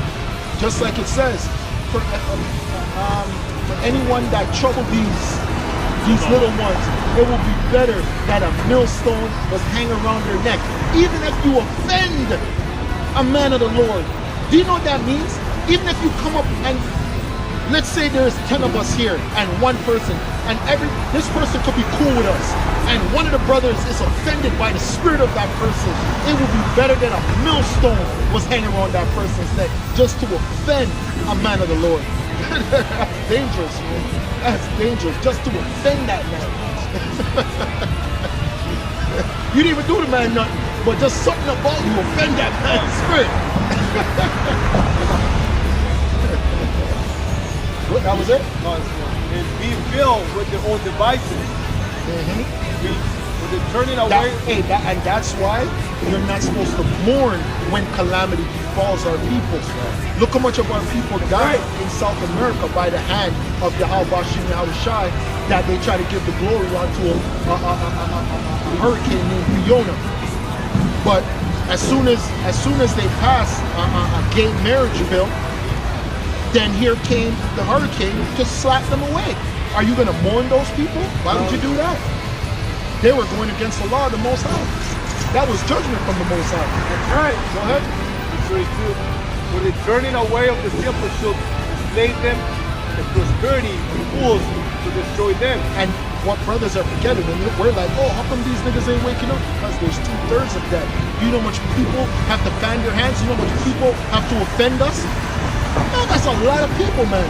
That's a lot of, that's 66.6%, I think, or whenever they break it down in percent. Go ahead. That's a lot. That was it, right? Psalms. Yeah. Psalm 69. Hold on. The brother had what? Matthew 13 and 9. Hold on. Yeah. It's the book of Matthew, continue verse 9. It says, who hath ears, let him hear. The disciple came and said unto him, why speakest thou unto them in parables? He answered and said unto them, because it is given unto you to know the mysteries of the kingdom of heaven, but unto them it is not given. Exactly, because this truth is actually a special thing. When you first come into this truth and you found the honey is sweet to you, so you want to share it with everybody. But guess what? If everybody was able to get this knowledge, would it be special? No way. No way, no how. No way, no how. The reason why gold is so precious, or why they call it a precious metal, is because there's not a lot of it. Right? So the reason why this knowledge is so precious is because not everybody can get it. Go ahead.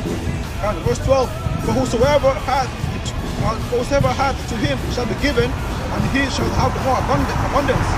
But whosoever hath not, from him shall be taken away, even that he hath. Exactly. That's why when you see certain brothers abounding in the knowledge, it's because the Most High is dealing with them, right?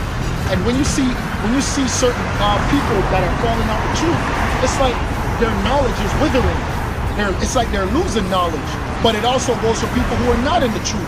People who are not in the truth, they're just going to get dumber and dumber and dumber. That's why round 2 of the Squid Games, which is happening in this society, guess what people are going to do? People are going to follow their leaders again. And you're going to be like, well, haven't you people learned? No, because these people are going to get dumber and dumber and dumber. Yep. They're not going to get more intelligent just because they saw what happened, and now we actually have evidence, and we have certain people out saying, yeah, this devil juice affected you people negatively. They don't give a damn because they're stupider. Because remember, the devil juice that they took before, it messed them up already in the mind. You don't think it made them more docile? You don't see that there's a weed shop on every single corner? Don't you know? Yeah, man. Oh, no, I won't be able to find it right now. Probably as I watch it. MS-13 has a weed that they smoke that's more potent than cocaine. So a lot of you niggas are smoking shit that's more potent than cocaine, man. This weed nowadays that you guys are smoking, calling gas, I don't know what that is, man, but it's deadly, man. That's right. Go ahead. Verse 13 says, therefore speak I to them in parables, because they see not, and hearing, they hear not. Hey, and that, you see how spiritual that is? That's what it was back in that time, in the time of the Lord. The Lord was on the earth at that time, and he spoke to people in parables. Now, even though we speak to people plainly, guess what? Our words are like parables, because they won't be able to get it, because that blockage is there. Right? Even though we're speaking plainly, even when we're trying to, we're trying to do this and we're trying to do that and we're trying to make similarities and we're trying to speak in their language, they still don't get it. Go ahead. Yeah. It says, in hearing they hear not, neither do they understand. And in them is fulfilled the prophecy of Isaiah, which said, by hearing ye shall hear and shall not understand, and seeing ye shall see and shall not perceive. Exactly. By hearing you shall hear and not understand, and by seeing you shall see. And that's, first of all, we've always been in that time, but brothers can see that right now going on right before their eyes, because no matter what we say, no matter what is presented to these people, they're not going to believe. Go ahead. It says, for these people's heart is wax gross. Their mind, see, that's their mind. Their mind is gross. Go ahead. And their ears are dull of hearing. Exactly. And their ears are dull of hearing. So to even speak to these people that are on the side, wasting your time, their mind is gross. There's something really messed up. No, go ahead. No, you're good. Go ahead. Yeah, there's something off with the mental, right? That's why this society pushes drugs on our people, because it's going to dumb them down even more. And the brothers always talk about the pineal gland being calcified, which is true, man, because that pineal gland opens up your mind for more spirituality. That's why us as brothers we cut certain things out. That's why the scriptures tells you don't go to the house of slumber, right? Because when you're there, guess what? You're not really in your spiritual mind. You're really in your carnal mind. Go ahead. God says, and the ears that they have hearing, and the eyes they have closed. Lest at any time they should see with their eyes, and hear with their ears, and should understand with their heart, and should be converted. And I should heal them.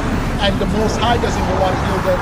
So how could you go around that and say, you know what? I'm going to try with this person. It won't work. Go ahead. Right. How blessed are your eyes, for they see, and your ears, for they hear. So who's the Most High blessing?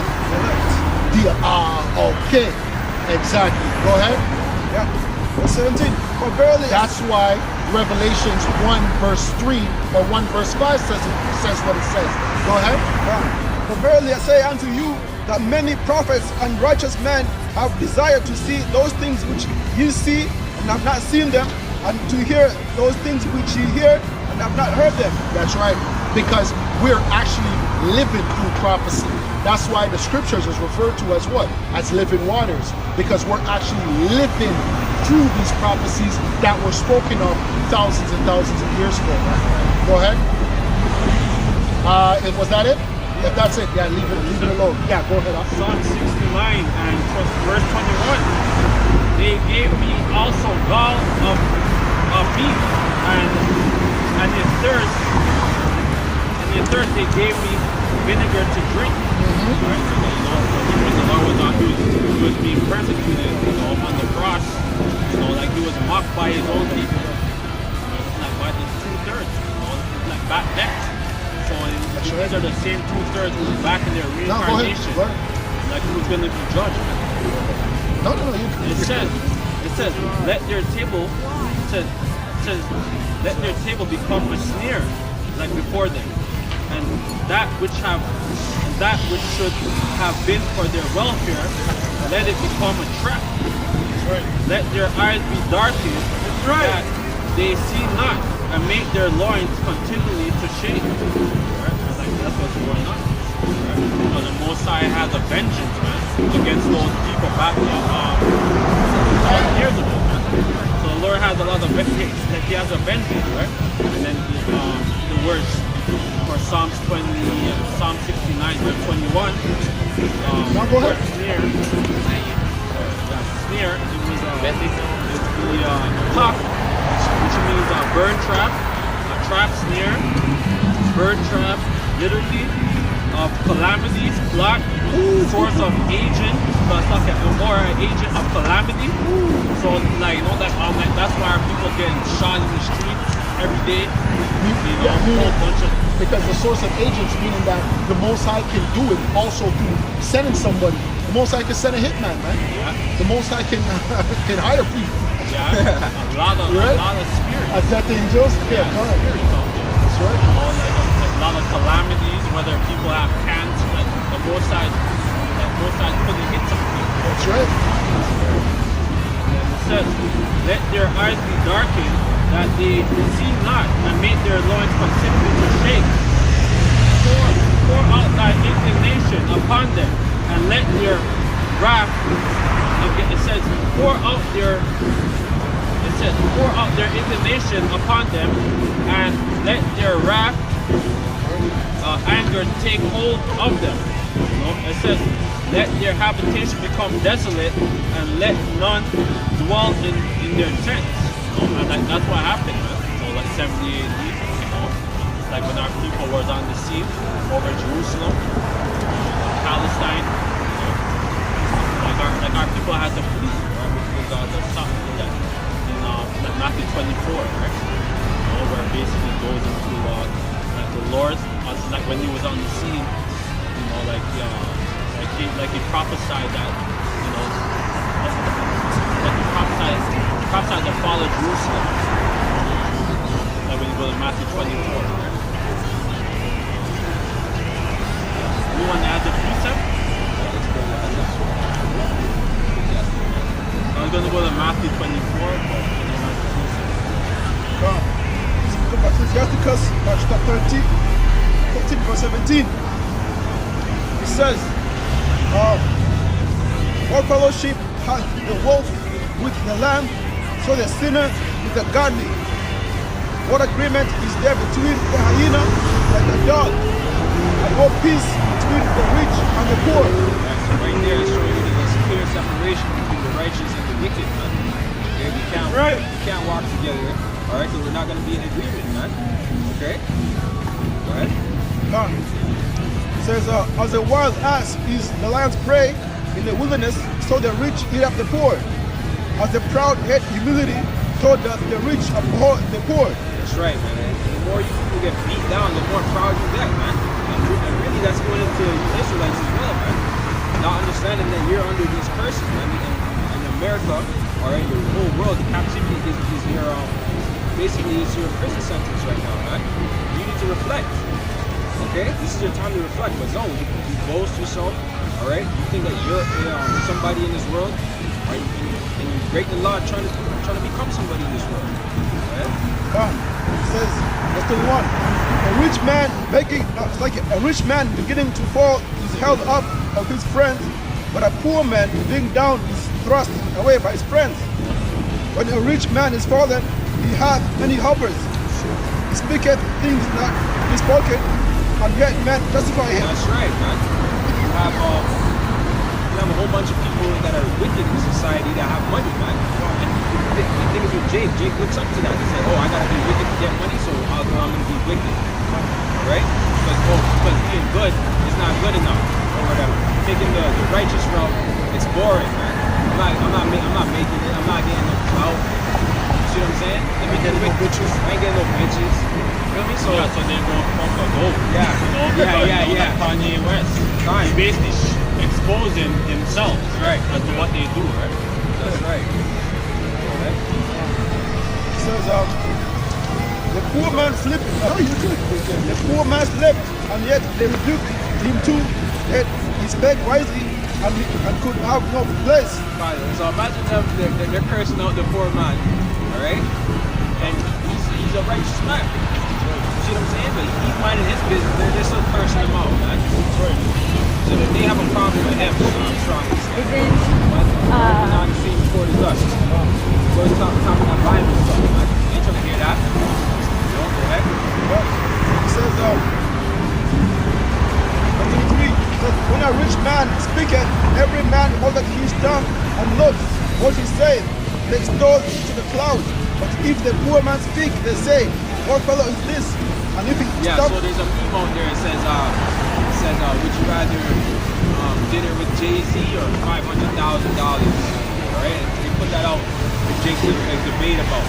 You feel me? Folly. Yeah, it's foolishness. But what wisdom can Jay-Z give you, man? Other than the wickedness of the dark arts, man, that he practices. That's right. You see what I'm saying? You're better off taking the 500 grand. You see what I'm saying? But that's all folly at the end of the day. You see what Jake's mind is at, because this guy has $1 billion or whatever, his net worth is a billionaire or whatever, that he has wisdom. Nah, he sold out for that shit, man. Leading people astray. Okay? Because his MO is selling cocaine or whatever, man. And that's how he became what he is. He became a rapper and he excelled his way up. So he can make it, man. He can make it. And the small hat who's behind it. Yeah. So it's like, they're the agents of chaos. That's right, man. Amalek. That's right. It's like going back to the movie of Trading Places. Like, it's nothing for these Edomites to make a Jake somebody. This is society, man. It's nothing. You see what I'm saying? Like, they sell that illusion that all Jakes are rapping all this shit, then you get $1 million deal, man. And the thing is with that's like winning the lottery, man. Not every Jake makes it in that sense. You see what I'm saying? Right? That's why, like, when it comes to people come against us, when you say, like, with the people, right? Like, when you say, like, with the Israelites, come against us because we're poor. We have these small hats, with the people, but nobody comes against them. You know, they're rich, they have money. You know, nobody say, take it. Right. You know, when we say that with the people, nobody come against us. Yeah. That's why I say that when a rich man speaketh, every man holdeth his tongue, and look what he saith, extols it to his clouds. But if the poor man speak, they say, what fellow is this? And if he stumble, they will have to overthrow him. That's right. So even if we may slip up in our speech, like, this guy doesn't know what he's talking about, he's stupid, or whatever. You feel me? But they don't understand the spirit, man. They don't understand that the Lord is actually dealing with men with speech impediments, man. That's right. Or whatever disabilities that certain brothers have, man.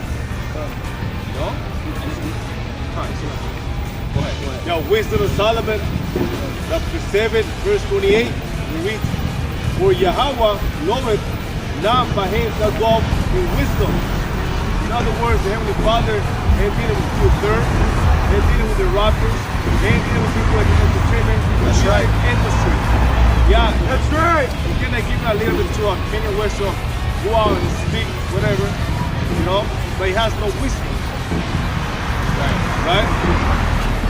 You have to learn from the beginning. You have to like wipe out whatever he learned with Amalek. Right? The eye south. He's a billionaire because of Amalek. He's a damn billionaire, but he's just an agent of chaos who's rousing up our people to go, that basically, Kanye West is rousing up Jake, to go fight against Esau, which is good. Because you niggas are in slumber. So you guys have to get raising up, man, and go fight. That's it. Because that's gonna be the 2/3 that are gonna get risen up to go fight. Yeah. In the race riots. Yes, that's Jacob's trouble speech, right? Verse 29, For she is more beautiful than the sun, and above all the order of the stars. Nah, Jake would rather, a blue face hunted, right? With a Edomite on it, man. He doesn't want wisdom. He doesn't desire after wisdom, man. You know? Go ahead. Says, being compared with the light, she is found before her. Verse 30, For after this cometh night, now by to like the by to not prevail against wisdom. But you have to just continue verse 24. The riches are good unto him that hath no sin, and poverty is evil in the mouth of the ungodly. The heart of a man changes his countenance, whether it be for good or evil. That's right, man.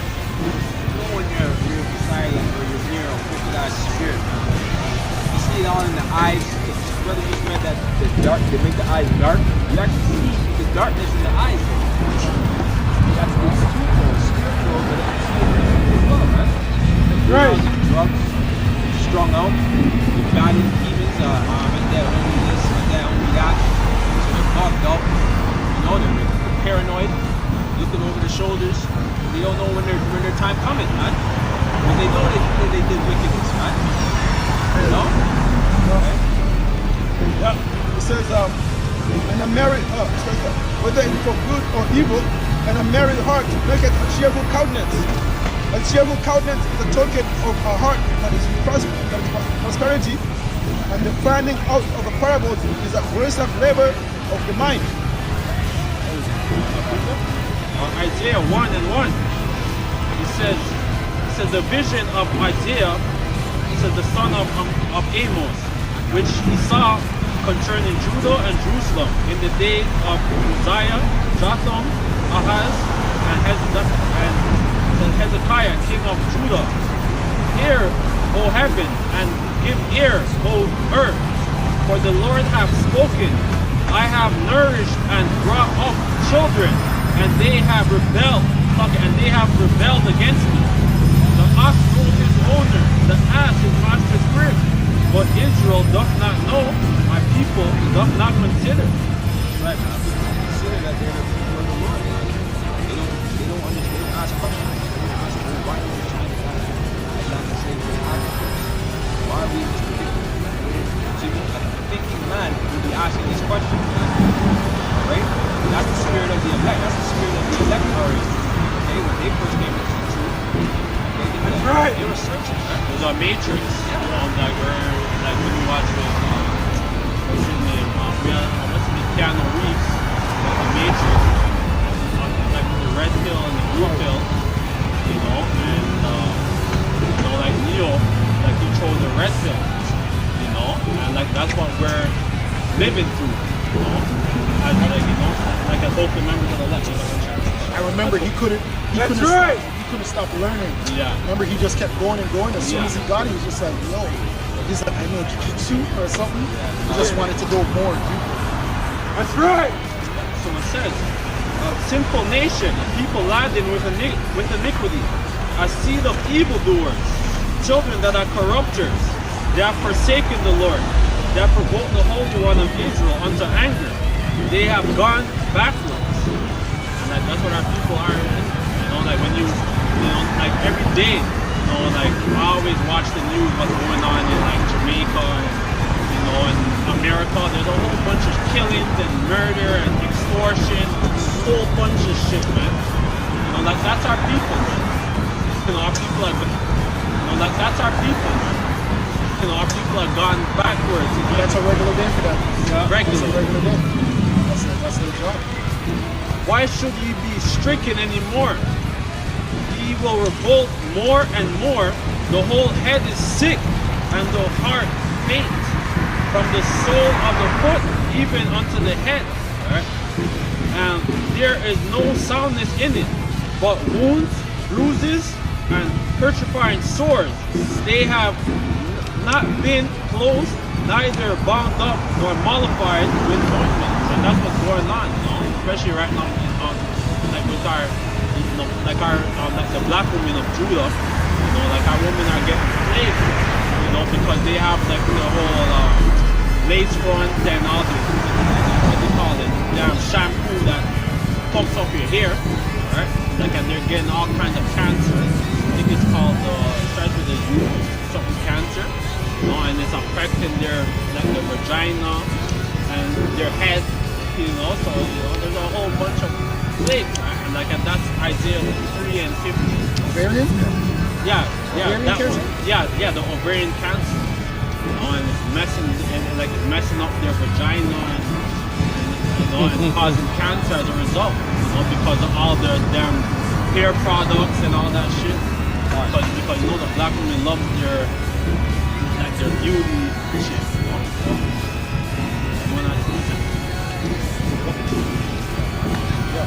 This is Isaiah 59 verse 1. It says, behold, the Lord Yahweh, his hand is not shortened, that it cannot save, neither his ear heavy, that it cannot hear. But your iniquities are separated between you and your power, and your sins are hid. Es la que se trauma. Después de ir a la guerra, me dio tanta masacre. Y antes no se traumaban. Pero ahora con las drogas que les dan, les revientan los pinches nervios con el medicamento, man. No pueden controlar eso, man, porque realmente las guerras eran normales en la antigüedad. Israel iba y masacraba y mataba un montón de gente y no venían traumados, man. Y siempre andaban en guerras, pero era por todo ese pinche químico que le dan a nuestra gente. Nuestra gente se buguea. Pero el edomita se encuentra y un edomita no puede dejar de matarme. Cuando un edomita realiza que esa es su bendición, no se proclamado hombre blanco, ¿qué es lo que hacen estos vatos? Andan como mercenarios por todo el mundo vendiendo sus servicios como asesinos. Se compran ranchos en las fronteras, ¿me? Y están con un sniper matando mexicanos o israelitas cruzando su frontera. Y para eso pagan dinero, man, para vivir allá. Tienen todo bien, ¿cómo se dice? Tienen todos los recursos, tienen todo lo que necesitan para ir a matar a nuestra gente. Porque pasatiempo. Exactamente. El pasatiempo de un edomita es matar. Es de robar, matar, destruir, violarme. El diablo.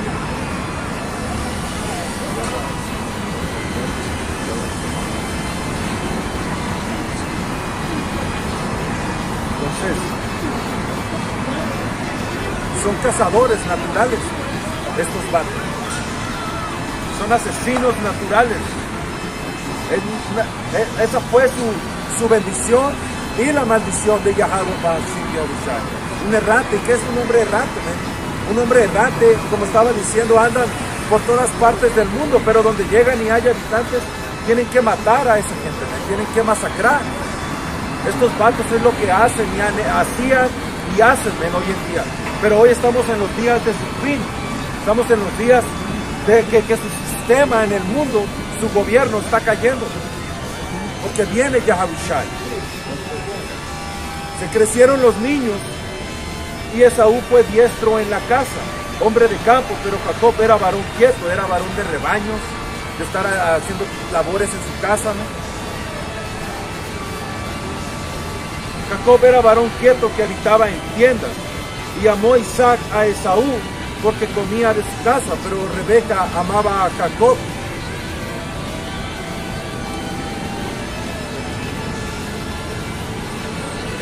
El significado del diablo. ¿Qué es un diablo? Porque nuestra gente es enseñada en iglesias, en centros de reunión, en sectas cristianas, todo tipo de templos, de diferentes religiones, diferentes nombres, que eso es dado por el gringo, eso es puesto por el hombre blanco. Cuando él salió y conquistó la tierra, dice la escritura, que salió después de 1000 años por un poco de tiempo a hacer un desmadre en el mundo. Hizo su montón de religiones, hizo su montón de caminos de filosofía, de dioses, de religiones, de doctrinas, y las tiró a Israel. Ahora Israel tiene un montón de iglesias, de diferentes, para creer todo tipo de pendejadas, y lo que les enseñan en estas iglesias es que el diablo es únicamente espiritual, que el diablo no les enseñan que es una raza completa de hombres, nada más les enseñan que es espiritual y que luchamos siempre contra espíritus. Pero eso parte es verdad, pero no les enseñan la completa verdad, que el diablo es una raza de gente. Y cuando buscas el significado del diablo, lo primero que te da, que dice, el significado del diablo, espíritu o ser sobrenatural que en diversas creencias religiosas presenta al mal. Ahí está lo primerito, espíritu o un ser, como enseñándote, un ser místico, un ser mágico, un ser espiritual. ¿Sí me entiendes? Sí existe, sabemos que sí existe Satanás, el espíritu, pero no es más que un sirviente de Yahweh para Hashem Yahushai, trabaja para Yahweh. Es un empleado más que está en la nómina del Padre, es un empleado más que está trabajando y haciendo lo que se le ordena, el espíritu. Y este trabajo que está haciendo Satanás espiritual es engañar al diablo carnal, Esaú Edom, a ir en contra de Yahweh para Hashem Yahushai. Y es lo primero que te dice, que es un ser, que es un espíritu, que nomás te está dando la mitad, pero sigo leyendo. Lo así poco abajo, ahí otra vez vuelve a poner cuál es el significado del diablo. Persona que tiene mal genio o es muy traviesa. Directamente. Persona, un hombre, una raza, humanos. Persona que tiene mal genio y es traviesa, que travieso es ser un desmadroso en el mundo. Que travieso es ser un maldito en el mundo. Persona que tiene mal genio o es muy traviesa, temeraria y atrevida. ¿Qué es lo que anda haciendo este diablo?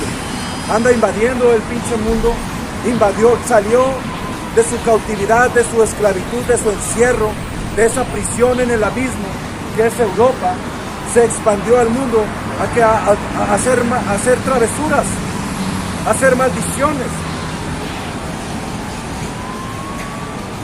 Vamos a ver sinónimos de travieso. Sinónimo de travieso. Vamos a ver, la escritura dice que el diablo es una persona traviesa. Vamos a ahora ir a los sinónimos de un fucking maldito, travieso. Travieso dice revoltoso, inquieto, bullicioso, retozón, ingenioso, agudo, sagaz, sutil. Que para que este vato haya conquistado el mundo y haya masacrado a tanta gente, tiene que tener estas características. Yahweh para Hashem Yahushai tuvo que ayudar a este diablo a ser sutil, a ser ingenioso. Porque, men, como un enemigo le va a decir a su enemigo, vamos a firmar un tratado de paz. Tú te quedas de este lado de la línea y yo de este lado. Si son fucking enemigos, man. Tuvo que ser astuto, man, este diablo. Tuvo que ser sutil, engañoso, para engañar a los gaditas, los indios de Norteamérica. Man. Tuvo que tener esa sabiduría, man, del engaño, esa manipulación engañosa con los indios. Man. Mira qué le hizo el gringo a los indios. Los metió todos en pinches prisiones, man, en corrales, como animales. Mira cómo hizo Hernán Cortés, man, a los aztecas, a un ejército completo. Los engañó y cuando estaban en sus pinches religiones, los soldados de Hernán Cortés salieron, cuando estaban en sus ritos paganos, man, que es algo maldito también. Vino este diablo y masacró a los indios con engaño, man. Estaban supuestamente en paz, hospedados, y nomás salían y hacían una matanza, man, porque como dice aquí la escritura, tiene que ser ingenioso, man. Para estos pinches indios Esaú fue ingenioso. Tengo un precepto rápido que describe exactamente a Esaú. Salmos 55 y 20. En cuanto a mi compañero, él traicionó a sus amigos, no cumplió sus promesas. Sus palabras son tan suaves como la mantequilla. Sus palabras son tan suaves como la mantequilla. Es Esaú, Edom. ¿Quién más? La escritura te dice que es un cazador, que es un asesino, que es un mentiroso, que el vato es sutil. Te dice que es un engañador, que sus palabras son tan suaves como la sutil, tan suaves y sutiles como la mantequilla. Te dice la escritura que el diablo edomita iba a estar gobernando en el fin de los tiempos. ¿Quién es la raza? No es difícil, solo es un poquito de coco, echarle 1 más 1 son 2 y ya está el resultado. No tiene que quebrarse el coco, la escritura te enseña quién es el diablo en carne. ¿Sigue? En cuanto a mi compañero, él traicionó a sus amigos, no cumplió con sus promesas. Sus palabras son tan suaves como la mantequilla. Tan suaves como la mantequilla, no cumplió sus promesas. Esaú cumplió sus promesas cuando hizo pacto con la tribu de Gad. No cumplió sus promesas. Quebró sus promesas porque un diablo no tiene palabra. Un diablo no tiene vergüenza. Un diablo va sobre su beneficio nada más. El diablo únicamente se va a beneficiar a él mismo, aún sobre su propia gente. Son entre ellos demonios, son entre ellos diablos. No les importa más que su propio beneficio. No tienen lealtad. Son tramposos. Pero en su corazón hay guerra. En su corazón hay guerra. Cuando estaba haciendo Esaú pacto con la tribu de Gad, ¿qué había en su corazón? Había guerra. Pero ¿qué estaba expresando este diablo? Estaba expresando palabras suaves como la mantequilla que se derriten. Palabras buenas, palabras engañosas que le dieron confianza a estos pinches indios, a estos gaditas que se suponía que eran la verga en la guerra. Pero no podían estos diablos ganarles en guerra, tenían que recurrir al recurso del engaño. Eso siempre funciona en el engaño. Por eso te dice el Señor, no confíes. Si es tu enemigo, no confíes en tu enemigo. Aún el artesano sabe que aunque pula el espejo, se va a volver a enmoquecer, se va a volver a empañar, a ser opaco. Sabes que siempre es tu enemigo el gringo. El gringo es tu fucking enemigo. Yo creo que les habló así. No hay necesidad de guerra, mitad y nadie muere. Entonces, exactamente. Les traigo unos obsequios. No hay que matarnos, ¿para qué? ¿Para qué necesidad de tanta guerra? De derramar sangre sin necesidad. Así es lo que al diablo le gusta, derramar sangre.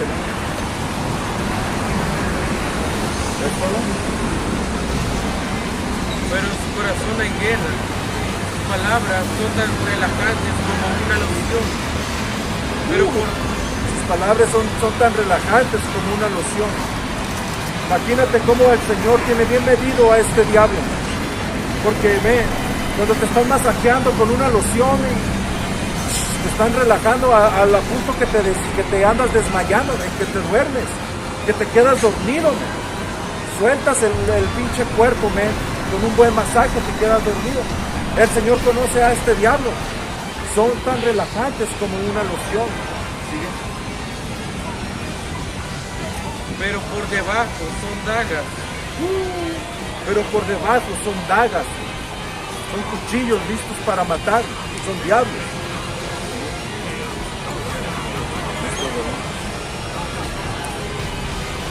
Génesis.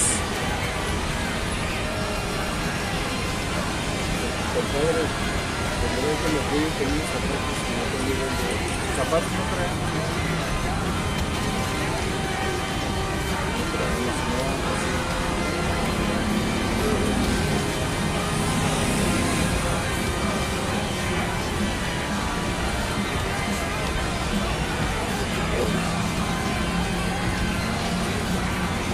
Génesis 25 y 30. Esaú le dijo a Jacob: me muero de hambre, dame un poco de ese guiso rojo. Y él dice guiso rojo porque es crudo, porque era un guiso de carne cruda, pero este diablo come carne cruda. Desde el primer blanco, el vato comía carne con sangre, carne cruda, era su naturaleza. No dice que Jacob comía carne cruda. Jacob lo estaba guisando. Jacob estaba cocinando ese pedazo de carne con lentejas. No se lo iba a comer crudo nuestro antepasado.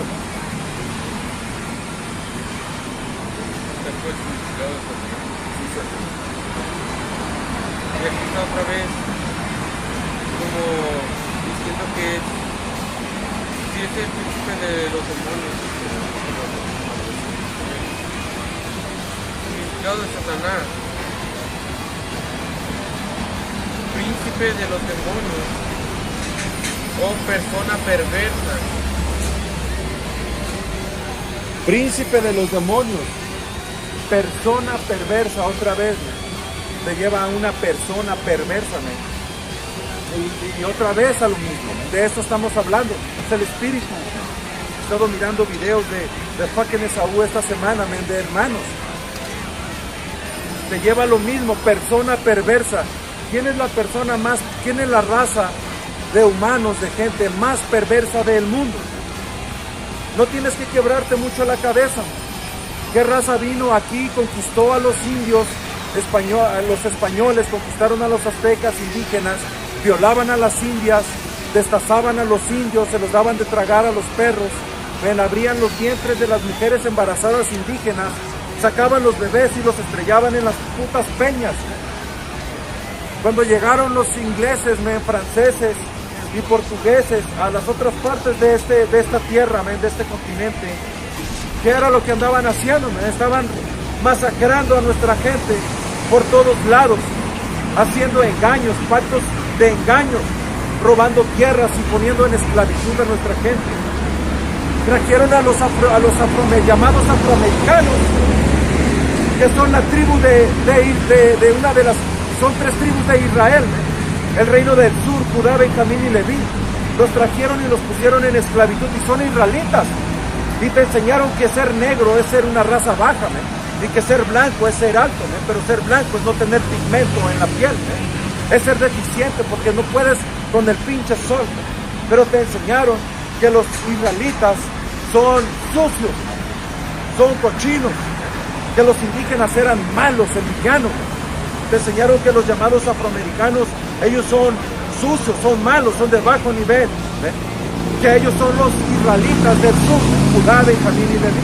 Los trajeron con cadenas, los trajeron desnudos y llenos de mierda, enfermos, muriéndose, con todo tipo de enfermedades se venían muriendo en los barcos, de todo tipo de castigos le ponían. Miré una película donde metieron a una mujer judita, a una morena, la metieron en un pinche como en un cofre, men, o en una maleta, en un ataúd, men, y lo enterraron en la puta tierra, men, bajo el sol, men, para darle un castigo, men. Ya, eso es maldito a una mujer, men, por no estar agradada de ser una pinche esclava, men. Y aquí, ¿quién hizo eso? El diablo Edom. ¿Y qué raza es? 1 más 1 es fucking 1, man.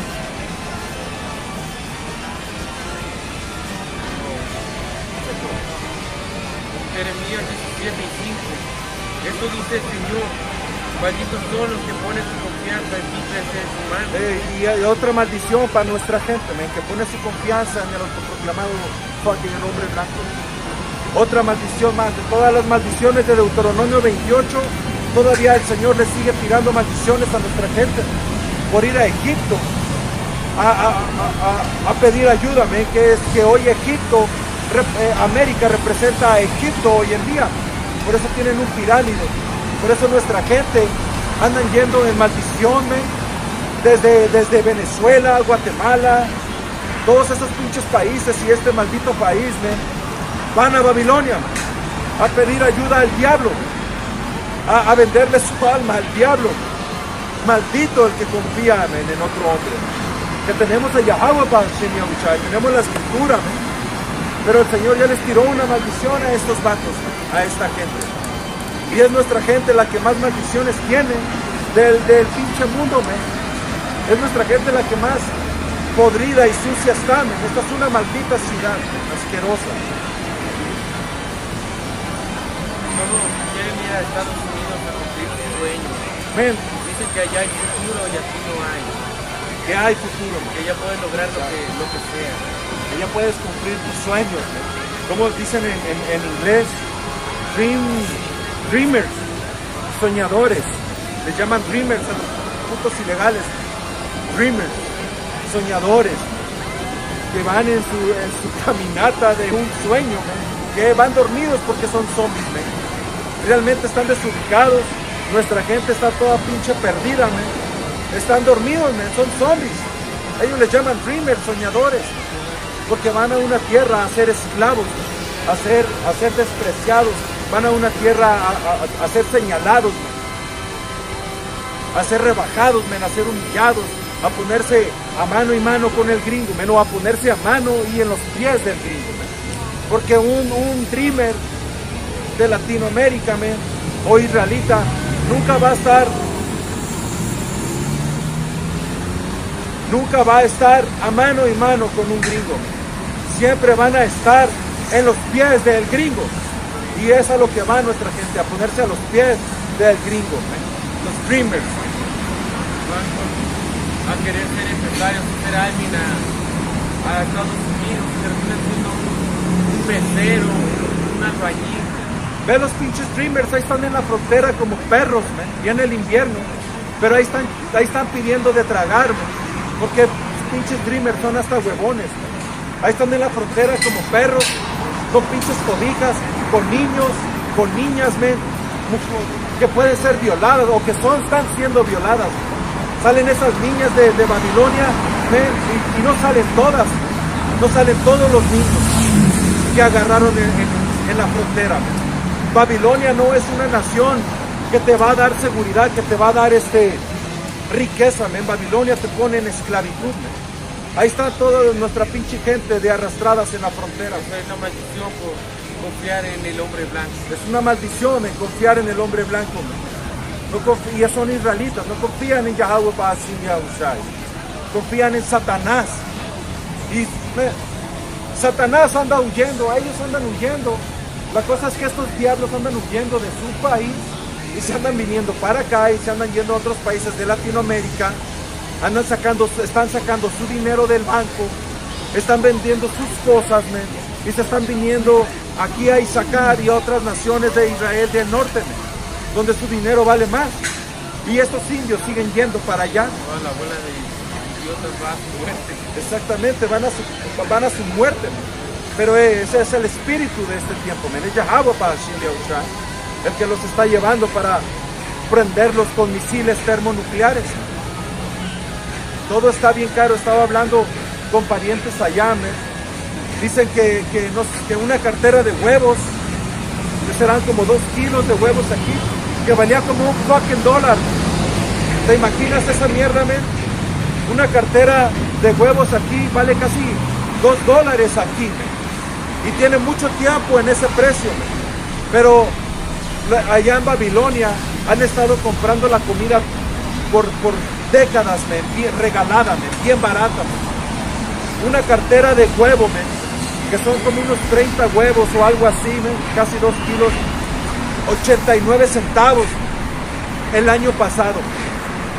89 centavos, no hay ni un pinche dólar, que eran como 15 pesos, 17 pesos, men, lo que vale un refresco aquí, men. Imagínate eso, y ahora dicen que está a $4. Ahora su comida está siendo barata, pero cuando empezó el Cucuy 19 y toda esa mierda y andaban todos poniéndose el pinchazo, el gobierno les empezó a regalar dinero, men, y todos creyeron que estaban en un buen caso, como dice la escritura, men. Pero ahora está la inflación de la moneda, está la caída del dólar, men, está la caída de todas las pinches monedas, está cayendo la economía, men. Y ahora la comida en Estados Unidos está poniéndose bien cara. El petróleo, estaba mirando una noticia que el aceite, el petróleo, se están gastando sus últimas reservas. Este diablo tiene que apurarse, ¿no? Estos diablos se andan apurando para ver dónde van a ir a robar petróleo, ¿no? A ver dónde van a ir a sacar suministros, porque estos vatos ya no tienen suministros. Destruyeron sus propios suministros, ¿no? Sus propias fábricas de comida. Estaban tirando aceite, estaban tirando leche. Creían que se iban a levantar fácilmente. Ahora se les volvió la moneda y no pueden ir a poder a ninguna otra nación. Porque el Señor Yahweh Ba'ashim Yahushua ha fortalecido a las naciones, ha fortalecido naciones débiles que ya no van a dejar que Babilonia vaya, invada y saquee ninguna otra nación. Ahora ellos van a sufrir un terror. ¿Sí? Aleluya. Esto dice el Señor: malditos son los que ponen su confianza en sus seres humanos, que se apoyan en la fuerza humana y apartan el corazón del Señor. ¿Y qué es lo que estas indias están acostumbradas allá en Babilonia, men? Y estas negras bastardas, ¿no? Están acostumbradas a abrir las patas, embarazarse, men, y mandar a la verga al papá del niño, porque les conviene más que el gobierno les dé dinero y que sigan de putas sin ningún hombre que las esté chingando, men. Les conviene más tener un hijo de diferentes hombres para estarles quitando su dinero. Aquí les llamamos a esas mujeres, les llamamos a los hijos de esas mujeres, les llamamos mole, men. A los hijos de una puta, men, les llamamos mole, porque el mole está hecho de diferentes chiles, que igual que estos morros, cada niño es de un chile diferente, men. Estos son puros moles los que hay allá, bastardos, porque estas viejas están fuera de orden, men. Estas mujeres están fuera de orden, porque así las ha educado el gringo, así las ha enseñado este diablo, ven, a que estén rebeldes, a que ellas son superiores, a que ellas pueden, a esa filosofía de feminismo, de un alto nivel de feminismo. Pero eso se va a terminar. Eso que una mujer está acostumbrada allá en Babilonia a estirar la mano al pinche gobierno, al fucking tío Sam, men, y que le esté cayendo el cheque cada mes, men, eso está terminando. Las estampillas están terminando. El dinero del gobierno de Babilonia, ayudas a la gente, están terminando. Y van a terminar. Están recortando, están dando menos comida, menos ayuda. Ahí va. La comida está cara, el petróleo, la gasolina está cara, ¿no? El agua, no va a haber suficiente agua, ¿no? Va a haber recortes de luz.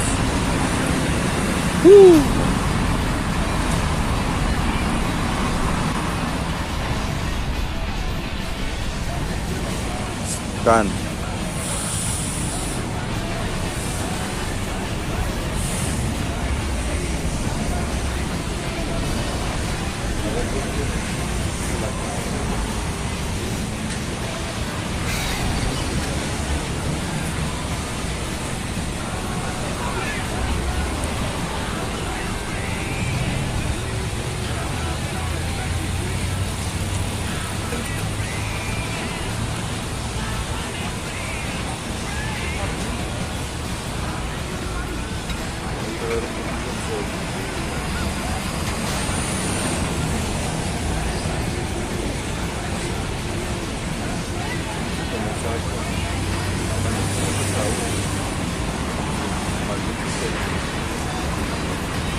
Tahuara Yahweh, Bahasham Yahushai, que otra vez nos permite venir al campo.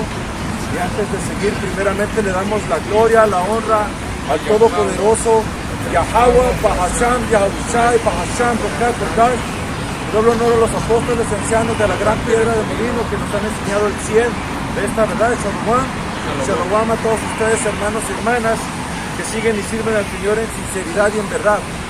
Tahuara, la misericordia de nuestro Señor, que nos permite traer el mensaje otro día más, esperando la destrucción de este maldito imperio del hombre blanco. Seguimos esperando que se acabe este sistema maldito donde el Señor no gobierna, porque para que haya justicia tiene que venir nuestro Señor Yahushai a gobernar, tiene que venir a conquistar las naciones y gobernar. Eso es lo que estamos profetizando, la venida de Yahushai, el próximo gobernante del mundo. Ninguna nación más va a volver a gobernar. Estamos profetizando la caída de Estados Unidos de Norteamérica, que es la Babilonia en la Biblia, la madre de las rameras. Un país de confusión, que eso significa Babilonia, confusión. Son los que confunden al pinche mundo. Son los que enseñan que un hombre se case con un hombre, que adopten hijos, que una mujer se case con una mujer y que adopten hijos. Son los que enseñan que un hombre puede tener relaciones sexuales con un niño y que está bien, que ese amor existe. Son los que enseñan que no tiene nada de malo abortar. Son los que enseñan a la mujer a ser liberal, a estar en un nivel superior que el hombre. Y estamos profetizando por la palabra de Yahweh Bahashem Yahushai la caída de Babilonia, Estados Unidos de Norteamérica. Y este mensaje es únicamente para la nación de Israel, que los israelitas fueron dispersos en el mundo. Los israelitas fueron dispersados en todo el mundo, como un castigo, como un juicio por la idolatría, por adorar imágenes y estatuas, adorar todo tipo de dioses paganos. Ahora nuestra gente está por todo el mundo, con otros nombres como mexicanos, colombianos, guatemaltecos, panameños, que regresan a Israel. Los indígenas que estaban aquí en esta tierra cuando llegaron los malditos europeos, esos indígenas son las 10 tribus o 9 tribus perdidas de Israel. Los latinos, indígenas, afroamericanos e indios seminoles son los llamados israelitas de la Biblia. Son los israelitas, somos el pueblo de Israel. Y este mensaje es únicamente para Israel y específicamente un grupo pequeño de la nación de Israel que está predestinado a ser salvo en estos días. Nada más un grupo, un remanente de nuestra gente, de las 12 tribus de Israel, va a ser salvo en este tiempo. Los demás están destinados a la muerte. Nadie va a sobrevivir. De la nación de Israel, latinos, indígenas, afroamericanos, indios, seminoles, nadie va a sobrevivir. Los únicos que van a sobrevivir son los que el Señor predestinó a ser salvos en este tiempo. Una gran muchedumbre, de gente.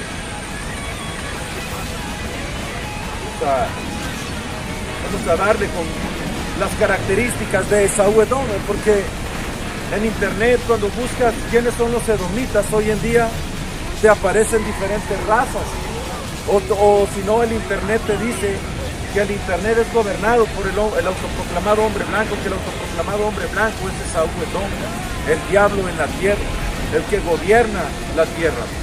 Ellos son la raza que está gobernando el mundo ahorita, la raza blanca, y ellos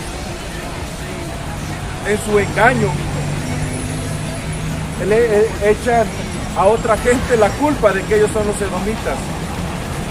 Señalan a otros que ellos son edomitas y que ellos no son edomitas. Pero la verdad es que el autoproclamado hombre blanco es la raza de edomitas en la Biblia. Y ellos tienen ciertas características que los, ¿cómo se dice? Para conocerlos, ciertas características con las que podemos conocer. Tiene la raza de Esaú Edom, características que los delatan, que los describen. Vamos a Génesis 25, 24, ¿no? Porque nuestra gente vive un engaño. Nosotros vivíamos un engaño cuando estábamos en el mundo. El Señor nos trajo a la luz, pero nuestra gente sigue engañada. Pero hay un grupo de hombres y mujeres que están saliendo de ese engaño o que ya salieron, que ya están por salir o que ya salieron. Solo el Señor sabe si ya está sellado toda la elección. Pero la Escritura dice que cuando sea el último sellado van a venir una gran catástrofe repentina. Vamos a Génesis 25, 24, que esa catástrofe son los misiles termonucleares. Génesis 25, 24. Cuando llegó el momento de dar a luz, Rebeca comprobó que de verdad tenía mellizos. El primero en nacer era muy rojizo y estaba cubierto de mucho vello, que la palabra correcta ahí es rojo, bermejo. Que el primero en nacer fue Esaú, aquí lo va a decir, y mucho vello, como un abrigo de piel. Por eso lo llamaron Esaú. El primero que nació era Esaú. Y dice la Escritura que era rojo, ¿ven? Como un niño autoproclamado blanco, como un bebé autoproclamado blanco. Ellos nacen rojos por el esfuerzo del parto, porque realmente no existe la raza blanca. No existe la raza blanca como una hoja de papel. Ellos son rojos. Un hombre que viene del linaje de Esaú Edom, o que tiene mezclas con Esaú Edom y es rojo o albino, o es blanco o llamado un albino, realmente ellos son rojos. Y eso fue lo que fue aquí, no fue un albino. Porque en ese tiempo toda la raza era morena, de piel oscura. Israel era moreno. La mayoría de la gente o toda la humanidad era de piel oscura. Pero cuando nació Esaú, fue un albino, ¿ven? Que Esaú es la reencarnación de este Caín.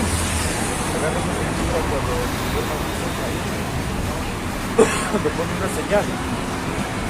Esaú fue la reencarnación de Caín, el autoproclamado hombre blanco, es la reencarnación del mal, es el primer asesino en la tierra.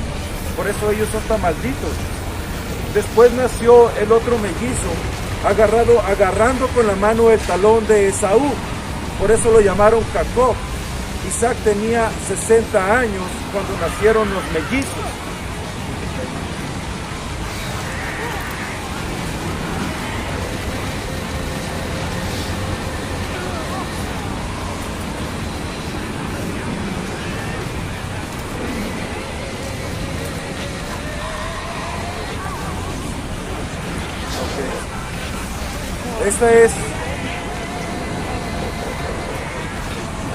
Este es Esaú, que salió un llamado gringo, güero, rojo, como dice la Escritura que nació rojo, y no describe a Jacob porque nació normal, porque Jacob nació como el color de piel de sus padres, de su madre, como era toda la raza humana. Este fue un albino, una falla, lo que le decimos un albino, una falla genética, que es una maldición, porque tener la piel roja en ese tiempo, blanca, es ser un leproso. En ese tiempo esa es la lepra original. Bien, cuarto de Esdras 6 y 9 dice, porque Esaú es el fin del mundo y Jacob es el principio del siguiente, del que sigue. Y hoy podemos saber que claramente también es una señal que el autoproclamado hombre blanco es quien está gobernando el mundo. Entonces él tiene que ser Esaú, porque la Escritura dice que en el fin de los tiempos la raza que iba a gobernar el mundo iba a ser Esaú Edom, en al que le cambiaron el nombre a Edom, que significa, que significa bermejo. Esaú quiere decir consumido es él, porque no tenía pigmento en la piel. Esaú no tenía pigmento, nació consumido como un muerto, sin color.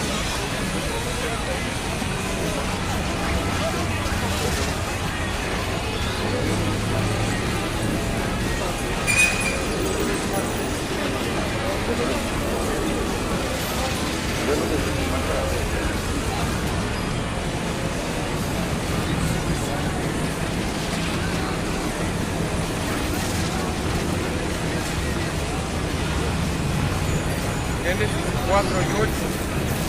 Y dijo Caín a su hermano Abel, salgamos al campo. ¿Qué aconteció?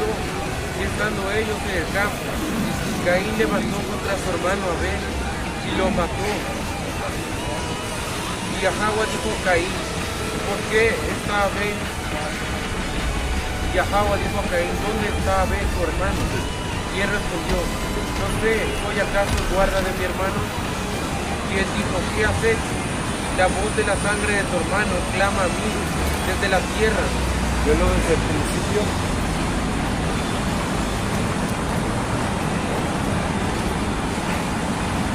Y claramente cuando esa escritura comienza ahí, dice que Caín le dijo a su hermano, salgamos al campo, engañándolo. Porque tal vez Caín, Abel, no veía a su hermano como un enemigo. Tal vez nunca iba a imaginar que su hermano lo iba a matar, pero desde ahí es un engañador. ¿Qué quiere decir Satanás? Es un engañador.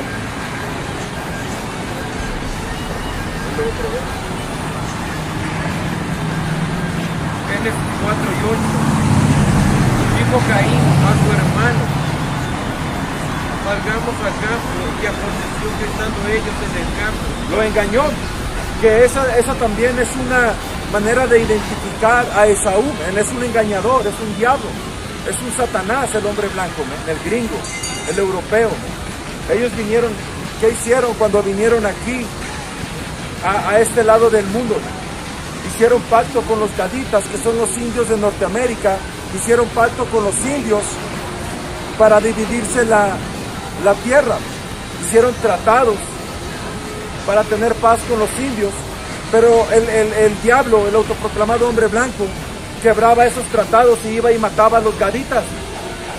Muchas veces los mató, muchas veces hizo tratados, y así ha hecho en el mundo, hace tratos con las otras naciones, como con Pakistán, como con Irak, va y conquista esas naciones, hace tratos con la gente de allá, y luego los engaña, anda engañando al mundo, anda engañando para robar sus recursos naturales, que fue lo que hicieron con los indios de Norteamérica.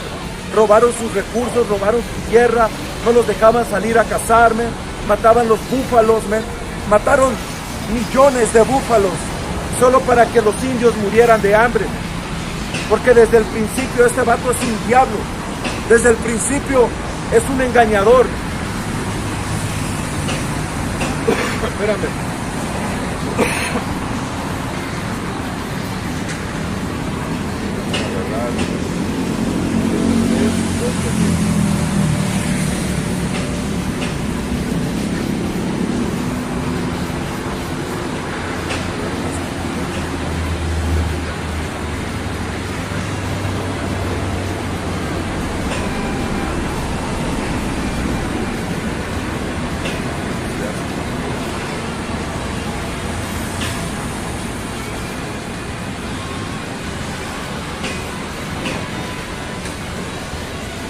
Eclesiástico 12:10, es un libro apócrifo que se encuentra en la latinoamericana o en la Biblia del 11 también. Eclesiástico 12:10, no te fíes nunca de tu enemigo, su maldad permanece igual como el bronce debajo del óxido. Aunque se haga el humilde y se acerque agachado, mantente en guardia, desconfía de él. Actúa con él como el artesano que pule un espejo de bronce y sabe que el óxido no resistirá hasta el fin. Que tengas precaución con este gringo, con este diablo, con este vato que es un engañador, como desde el principio engañó a su hermano Abel. Le dijo vamos al campo y su intención era matarlo, que lo mató, era asesinarlo. ¿Y qué estaba haciendo Esaú? Cuando Jacob venía con su familia huyendo de su suegro, vino Esaú a Jacob, que ya tenía el nombre de Edom, ya había sido cambiado su nombre a Edom, vino con un ejército para acompañar a Jacob y a su familia y protegerlos, que eso fue lo que le dijo. Pero conociendo a este diablo, nuestro antepasado Jacob, él no confió en él. Él sabía claramente cómo es su hermano, un tramposo, un engañador, un diablo, un demonio. Él fue por otro lado. Le dijo a su hermano, te espero en casa, te quiero mucho, bla, bla, bla, guau, guau, guau, y te voy a cuidar. ¿Y qué le dijo Jacob? Pues tú adelántate y yo voy atrás de ti, ¿me? Porque Jacob era su hermano, ¿me?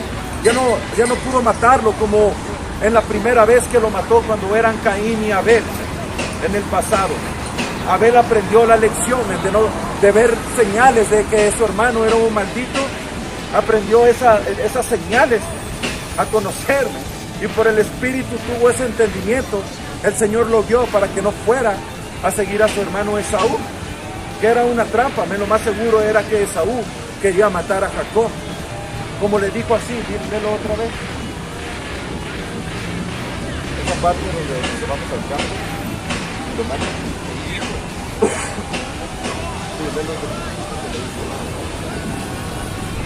Y dijo Caín a su hermano Abel, salgamos al campo. Y aconteció que estando ellos en el campo. Y que lo estaba engañando, salgamos al campo, ¿no? Vamos en paz al campo, vamos al campo. Y aconteció que estando en el campo, ¿qué pasó? Caín se levantó contra su hermano Abel. Caín y lo mató. de repente, ¿no? Tal vez hubo una pelea, tal vez se defendieron, tal vez Caín se tuvo que defender, pero Caín llevaba la ventaja porque fue un ataque sorpresa. Tenemos que imaginarme, Caín dice que se levantó nomás de la nada, ¿no? Tal vez comenzó a insultarlo, tal vez ya tenía un garrote o un cuchillo o algo, ¿no? Ya estaba preparado. Lo llevó a un lugar donde lo había planeado matar. Él hizo un plan para matar a su hermano.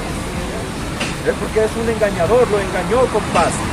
Así Esaú quiso engañar a Jacob, pero ya no resultó, porque ahora Jacob tenía el consejo del Espíritu Santo de Yahweh para hacerle a Usai, que le dijo, Eclesiástico 12:10, no te fíes nunca de tu enemigo, su maldad permanece igual como el bronce bajo el óxido, y un maldito reencarna en un maldito. Un maldito va a ser un maldito. Cada espíritu está sujeto a lo que fue creado. Los espíritus de los profetas están sujetos a los profetas, ¿no? Los espíritus de los malditos están sujetos a los malditos. Velo. Y Yahweh dijo a Caín, ¿dónde está Abel, tu hermano? Y él respondió, no sé, ¿soy yo acaso el guarda de mi hermano? Y le dijo, ¿qué has hecho? La voz de la sangre de tu hermano clama a mí desde la tierra. Ahora pues, maldito sea tú de la tierra. Y ahí está recibiendo el primer maldito de la tierra, Caín, recibiendo su maldición. Maldito seas. Eso fue lo primero que agarró del Señor, una gran maldición. Para eso fue creado. Ahora pues, maldito seas tú de la tierra, que abrió su boca para recibir de tu mano la sangre de tu hermano. Cuando labres la tierra, no te volverá a dar fuerza. Errante y extranjero serás en la tierra. Y dijo Caín a Yahweh. Y este vato es una característica de Esaú, que cuando se levantó en el tiempo del Renacimiento, después de 1000 años de esclavitud, este diablo, este vato ha andado por todo el mundo, conquistó la tierra y ha andado por todo el mundo. Como dice ahí que es errante, ¿no? Dice errante la palabra. Es un errante, ¿qué quiere decir errante? Que nomás anda para allá y para acá, Se vino para acá, se vino a Canadá, se fue a Australia, se fue a Sudáfrica, se dispersó en el mundo. Hasta se robó la tierra prometida, una de sus tribus, Amalek, se robó la tierra prometida. ¿Sigue? Oh, regrésate ahí donde el Señor lo maldice.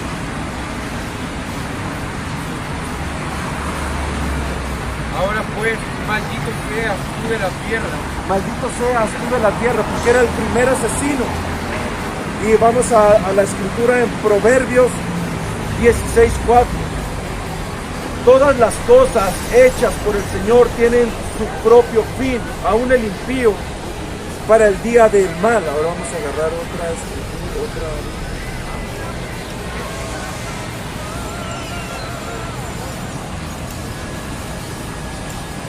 Vamos a la Reina Valera Gómez.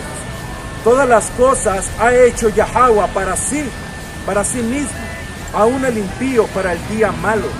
Que este diablo, este espíritu que está en los edomitas, ¿no?, fue creado para traer maldad al mundo. Fue creado para hacer un balance para nosotros, los hijos de Yahweh, para Hashem Yahushai. Fue creado para darnos un balance y que nosotros pudiéramos definir si realmente somos los hijos de Yahweh, para Hashem Yahushai, alejándonos del mundo, del bullicio y de la falsa sociedad, alejándonos del mundo y de su maldad, de la oscuridad que el autoproclamado hombre blanco, el diablo, tiene a disposición. Que él corre este mundo, que él es el que maneja este mundo, es el que corre, él es el administrador ahorita. Como en cuarto de Esdras 6:9 dice que él iba a gobernar en los tiempos del fin, y cómo es su gobierno con maldad. Fue creado para los tiempos malos.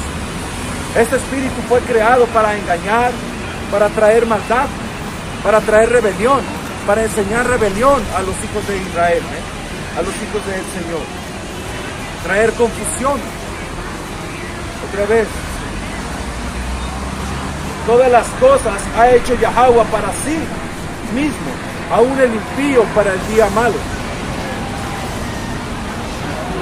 Abominación al Señor, abominación es a Yahweh todo altivo de corazón, aunque esté mano sobre mano, no quedará impune.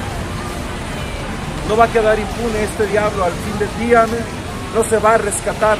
Él mismo con la inteligencia que tiene se la dio el Señor, la tecnología que tiene se la dio el Señor, el poder que tiene se lo dio el Señor. Todo le es permitido a este diablo edomita por Yahweh Bahashem Yahushai, y con sus propias fuerzas nadie se puede salvar de las manos del Señor. Dice la Escritura que no quedará sin castigo. Ciertamente no quedará sin castigo. Sigue en esa Escritura.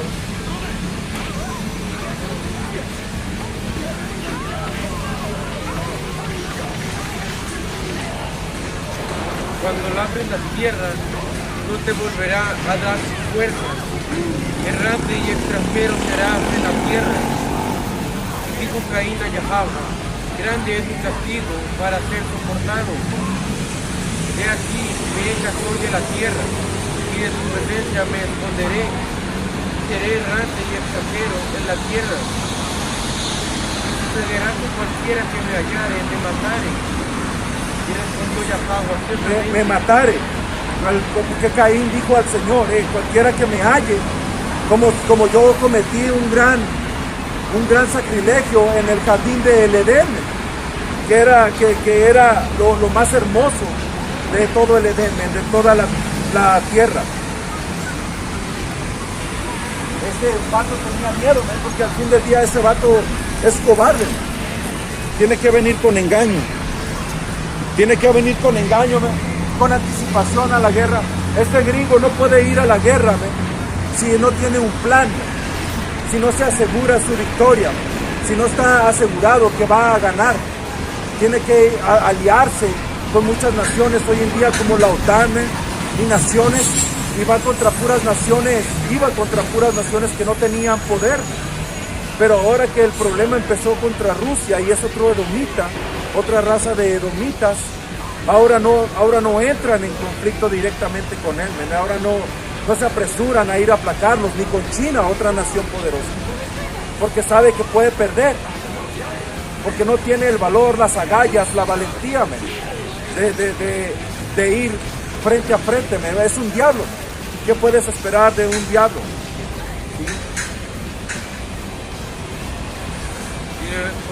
Y le respondió Yahweh: ciertamente cualquiera que matare a Caín 7 veces será castigado. Porque aún era un hijo de Adán. Entonces Yahweh puso señal en Caín. Puso señal en Caín. ¿Qué es esto? La llamada jiricua, o el vitiligo, una enfermedad que se va despintando la piel. Se va manchando poco a poco y una persona va perdiendo su pigmento. Pero cuando el Señor puso esa lepra, es una lepra, puso esa lepra a Caín, fue todo parejo. Lo hizo blanco de un chingadazo. Le quitó el pigmento, esa fue la marca. Por eso cuando nació Esaú, él traía la marca de Caín. Por eso la mayoría de los edomitas tienen la marca de Caín. Es una maldición y es una lepra. No tienen protección contra el sol.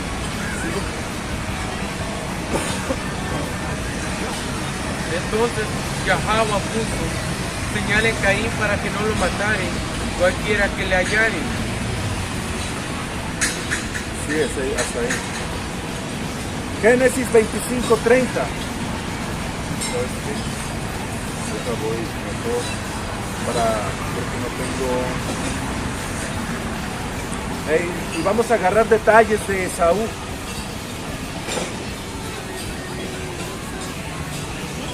Porque en la escritura claramente puedes ver cómo es la raza de Esaú Edom y cómo es la raza autoproclamada blanca hoy en día. Y es lo mismo. Son la misma gente.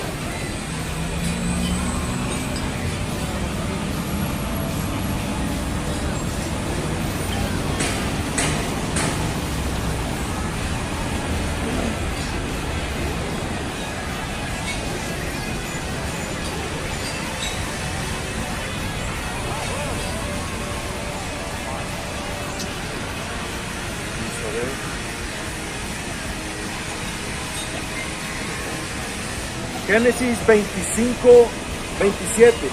Y crecieron los niños, y Esaú fue diestro en la casa, hombre de campo, pero Jacob era un varón quieto que habitaba en tiendas, man. Y esto es ¿cómo se dice? Pues esto es lo básico, man, para describir a Esaú.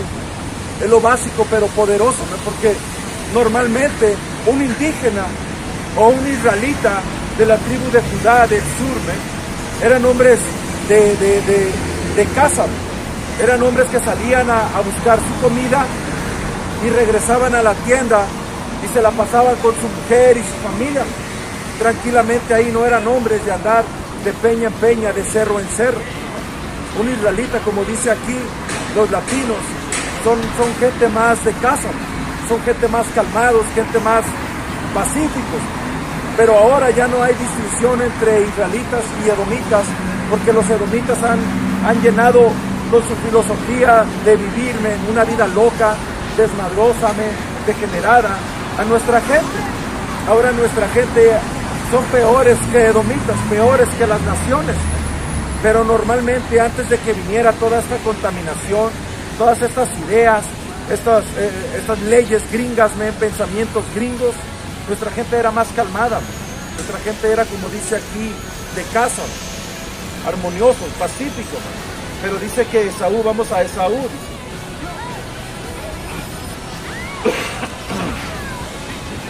Dice, y Esaú fue un hombre diestro en la cacería, hombre de campo, que era muy hábil para cazar. Se le daba la cacería a Esaú. Tenía esa inteligencia para ir al campo y siempre matar algo, porque él es el primer asesino, ¿no? Debemos regresar a eso, es el primer asesino. Este diablo siempre ha andado matando animales inocentes solo por diversión, por deporte. Esaú lo llamó deporte, ¿no? Pero eso es algo vil, ir a matar un león, ir a matar a un gorila, ¿no? Para cortarle las manos y ponerlas como un cenicero, ¿no? En sus pinches escritorios, en sus oficinas malditas, tener cabezas de elefantes, cabezas de jirafas, animales disecados. Eso es una naturaleza maldita de un asesino. Déjame ver a ver si puedo encontrar trofeos de un cazador.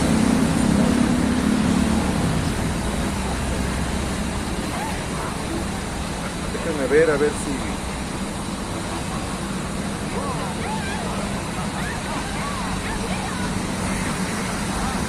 lo agarra.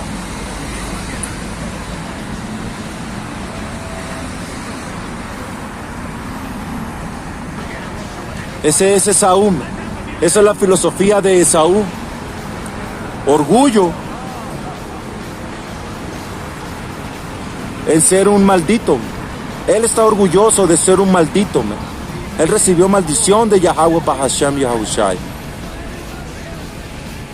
Ahí está. Ahí está. Y Esaú, el primer hombre diestro en la casa, no era el primer cazador, pero dice la Biblia que él tenía mucha destreza. Era un asesino natural, siempre tenía que estar matando algo. Y hoy su gente, el autoproclamado hombre blanco, sus descendientes son iguales que Esaú Edom. Les gusta matar animales, les gusta cazar animales por deporte, les gusta matar gente, man. Esos exmilitares que han ido a guerras allá en Babilonia, man, que han andado en diferentes naciones masacrando gente. Esos vatos no tienen paz. Esos vatos no regresan a su casa y se calman. Esos gringos regresan a su casa, y el gringo es el que tiene dinero, man, porque cuando el mexicano, que es un isacarita, o el israelita que va a la guerra, ese vato o ese israelita cuando va a las guerras de Esaú y regresa, está todo jodido de su pinche mente. Ya no se puede equilibrar el vato, la raza. Pero un edomita está en su sangre ser un asesino. Un edomita está en su sangre ser un matón. Ese vato no se afecta, ¿eh? Y si se afecta es porque tal vez no mató suficientemente o no se encontró. Pero los edomitas, cuando van a la guerra, men, y se encuentran que para eso nacieron, que esa es su bendición, men, esos vatos no vienen y se trauman, nada más.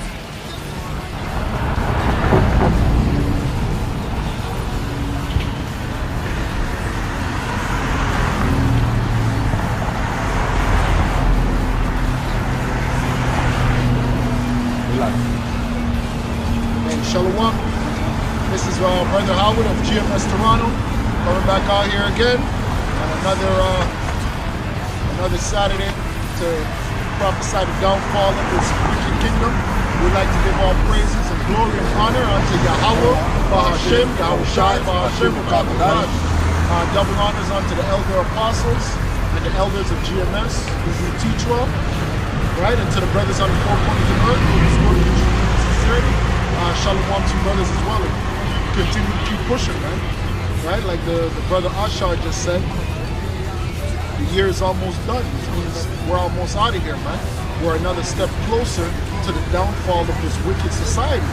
And we're another step closer onto the implementation of the mark of the beast, man. What is the mark of the beast? The mark of the beast is a financial system, right?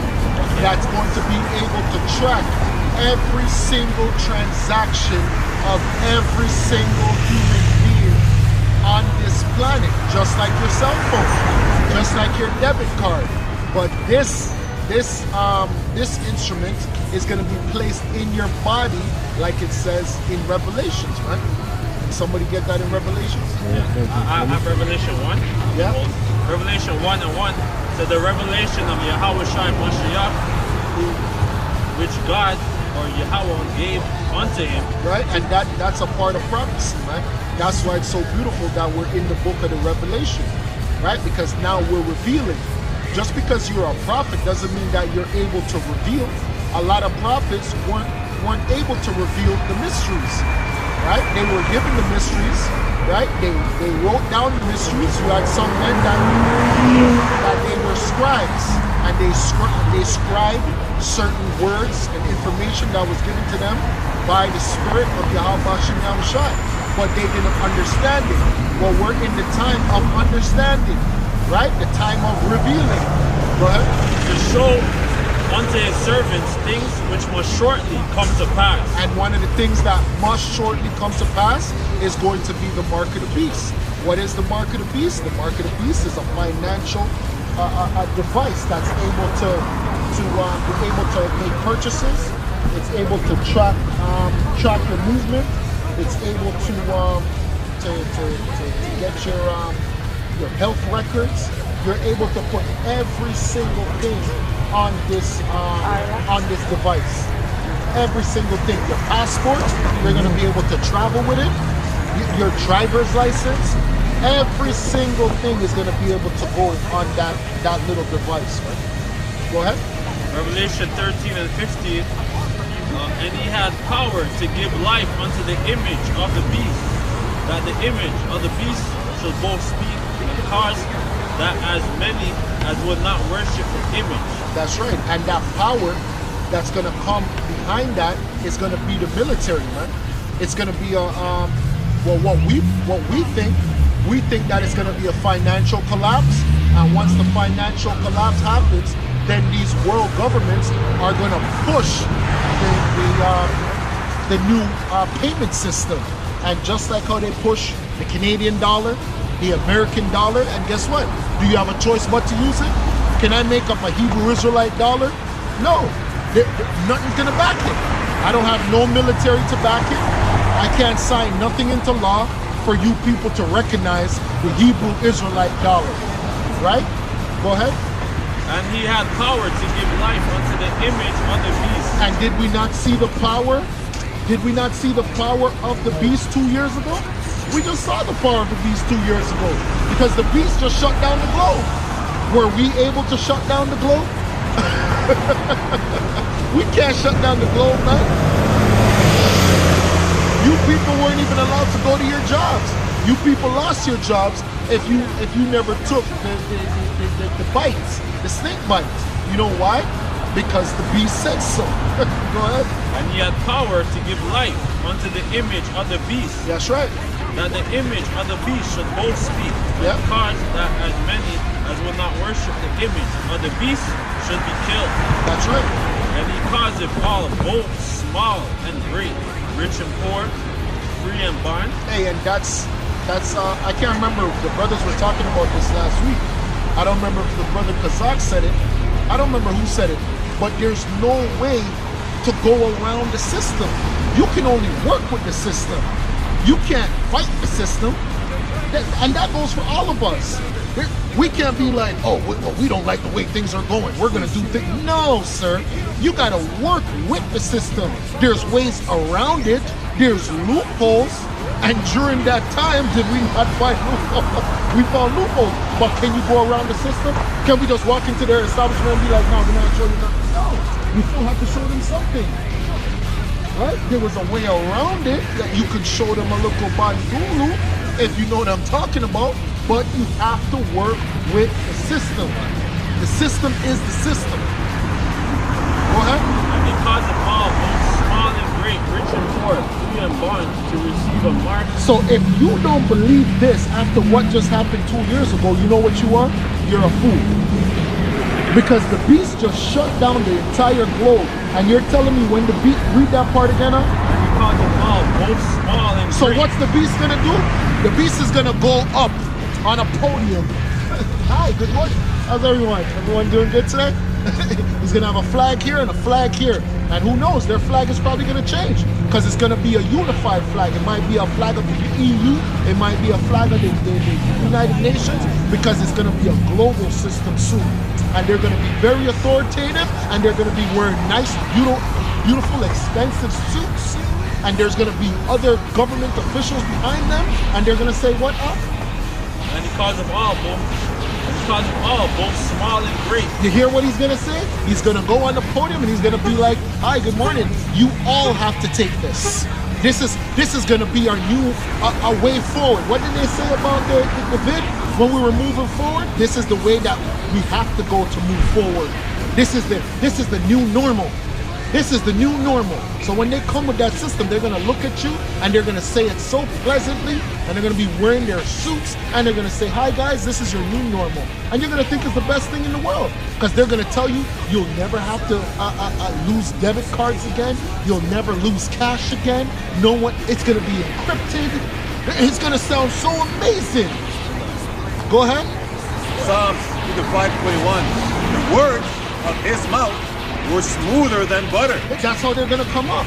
They're gonna come up with their smooth words and their eloquent words, and they're going to be reading off of their teleprompter, and they're going to know how to speak to different communities. Just like with the snake bite, they went into the black community and they offered you niggas chicken, they offered you hamburgers, they offered you cannabis. So when they go into different neighborhoods, they're going to know how to speak to you because you're a damn fool. But war was in his heart. That's right. But war was in his heart because after they came with the goodies, then they said, yo, you guys don't have no choice. If you don't do this, then you're going to lose your job. If you don't do this, then you won't be able to travel. You people are like, oh my gosh, what happened? You guys just came with the gifts. The gifts was a trick, man.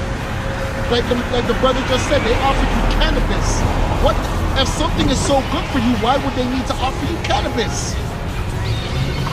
What the heck? If the thing was so good for you, the price would be high. You people would be fighting over it. It would cost thousands and thousands of dollars. You know why? Because it would actually be good, and people would be fighting to actually get that thing. But because it's not good, they're giving it to you for free. Here, yeah, for everybody. Canada bought more than the people. So there's 30 million people in Canada. Canada bought 70 million. Go ahead. His words were softer than oil. That's right. Yet were they drawn swords. And you hear what the brother just said? And the reason why they're drawn swords at the end of the day is because everything that this devil is going to give you, starting with the snake bite, going into the mark of the beast, is going to be on to your destruction. Is the snake bite the mark of the beast? No, it's not.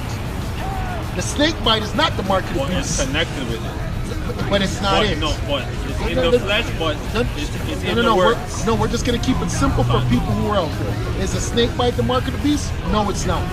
You're reading what the mark of the beast is after the brother is done. And he caused them all, both small and great, rich and poor. This is Revelation 13, verse 16. And he caused them all, both small and great, rich and poor, free and bond, to receive a mark in their right hand or in their forehead. And that no man might buy or sell save he that had the mark or the name on the beast. You see? So yes, the brother is right, that is connected, but that's for us to reason as brothers that are in the truth that are a little bit more advanced. For people that are just watching, what is the mark of the beast? The mark of the beast is right here. Here it is. They're looking at it, right? It's actually a barcode system. It's a system that we use every single day. It's on every single product already, right? On every single product. So what does that mean? That means that the system is already implemented, but the charagma hasn't been implemented. So the system is implemented. The system is here. So for you people talking about, no, this will never happen. Sir, the system is already here. It just hasn't been implemented under your skin, which is the RFID.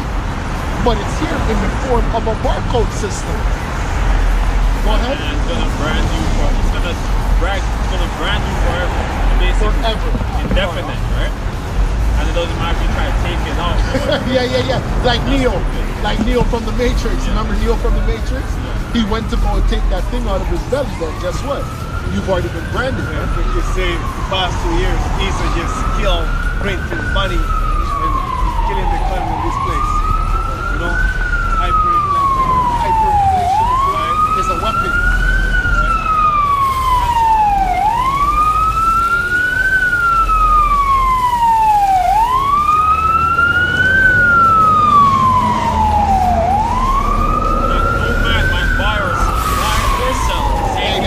That thing that just passed by is a representation of what we're doing. Just like when you're driving in the street, when you hear that thing coming, what do you have to do? You gotta pull over, man. But you people, when you hear this fire alarm going off, you don't pull over. But that's neither here nor there. Go ahead. This is the NLT, Revelation 13 and 16. Yeah, come on.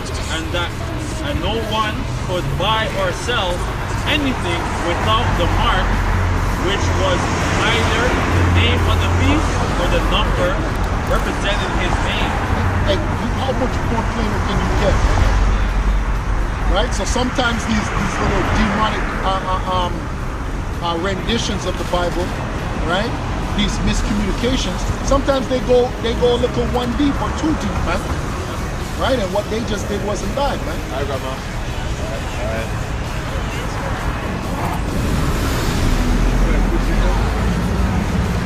That was it? Shalom.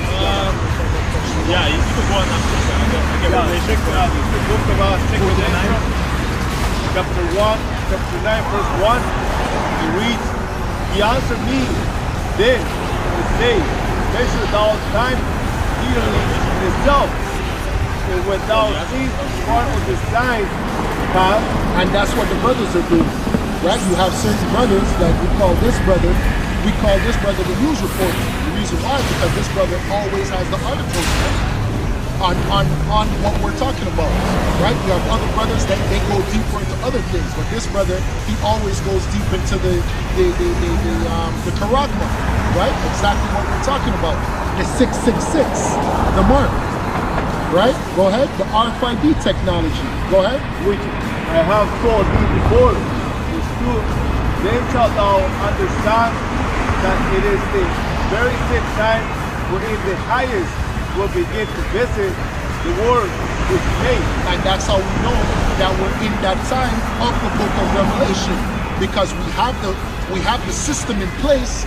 All we need is for the perfect storm, which, like the brother just mentioned, the catalyst, which we think it is. We could be completely wrong, but we think the catalyst is going to be inflation, which is going to hyperinflate. And then once it hyperinflates, then your dollar system is going to be crash. Verse 3, therefore, when there shall be seen earthquakes and uproar of the people in the world. Right? And this is what you people don't like to hear, because this is a part of the Bible that makes you people say, oh, we've heard of that before. Oh, there's going to be earthquakes. Oh, there's going to be wars. You people fan your hands. But you know why you're saying that? Because you don't understand how to measure the time. Because everything that happened in the Babylonian Empire never stopped the Babylonian Empire from going down. So the word was actually true, but the word never told you that these other kingdoms weren't going to come to pass. There was going to be many other kingdoms after the Babylonian Empire, and there was going to be a kingdom after the Greco Empire. There was going to be another kingdom after the Greco-Roman Empire. There was going to be another kingdom after the Roman Empire, and then there was going to be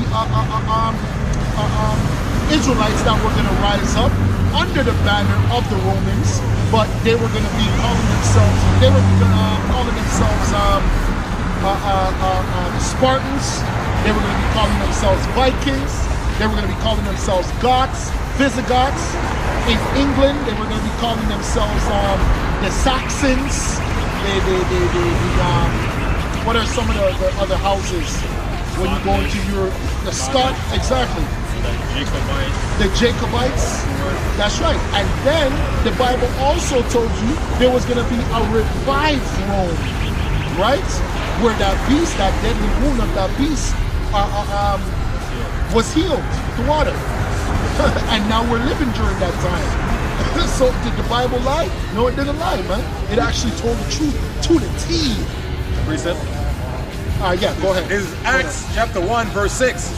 When therefore were come together, they asked of him, saying, Yahushai, wilt thou at this time restore again the kingdom to Israel? You see?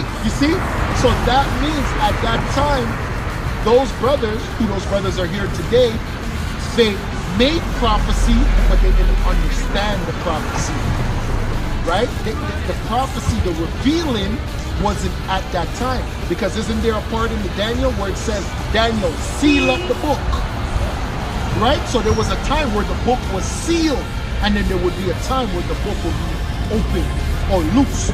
Go ahead. Verse 7, and he said unto them, it is not for you to know the times or the seasons, which the Father, Yahweh, has put in his own power. Hey, what are we saying out here? Did we not just say that? We're telling you that the system is here, but can we tell you, it's going to happen like this? None of us out here can make a claim like that and say, it's going to happen like this, and it's going to happen like this, it's going to happen. No, we can't do that. None of us can do that because we don't know. It's up to the Most High, man. We can just we can just give you that news, man, and let you know, okay, we're getting closer and we're getting closer. And if you can't see it, then it was never meant for you to see it in the first place, man. Go ahead. Verse 8, but ye shall receive power after that Holy Spirit is come upon you. And that's what a lot of people don't understand, which goes back to Peter, right? Where it says, and holy men were moved when the Spirit of the Most High went upon them, right? Exactly, right? And that's us. That's all that's happening, right? Go ahead. And ye shall be witness unto me, both in Jerusalem and in all Judea, that's right, and in Samaria, and unto the uttermost part of the earth. That's right.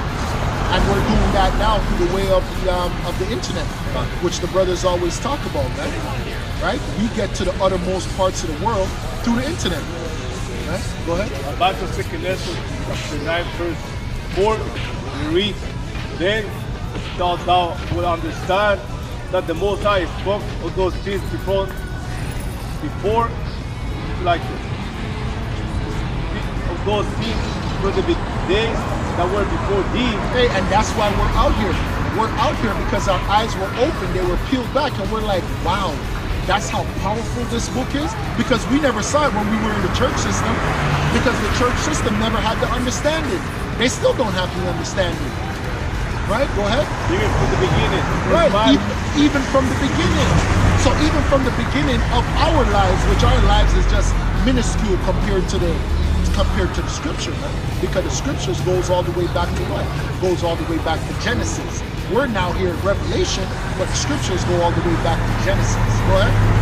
5. For like as all that is made in the world had a beginning and the end has manifest. Hey, and that's this thing that has a beginning, has an end, also goes for life. That's why you people have an infatuation with living, right? Because let's say the Most High takes your child right now. You people are going to go crazy. You're going to curse God. Well, everything in the world, everything has a beginning and it has an end. The scriptures doesn't say you can't go through a mourning period, but you people are afraid to lose life. Well, the Most High gives and the Most High takes, man. That's just the circle of life, man. That's just the cycle of life. And that's the same thing that happens with empires. That's the same thing that happens with rulership. You have one rulership, right? They have their pinnacle. Every rulership has a pinnacle, and then a rulership has its downfall. And we're just in the Caucasian's downfall. That's it. Right. There's no big deal. There's no way around it. There's nothing you can do. Tesla can't save you. That's right. Go ahead. Verse 6. Even so the time also of the highest have plain beginning and wonders and powerful words and endings and effects and signs. That's right. Verse 7. And everyone that should be saved, they should be able to escape by his word and by his faith, whereby you have believed. That's right. Revelation 13. Yeah, this is Revelation 13 or 14 and 9. This is the NLT. It says, then the third angel followed them, shouting, anyone who worshipped the beast and his statue or accepted his mark on his forehead or on the hand, right? Because there's going to be a statue, like when the whole MOTV is going to be revealed. It's going to come into a lot eventually, right? And it could be next year or by 2024, right? We're open is this year. Lord's will, right? Yeah, Lord will. That's right, man. Because people can't, people are going through hard times right now. So who knows when the system it's not gonna be able to hold up anymore. That's why the Bank of Canada just raised interest rates again, and they're gonna have to do it again. And as soon as they raise interest rates, what happens to gas prices? So that's how you know all these things are tied into each other. It's a global system. Go ahead. It says, Revelation 14:10. So the same shall drink of the wine of the wrath of the Most High, which is poured out without mixture, into the cup of his indignation. And he shall be tormented with fire in the presence of the holy angels and in the presence of the Lamb. And that's what's going to happen eventually. Because that whole MOTP system is going to be implemented, that with a statute, and that basically is going to bring World War III. And that's why Michael, the archangel, when you go to Daniel 12 and 1, he goes into that. Brother, there's no verse saying that you can take it out. You want to? No. Everything's destroyed, man. It's not like Jason Bourne, like he got like he was chipped, like that he got it out. This is Daniel 12 and 1, and at that time shall Michael stand up, says the great prince, which standeth for the children of thy people, and there shall be a time of trouble, such as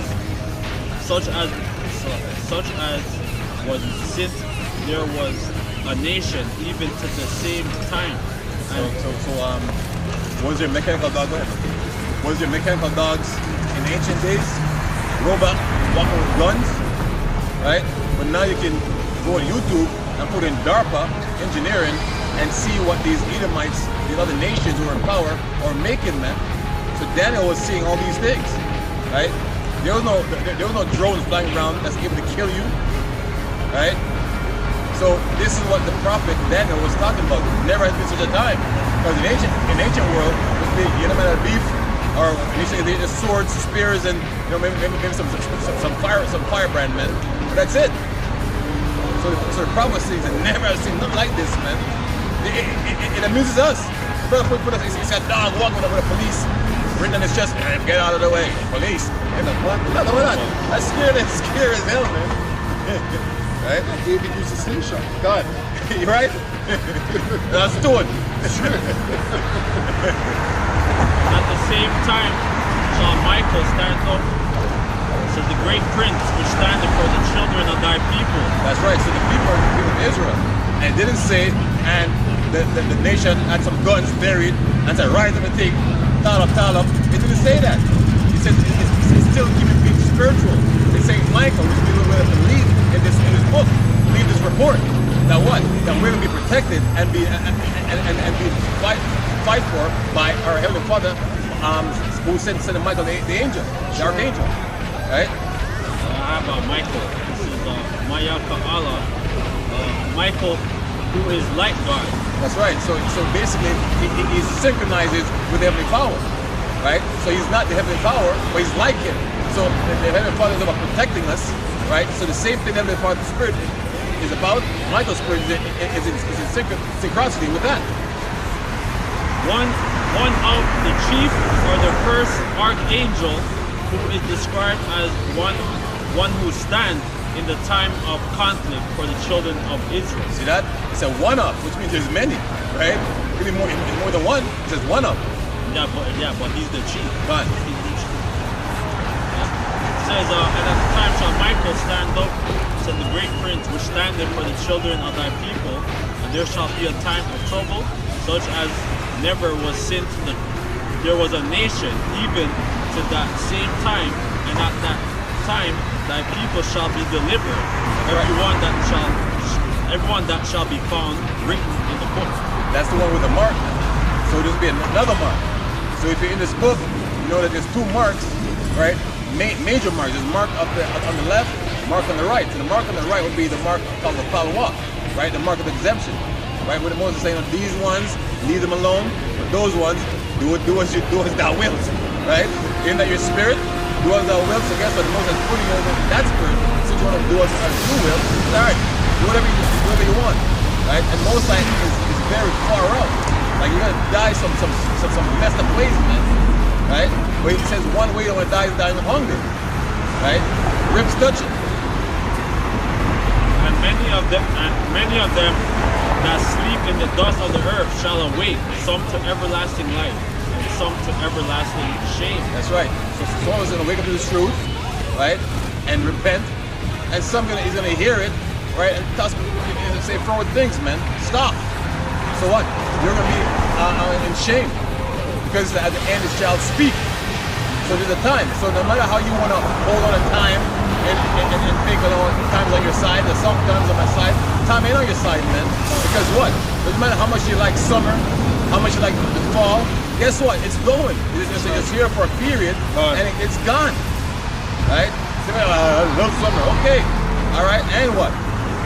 The leaves are falling off right now. It's so-called fall or autumn. And at that same, and they that be wise shall shine as the brightness of the firmament. Right now we shining, bro. We're shining because we got money. This is money right here.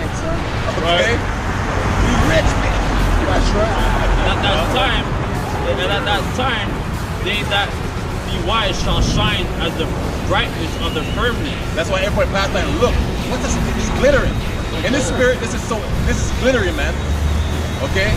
It's so glittery that they can't come in proximity of us. Right? But it's so bright. They can't accept this truth. Right? I'm not here for you to accept it. We're here to read it. Right? And tell you what's up. Because many of you have the Bible in your homes. I say, nigga, I read the Bible 2-3 times. Okay. Did you understand you read? I have the NLT. This is, those who are wise will shine as bright as the sky, and those who lead men into righteousness will shine like a star forever. So we're going to be shining. Right?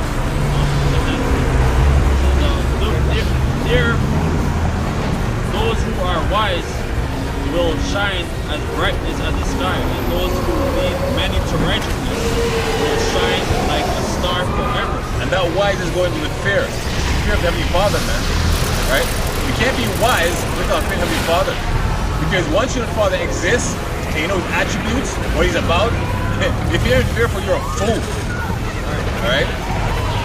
But thou, O Daniel, shut up the words and seal the book. And that's what everyone's going into, right? If you were listening, they were saying, this scripture you brought out, shut up the book, right? That's why we weren't understanding anything, right? It wasn't that time yet, it wasn't the season, right? And for some people, it's still the season, because most I ain't deal with you, man. You know what I mean? But here it is, the brother said, shut up the book, but now it's been open, now we understand what it's saying. So it's all about us, all right? And we thought it was everybody who believed. You know, they will their self into belief. You know, I believe the Lord Jesus. I call the Lord Jesus Christ my personal Savior. Yep. You know what I mean? And we're on that vibration too, because you know what? We always have that thing inside of us. You know what? There is a God, right? But it wasn't according to accurate knowledge. But now the Most High is what? Open the book to us and revealing it. What's it actually saying? But thou, O Daniel, shut up the words and seal the book, even to the time of the end. So see, a time. That word is it's so many times that word time is in the Bible. A lot of times. You know what I'm saying? Because the Most High is dealing with the beginning and an end. And Esau had your beginning. When he said the end of the world, he has this thing like a thing that is gonna smash into the earth. Everyone's gonna die, right? There's some weird. The earth ain't going nowhere. That's right. All right, Esau, you got some place to go. Right. And that's in slavery, right? And yeah, your final destination. Right? It's slavery, okay? And everlasting contempt. Everlasting contempt. There you go, death. Yeah. Alright? But thou, O Daniel, shut up the words and seal the book, even to the time of the end. Many shall run to and fro, and knowledge shall be increased. That's right. Again, in Daniel's time, there was no such thing as a robot dog, man. Alright? No such thing as subways. No such thing. Go ahead. No such thing as the MOTV. All right, so knowledge has increased. Even in our case, one point we thought we're black people. All right, so much thing is at your fingertips now, like literally in my hand. We're reading the Bible from our hand, my handheld device. Yeah, because we used to go into tons. Now we got the phone, so it's more easier. Yeah, you have the smartphone. A bag of books, dictionary, atlases. Exactly. You know, exactly. You just hit your phone up, man. Right, the phone ain't smart, but that's what they call it. All right, we're smart, right? So Esau's always glorifying things outside the natural order. The Most High has us with face recognition technology. Pretty boring, man. You know your parents are mommy, daddy. And a person can choose to say that's your mommy, your dad. You know, because you have face recognition built in. But he's putting the phone, man, this phone is, you know what I mean? Madness, man. Always praising the creation and not the creator. All right, so we let that alone. We're now giving praises to who? The Heavenly Father, Yahweh Bashem Yahushai. All right, who the world is going to call Jesus Christ and God. Okay? Yeah, 2nd Ezra 15:1, it reads, Behold, you speak thou in the ears of my people the words of the prophecy which I have like a witch. I will put in thy mouth, says the Lord Yahweh. I thought you were filming that.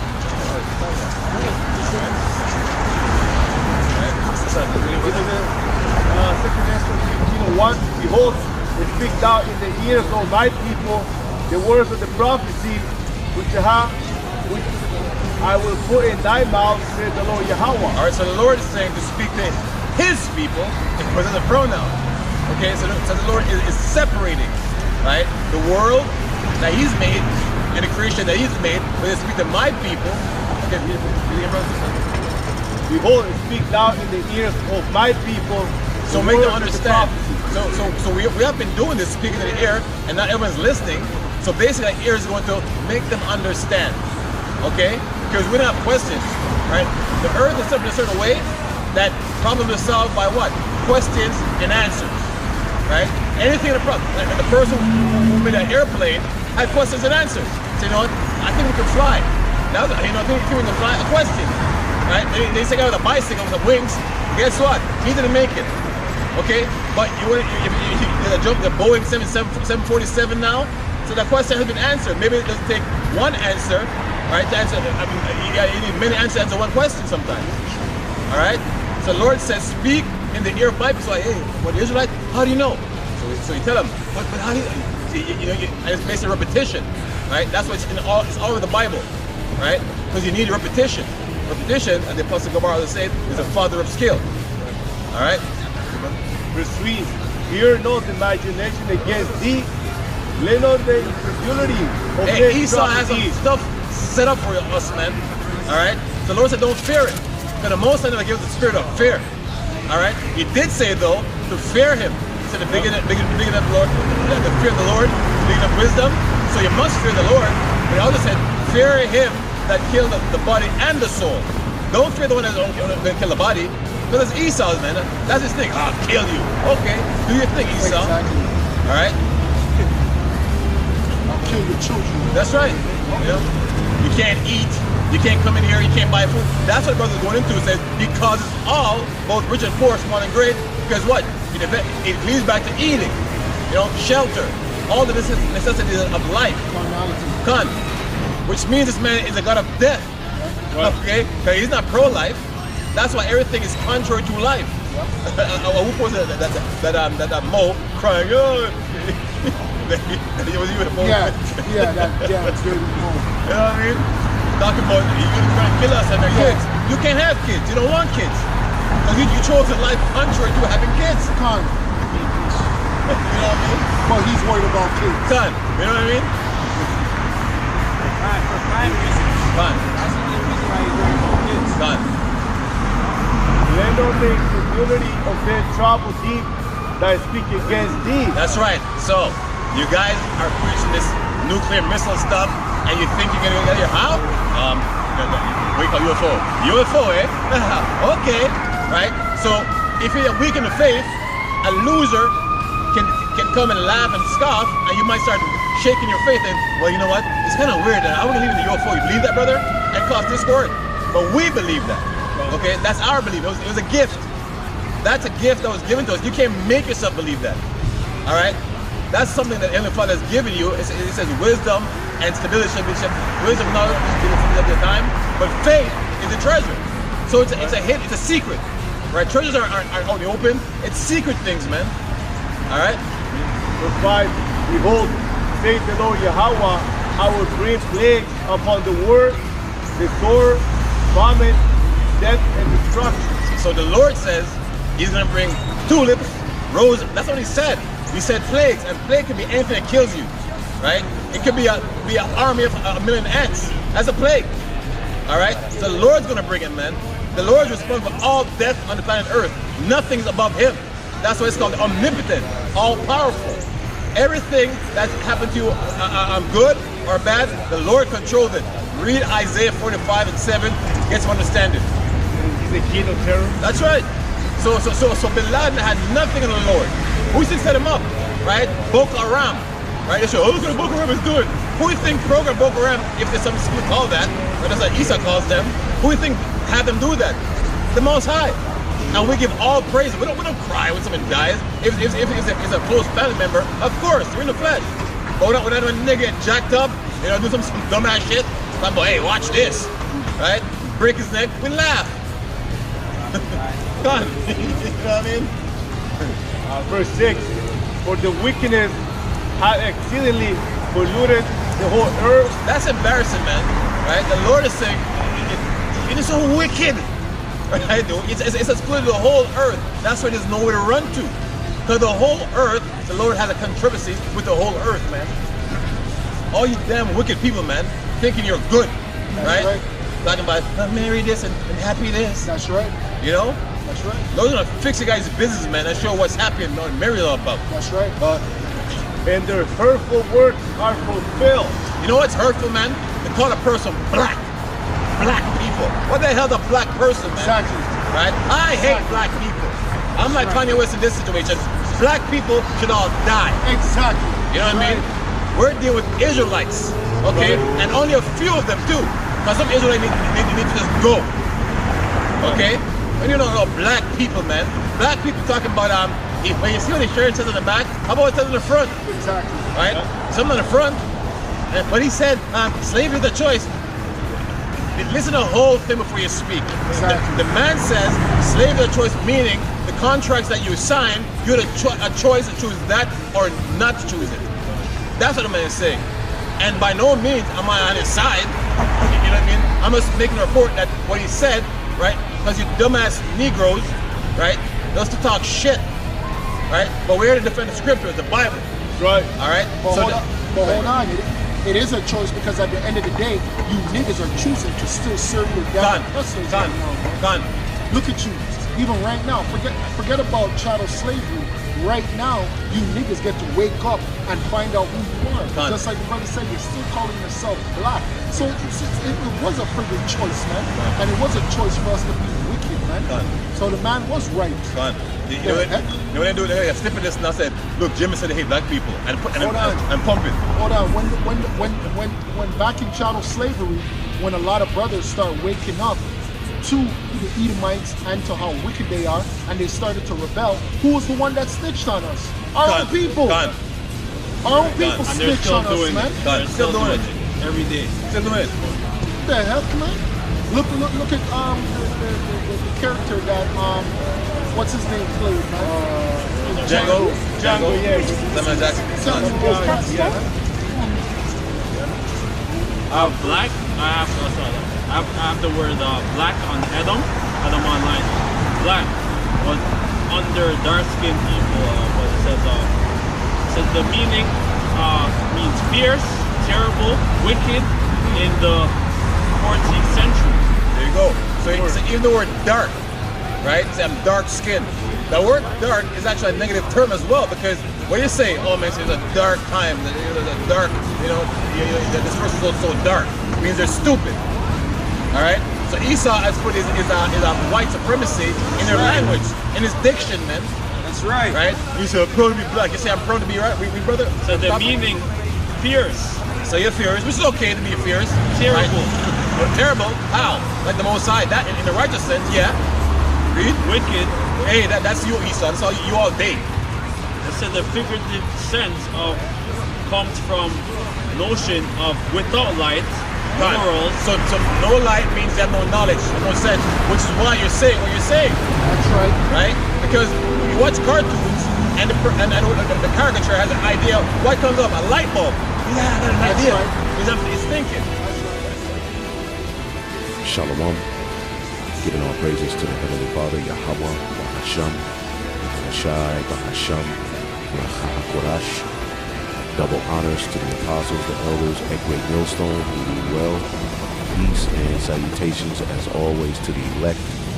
Another episode going into news and prophecy, linking the things that are happening worldwide to the Holy Scriptures, so that the elect, the remnant of Abraham, Isaac, and Jacob can know that the words of Yahweh Bashim Yahushua are faithful and true.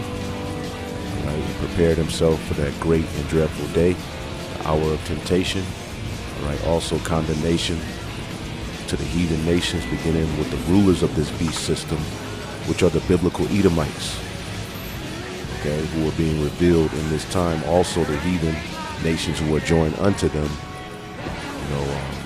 for the purpose of this NWO, New World Order, that they have planned. Also condemnation to 2/3 of our own people who aren't hearkening to the new song sung by the prophets, which that song, all right, is the everlasting gospel, which is going to lead to the end, all right, of this current world, this beast system, right? Because the scriptures deal with the end of the world in the form of what? The end of rulerships, not like the whole earth, is getting ready to be engulfed in fire and no one will ever inhabit it. No, the scripture speaks about the transfer of wealth and rulership, and the kingdom that is getting ready to be set up, all right, is the kingdom of Yahweh Shai, the Son of the Most High, who the world ignorantly calls Jesus Christ. And that is fulfilled in what? The throne of David, which the tabernacle of David is being rebuilt at this very second, as the servants, the prophets preach this message. The remnant elect are being galvanized to turn back to the Lord, which is going to offset all manner of prophecy in the end that we so long for, okay?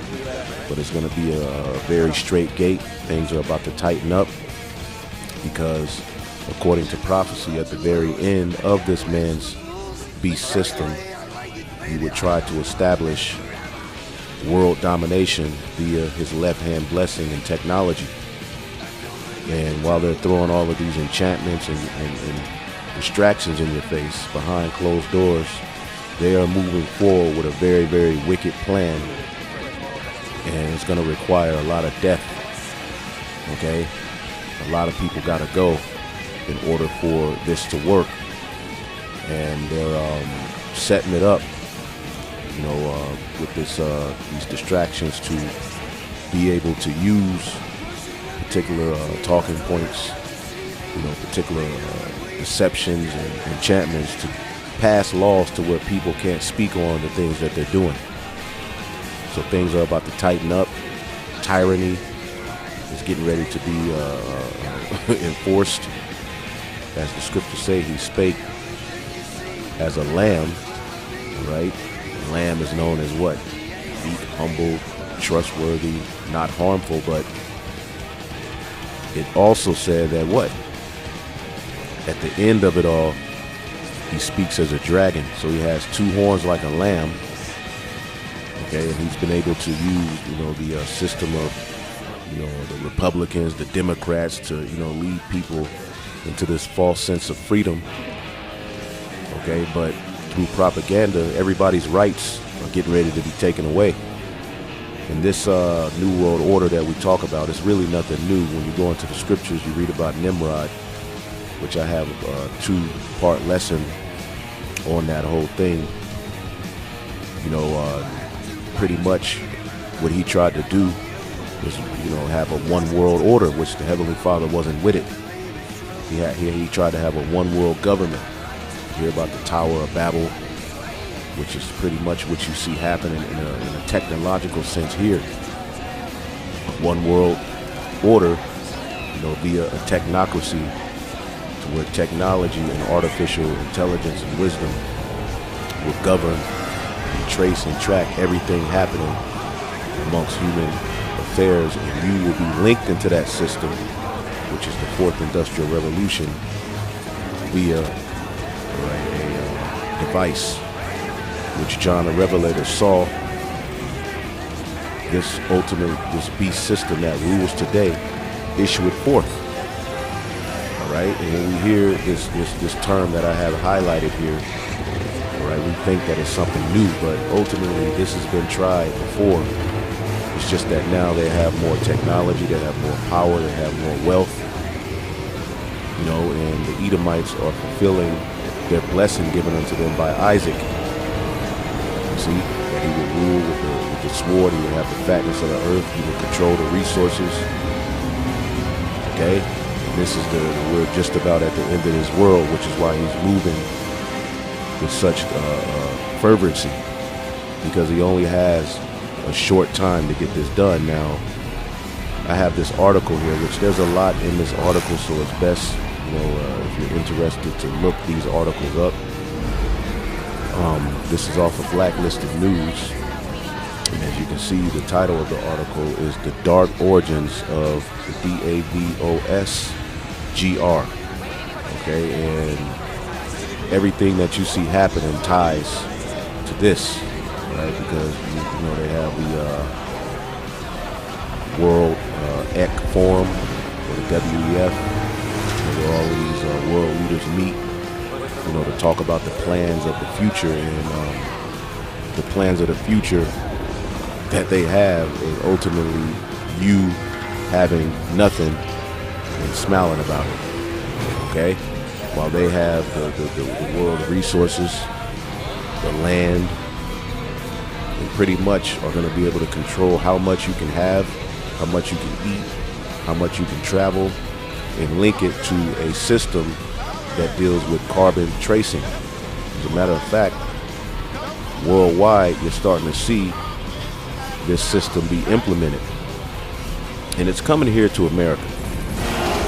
Okay, this is another article. Australian banks, all right, begin linking customer transactions to carbon footprint. Now, we've been talking about carbon footprint over the years, you know, especially over the past 2 years, because this is their plan to ultimately track your carbon footprint in the earth. All right, because in their mind, linking to the whole Malthusian theory, there's not enough resources on the planet Earth to sustain the amount of people. Okay, so through wickedness, through left-hand means, you know, they plan on getting a whole hell of a lot of people out of there and starting over with a new world. Okay, a GR. Okay, in which will be a system predicated upon tracking your every purchase, tracking what you eat from the time it comes out of the ground or wherever you get it, you know, because they have new farming. Farming will be, you know, something in-house where they will, you know, ultimately by left-hand means grow and give you food, and it's already happening. The majority of the food we eat is fake. Okay, it's all genetically engineered and altered. But they have a plan called from farm to fork, where from the from the soil to when it comes out, it's tracked. When it comes out of the soil, it's tracked. When they take it out of the soil, it's tracked. Wherever it goes, all the way to the time it gets to your fork, to where you eat it. So to save the earth, they're going to track how far you travel, how much carbon, CO2 you emit for the purpose of global warming. And this is a very wicked plan that really has no good for the people, man. So we're witnessing these systems already. You're already starting to see on particular menus what you buy is all, it has the amount of CO2 or it's linked to carbon somehow, right? You're starting to see that, right? Well, this is all happening. Okay, and Australia was one of the starting points to where, you know, they began to implement a lot of these unrighteous decrees because of the population. You know, you have to understand that region of the earth was the last region conquered, so it's not a lot of people there, so they're able to, you know, try this out, try that out, and implement these tyrannical laws, you know, over there first in different parts of the earth, but ultimately this is their plan. Okay, also in Japan. Okay, Japan sets up push to get public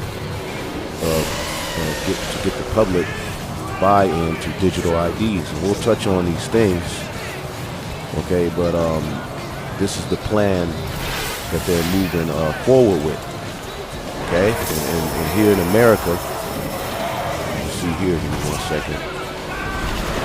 Okay, national digital ID clears congressional hurdle amid fears it could be politically abused.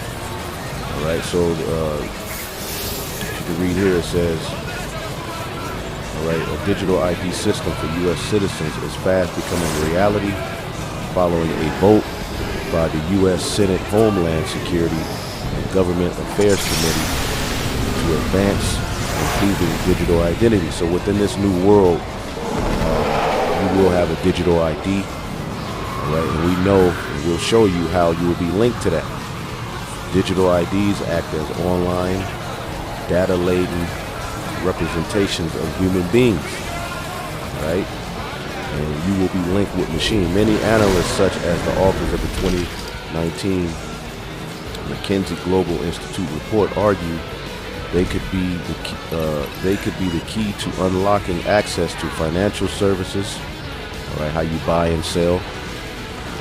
Okay, that's going to be the pitch, because buying and selling is linked to how people survive.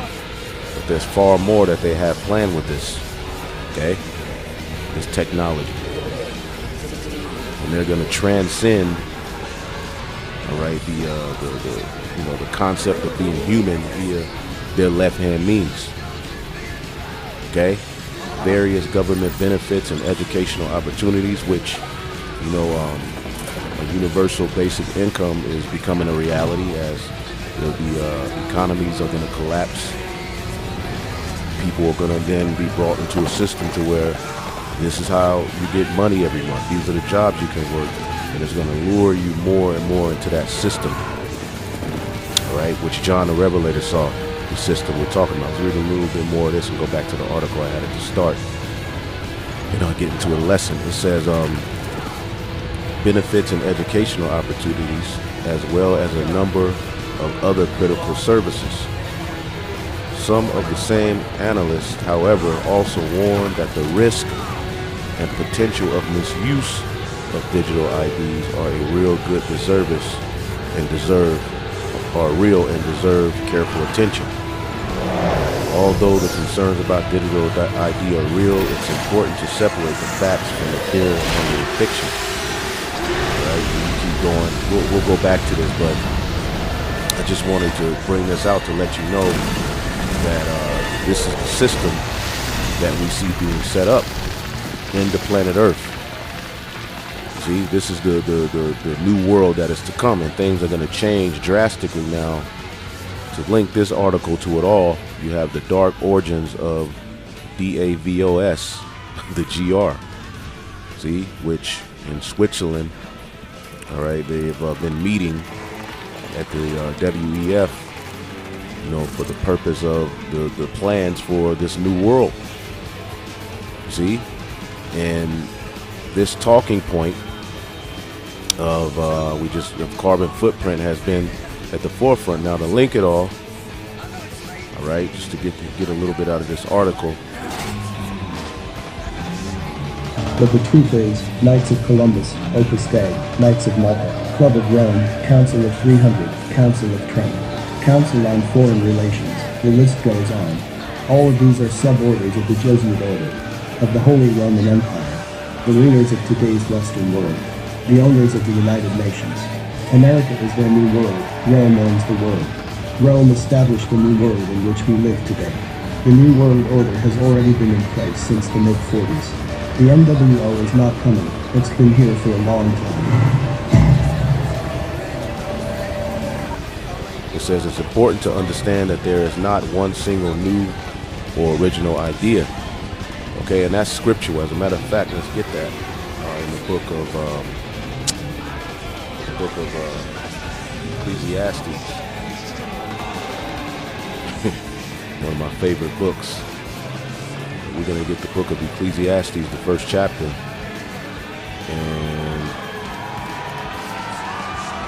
the 9th verse, it says, "The thing that hath been, it is that which shall be, And the thing which is done is that which shall be done, and there is no new thing under the sun.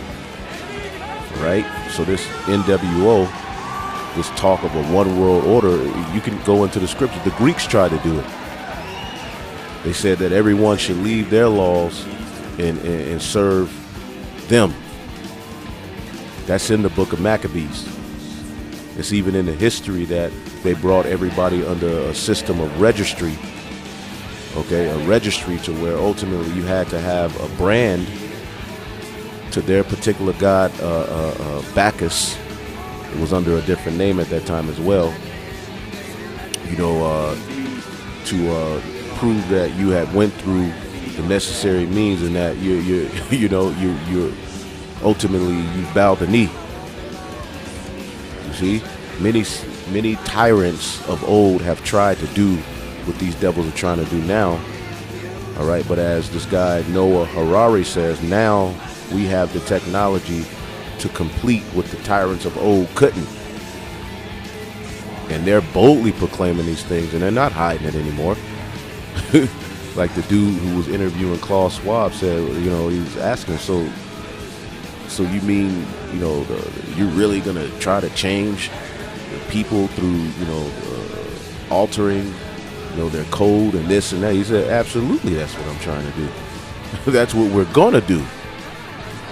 Undermining the Most High, it says, is there anything whereof it may be said, see, this is new? It had already been done of old time, which was before us. You see, and we're living in a revival of Rome. Now, within this revival of Rome, okay, we're going to go back to this article here. Let's read this. It says, it's important to understand that there is not one single new idea, all right, in Schwab's, okay, so-called GR, agenda for the world. All right, and Schwab is just the face. I mean, behind him, there's millions of other Edomites who's working wickedness. All right, a small, now, you know, it's a small group of them, but pretty much everything's under their control. See, and now you have the Holy Spirit coming, and it's something they can't control, so they have to hurry up. It says, nor is his fourth industrial revolution agenda his or his claim to have invented the notion of stakeholder capitalism, a product of him. All right, Captain Claus, that's what we'll call him. All right, you can look this villain up. He's like a real life villain, man. All right, and he, you know, all you have to do is type in Klaus Schwab if you haven't seen it, and in my videos or brothers' videos, type in this name and then Fourth Industrial Revolution.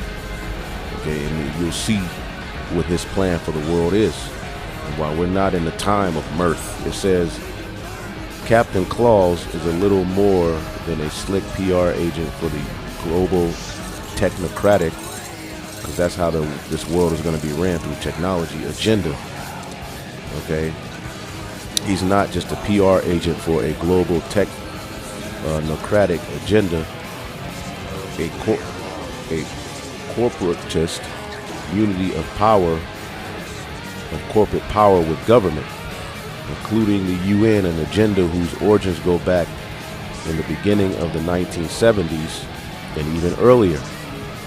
The GR is merely an updated blueprint for a global dystopian dictatorship, okay, under UN control that has been decades in development.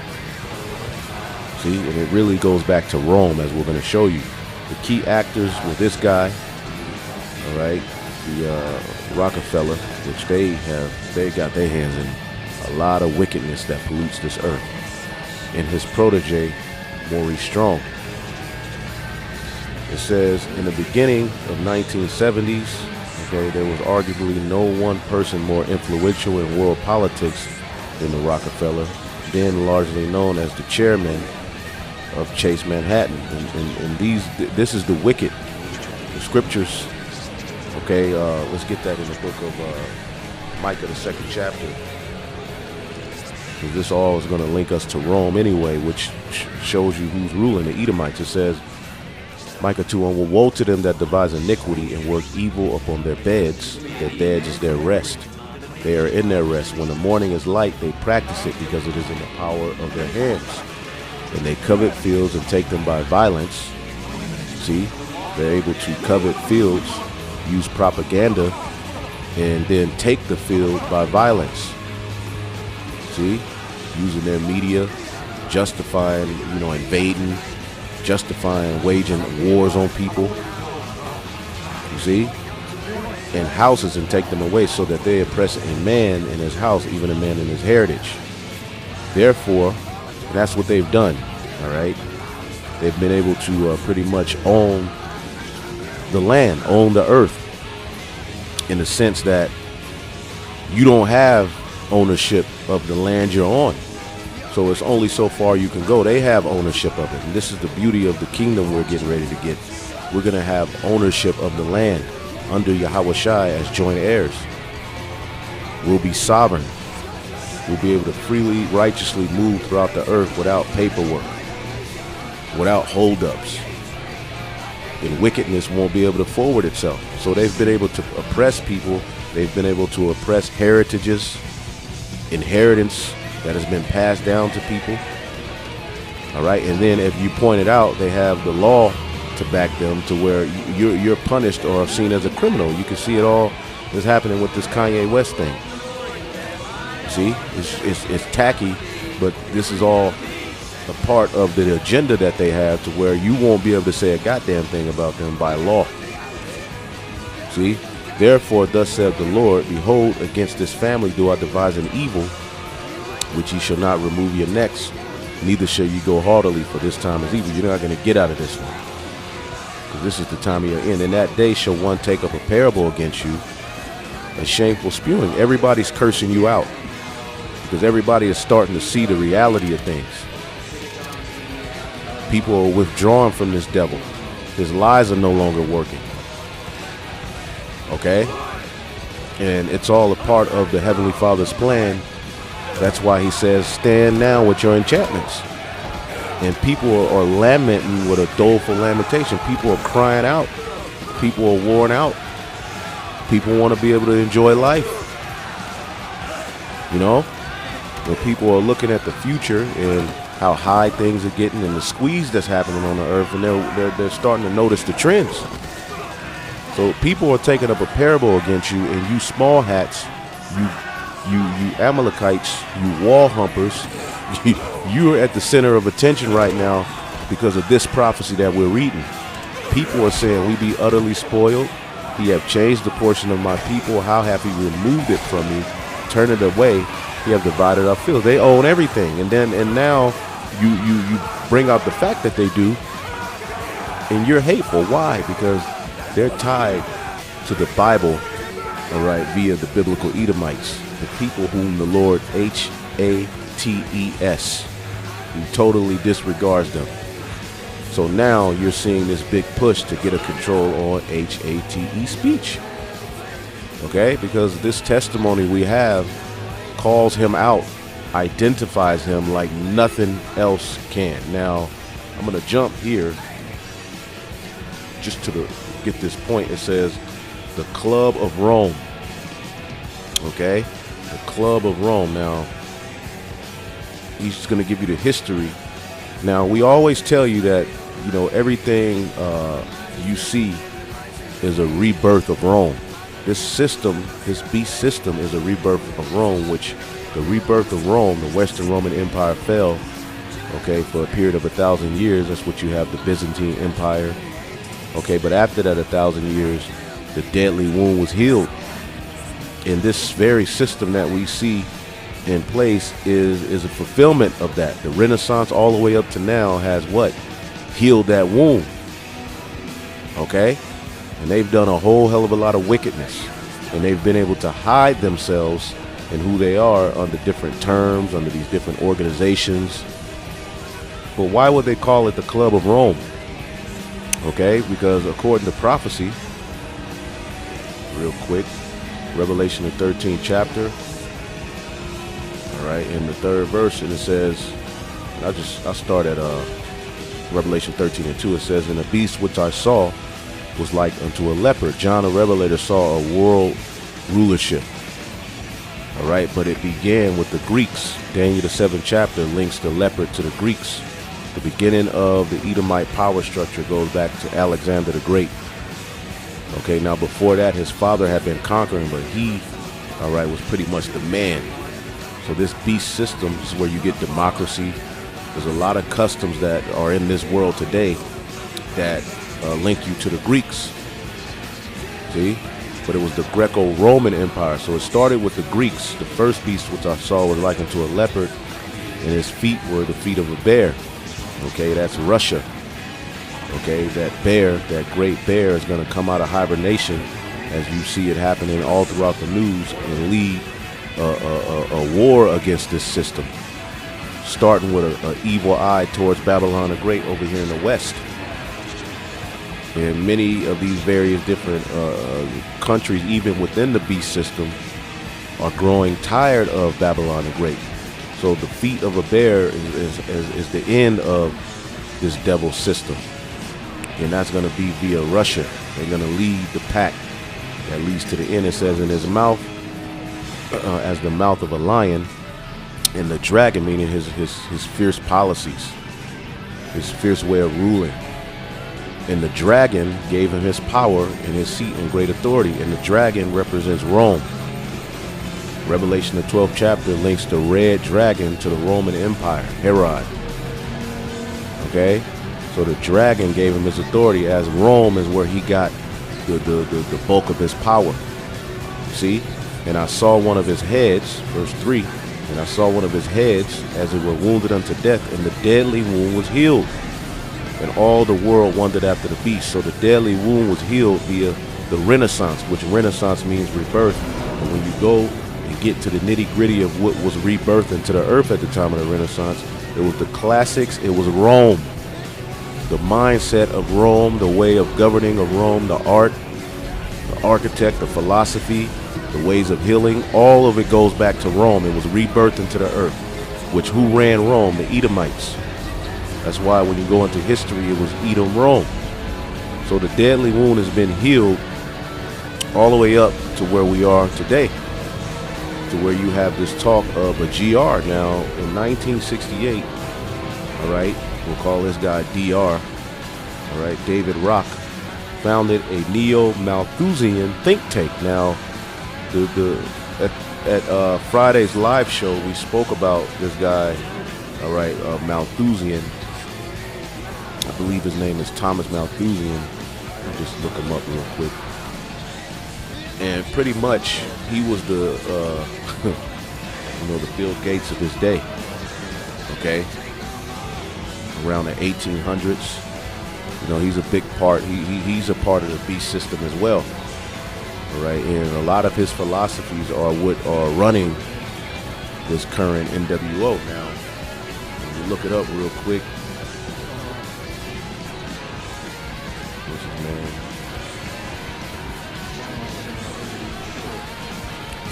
Thomas Malthusian. Anyway, Malthusianism, which this is him, all right, relating to Malthus, is his theory that population tends to increase at a faster rate than its means of substance, all right, and that unless it is checked by moral restraints, either they're getting ready to check it, or disaster, such as disease, famine, or war, which they're preparing all of that.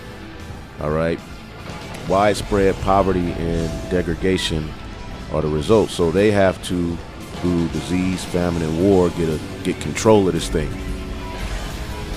Okay, and it's all hidden under an agenda called, all right, global warming, right? So basically, there's too many people on the planet Earth. That's why you keep hearing overpopulation, this and that. It all goes back to this guy, which, if you can look him up. If you find something good that you want to post on the comment board, post it so that others can learn. But I'm not going to go too deep into him, all right, for the sake of the lesson and other things I want to bring out. But there you go. In the Club of Rome, all right, was a think tank that was based upon his theories. Okay? And it's very interesting. It's called the Club of Rome. But there's more things that link you to Rome, but it's all behind closed doors. But it's really outright, too, when you look at the architecture, you look at the Colosseum, you look at the Senate, you look at the policies, you look at the holidays, the classics, romance, and everything else. You're in Rome. It says the Club of Rome, along with Aurelio, right, this guy, and Alexander King. It says this guy, and look at these people, was a senior manager of the Fiat car company owned by a powerful Italian, which the Renaissance was born out of Italy. So these are just the Edomites at work. Now, of course, we had people over there as well. All right, but the people who are in rulership are the Edomites, people who are at the forefront of this. All right, so this article is going to go into some of the things that led this think tank. All right, in 1968, in some of the 70s, man. Okay, now I'm going to just jump to this point. In 1971, a Club of Rome published a deeply flawed report, Limits to Growth, which predicted an end to civilization as we knew it because of the rapid population growth. And this is what this guy, Gates of Hell, talked about for years before. And he always told you we're going to create some juice to take a lot of people out. Right? Did not he say that? We're going to create some juice to take a lot of people out. And then the juice came and people took it. Anyway, it says combined with fixed rapid population growth, combined with fixed resources such as oil, the report concluded that without substantial changes in resource consumption, the most probable result will be a rather sudden and uncontrollable decline of both population and industrial capacity. It was based on the bogus computer simulations by a group of scientists, and it was a bold prediction that the present growth trends in world population, which the Lord told us to be fruitful and multiply. The industrialization, and see, the earth is not overpopulated, it's just mismanaged. It says industrialization, pollution, food production, and resource depletion continue unchanged. The limits of growth on this planet will be reached sometime within the next 100 years. That was in 1971. In 1973, Schwab, in his third annual EABO's business leader meeting, brought these ideas back basically into the forefront. In 1974, the Club of Rome declared boldly the earth has cancer and the cancer is man. And what man? See, the people are getting ready to be blamed as the problem, but really they are the problem. Okay, and a lot of regular everyday Edomites are going to be a part of their cancer as well. They don't give a damn about y'all. See, y'all fought for this so-called white supremacist mindset, but it only helped you in just word. It never really benefited you in the riches and consumption and the ownership of land. That's why y'all all mad, you so-called white Edomites, Christians, are mad at the small hats. That's why you are a lot of the ones who are on these comment boards agreeing with Kanye West. You know, some Jake is waking up, but a lot of Jake is still crying about George Floyd and this and that, and they ain't getting the bigger picture out of what's happening. But a lot of these everyday Edomites are cursing out these small hats. Okay, it says the earth has a cancer and the cancer is man. You see, the world is facing an unprecedented set in interlocking global problems such as overpopulation, food shortages, non-renewable resource depletion, environmental degradation, and poor governance. They argue that, and he has all of the facts in this article. So check that out. You see, and this is basically the mindset that is ruling and governing this GR this NWO you see happening now. So to get control of it, we have to get, stop, first of all, overpopulation, which on those Georgia Guidestones, they gave you all of their plans to get the population down to a certain amount. And it's interesting that when it was struck by lightning, they started to move forward, which could have most likely been a ritual. Everything that you see happening is clearly tied to left-hand meaning, even the death of Queen Elizabeth. They're moving forward with their agenda. And you can clearly see it. Okay. Now, let's see here. It says they argue that horizontal restructuring of the world system needed drastic changes in the norm stratum. That's the fourth industrial revolution. That is, in the value system and goals of man are necessary in order to solve energy, food, and other crises. Social changes and changes in individual attitudes are needed if the transmission to organic growth is to take place. And all of these talking points are now, but guess where it started? Club of Rome. Let's look up the Club of Rome real quick.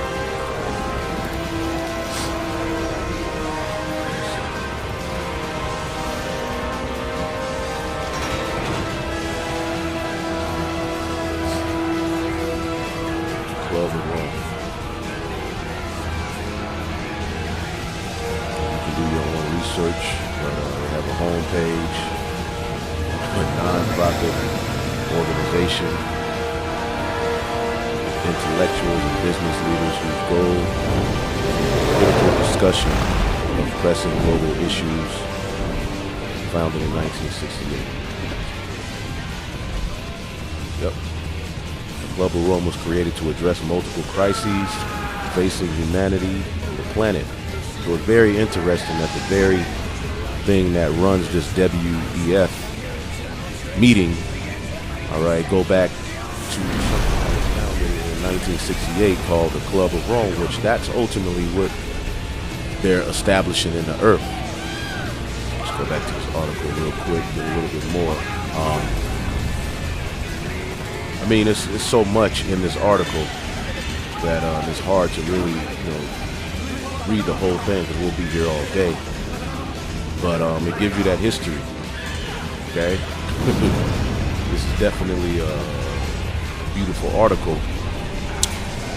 But what you see happening in the planet Earth is their plan to get control of that now. What John the Revelator saw in Revelation the 13th chapter, okay? Start at 11. And I beheld another beast coming up out of the earth, the revival of Rome. And this is speaking of Babylon the Great, which is known as the little horn in Daniel the 7th chapter. And Daniel the 7th chapter clearly lets you know that the Messiah himself is going to return while this system is in rulership, this beast system. Okay? The word beast is therion. I believe it means a beast, a savage, a ferocious, wicked man. And that's who rules this. And that's the Edomite, who was blessed with the sword and the fatness of the earth. So we're in his blessing. See? And that's what's coming to an end, which is why you see all of this controversy going around the earth, especially surrounding them, because they're getting ready to pass legislation where you won't be able to mention them as any part of the problem. You won't be able to have particular talking points, will be outlawed. And they're making a fool of themselves, but this is what they're trying to do. They're showing you this is how we do it, or this is how we threw it. Okay? And they ain't playing no games and wasting no time. All of the sellouts are in place. The Black Boule are in place, which are the gatekeepers of Esau society. Gail, Diddy, all of these niggas are all in place to do their part, all right, to help him, okay, to be the talking point and to help him to get his order established. But it's all going to backfire. So I beheld another beast coming up out of the earth, and he had two horns like a lamb, the democratic and republic, system, and he spake as a dragon. Now this is what we're getting ready to undergo, is draconian measure. Okay, this word dragon or Draco, which you see the word is Draco or Dracon. Okay, let's just go here. It's what you always hear about draconian measures.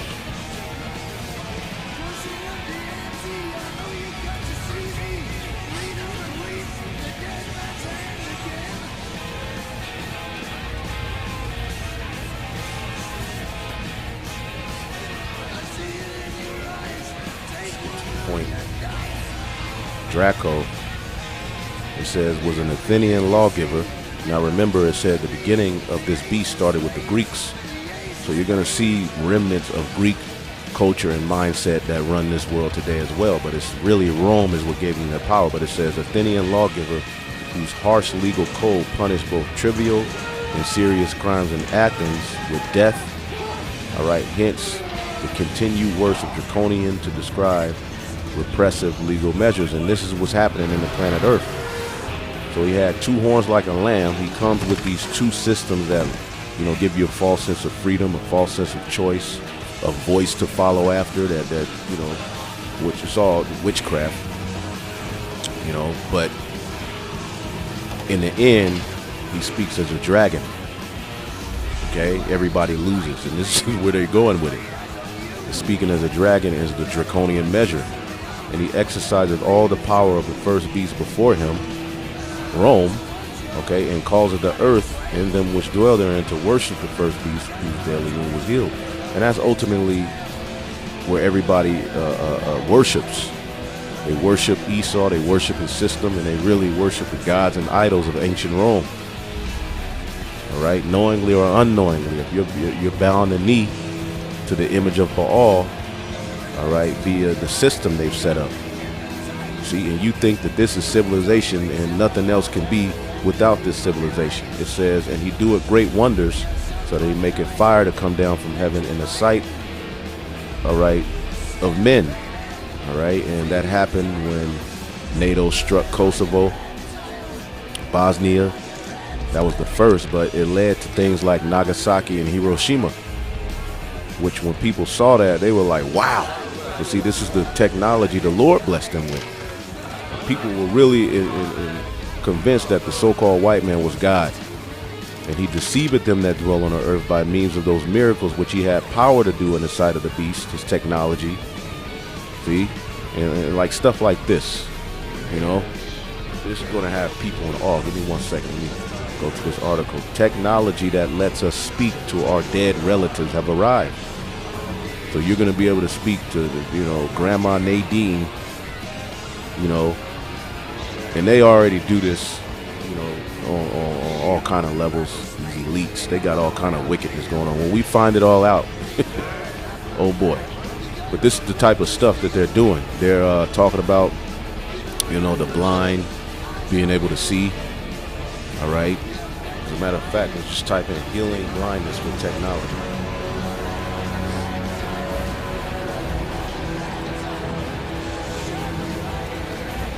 Technology.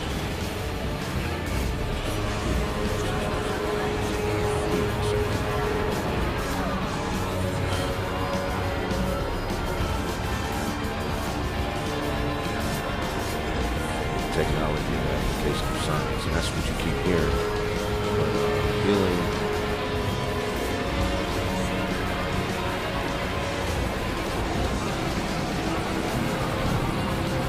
There you go. You can just look up this. We ain't got to click on all of it. You can go to news. Okay. Self-healing technology.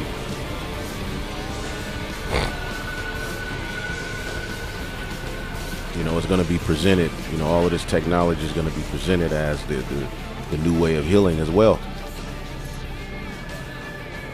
Okay, which they're doing away, as we'll show you in just a minute, with natural ways of healing. But it says here, and he deceiveth them that dwell on the earth by the means of those miracles which he had power to do in the sight of the beast, saying to them that dwell on the earth that they should make an image to the beast. All right, meaning you should live after the manner. Because what did ancient Rome do as they ruled? They went throughout the earth and dominated and made people to follow their ways and made people vassals. Okay? And the image of the beast is living and speaking through this very system we live in. The Club of Rome is just one example. It says, make an image to the beast which had the wound by a sword and did live.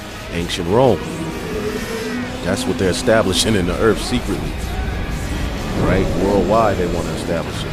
And he had power to give life into the image of the beast through this system, through the Senate, through the government, through the holidays. All right? And everything else we see, it all takes you back to Rome. It says that the image of the beast should both speak via the policies, via the vibration. It's not an image talking, but it's literally the image is what you see. Ancient Rome is speaking through America, through this beast system. EU. It says, and calls as many as would not worship the image of the beast that they should be killed. Now this word killed also means to be separated. But John saw people being separated from the system because they wouldn't bow. He saw people catching hell because they refused to bow the knee. Okay?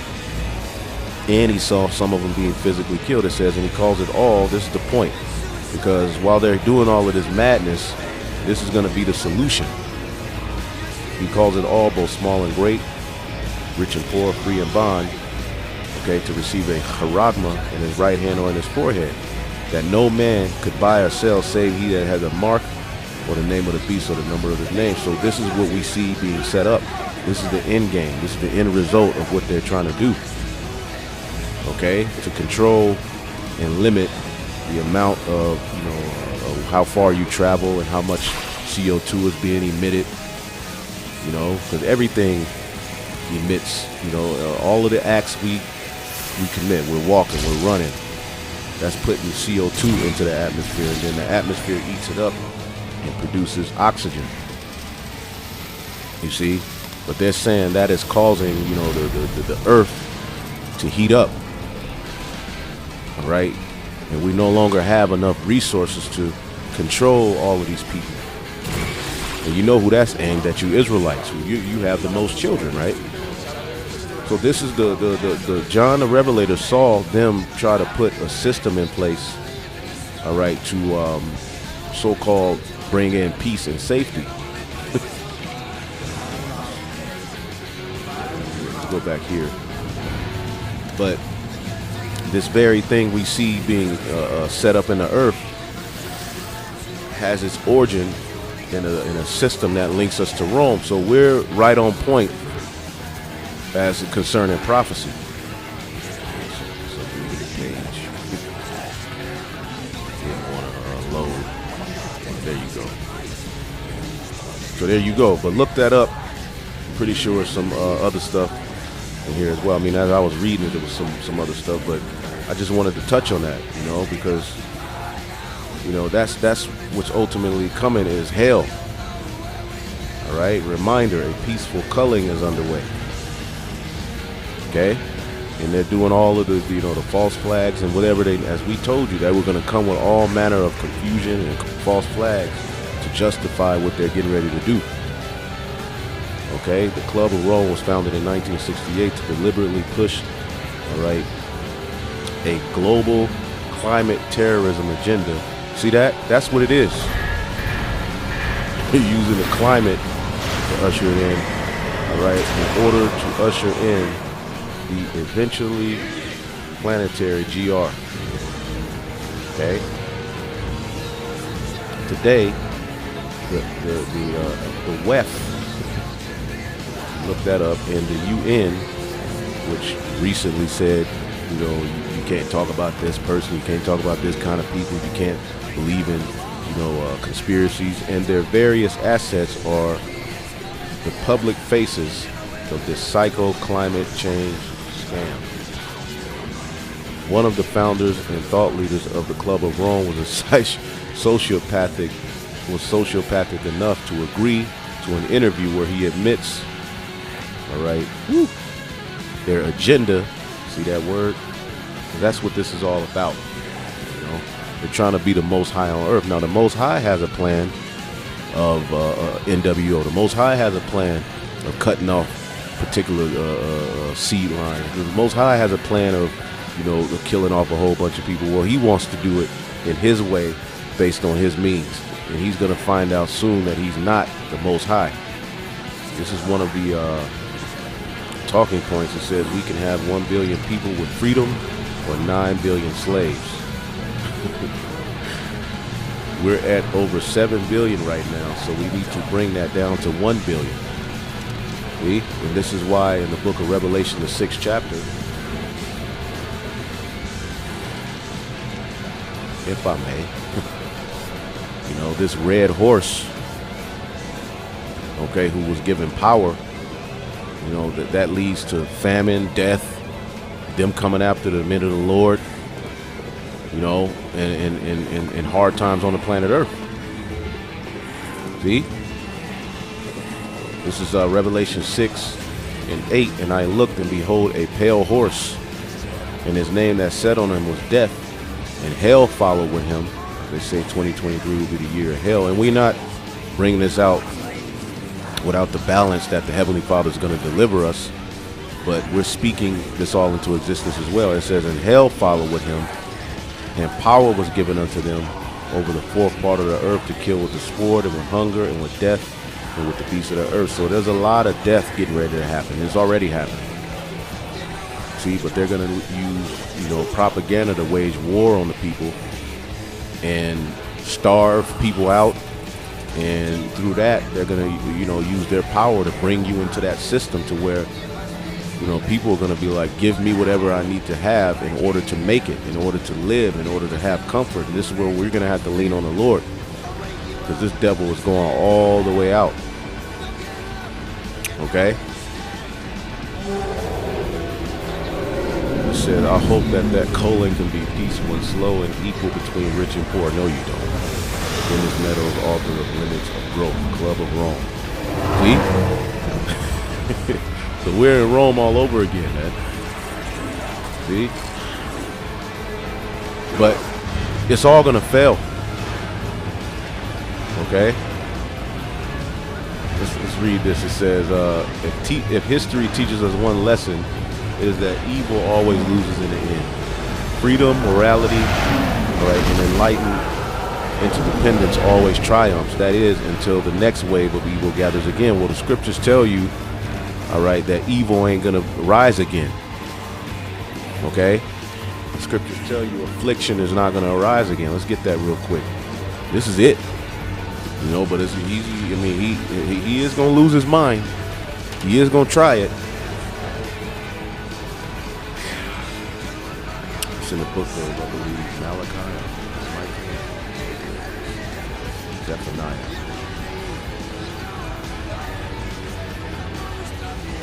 So things are about to tighten up.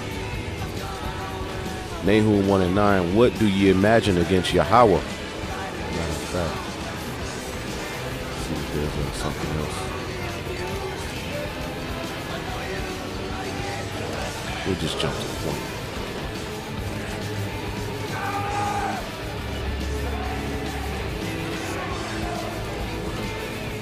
This is Nahum 1:9. He spoke and prophesied during the rulership of Nineveh, which Nineveh is the capital of Assyria, which that was one of the places built by Nimrod himself as he went conquering. And this place, Babylon the Great, America, is likened to Nineveh. It says, what do you imagine against the Lord? He will make an utter end. Affliction shall not rise up the second time. Okay, affliction is not going to rise up again. This is it. Okay, for while they be folded together as thorns, and while they are drunken as drunkard, they shall be devoured as stubble. Glory dry. And we know Esau is tied to stubble. Babylon, Isaiah 47, is tied to stubble. It's going to come to naught. It says, there is one come out of thee that imagineth evil against Yahweh, a wicked counselor. Okay, and that's you Edomites. Okay, that is you Edomites, man. You're in this stead now. You're that wicked counselor. All right, and like we're reading here, it's all going to fail. Okay, it says techno-communism will fail. Okay, where was that?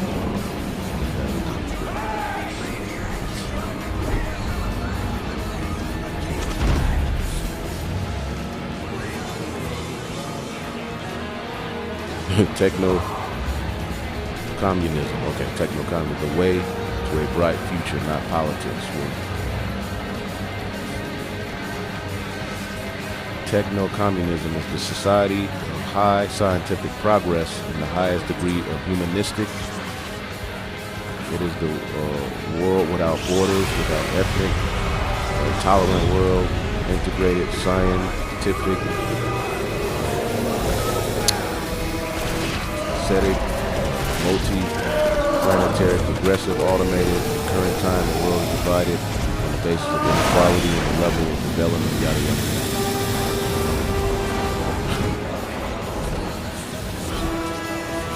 They got articles that go into it, just stuff to look up. Go back here.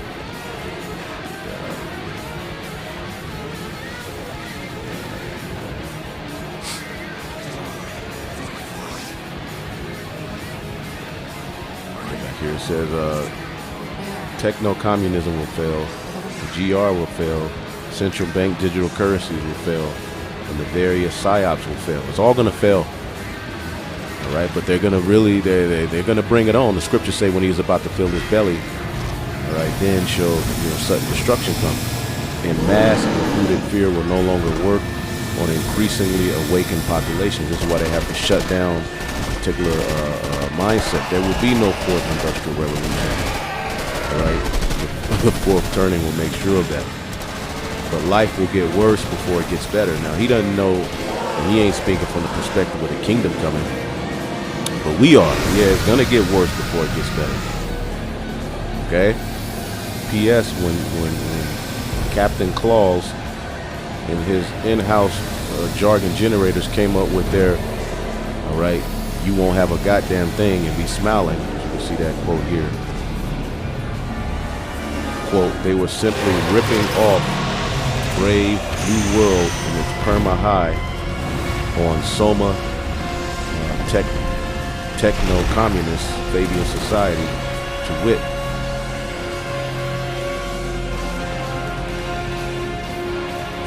But Henry Tone was almost for a moment melancholy. Do you know what that switchback was, he said. It was some human being finally and definitely disappearing, growing up in a squirt of hot gas. It would be curious to know who it was, a man or a woman. Yada, yada, yada, he sighed. Everybody's happy now. You can read this. This is all of their plans. You can pause it and read that. Now, as you see at the bottom here, it says ban on natural, non-synthetic drugs and medicines. That's one of their plans, and I want to bring this out too real quick. The Lord, and this is the man of sin. All right, we have this bill S.4090. Okay, and brother's been sending around this video where they're saying, they're gonna, ban and regulate, things like sea moss, natural healing, because what you see happening in the planet Earth, which I have a video here, what you see happening on the planet Earth is just people are losing trust in this devil. Okay, people are, people no longer lean on this man. Like, people are like, this is some bullshit, man. Okay, people, have seen what happened with the juice. People are leaning more on natural, things to take care of themselves. The hospitals, people are leaving. People are saying, you know what? I'm not, I'm weaning off of, these pharmaceuticals. I'm weaning off of this and that, high blood pressure, meds. And people, starting to lose trust, so they're losing money, they're losing influence, and it's all falling apart. So they have a plan to pretty much regulate people who, use the earth to heal. All right, now, and this is not, medical advice. We're just going through what's happening in the news right now. Let's listen to this, and then we'll get some of the article as well. As you can see, this is Dr. Bob Macaulay. It says Dietary Supplement Listing Act of 2022. All right, from hell. Let's listen to it.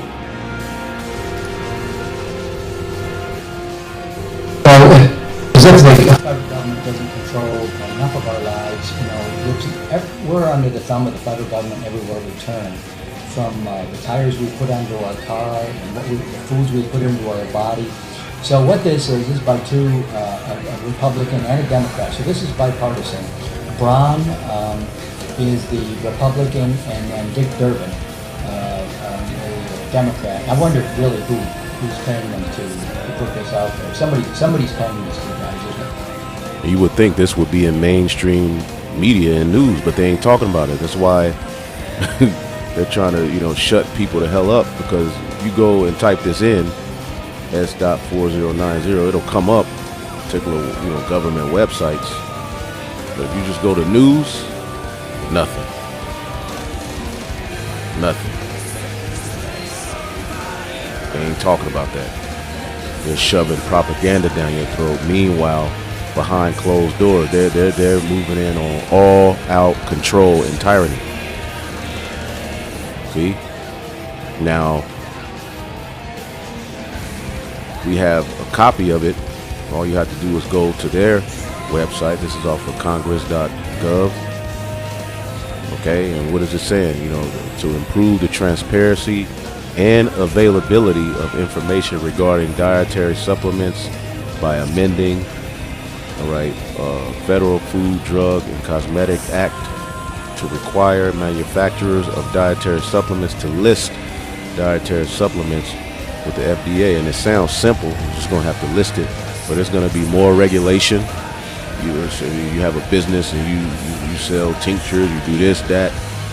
All right, it's going to put hell on you. It's going to make it very tedious. And that dude, Sebi, and I remember the Houthi Moderat, which used to be big on YouTube, but they got him out of there. They pretty much ran him into a corner. He was like, the hell with this. But they talked about how, once they got big, these particular corporations, they would show up and they would, make them take their herbs through this process of radiation. So it couldn't be as potent as it was intended to be. This man is the complete devil, man.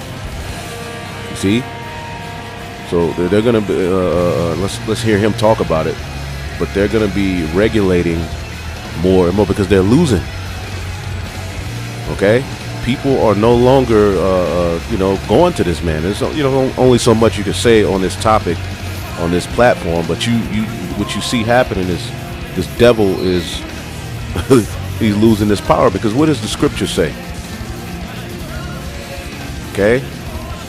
Matter of fact, let's go back to where we were.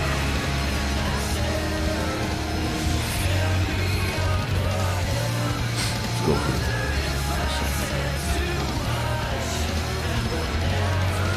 This is Psalms 104 and 14. He causes the grass to grow for the cattle and the herb for the service of man, that he may bring forth food out of the earth. Okay, so not only is it food, but your food is really supposed to be your medicine. You see, and we go here, Sirach, okay, the 38th chapter, in the second verse, it says, "Of the Most High cometh healing, and he shall receive honor of the King."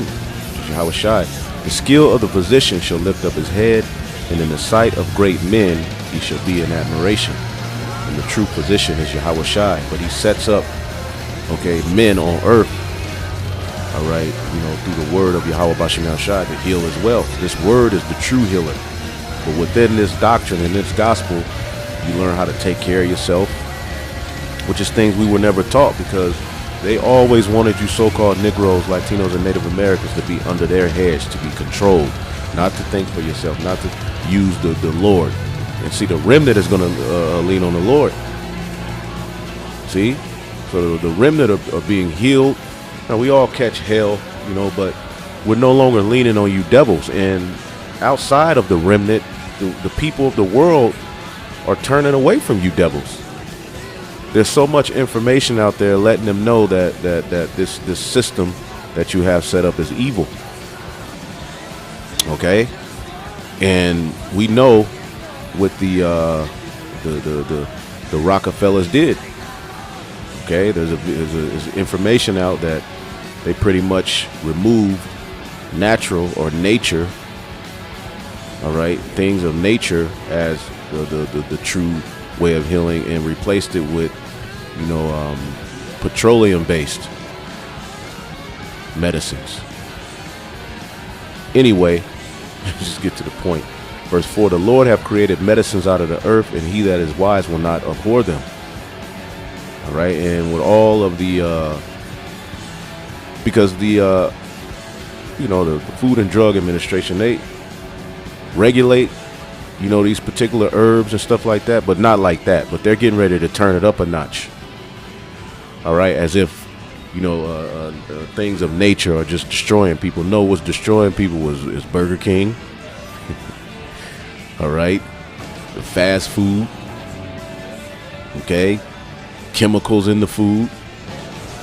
But they're not going to regulate those things. Those things are still, you drive by McDonald's to this day, it's packed. You see?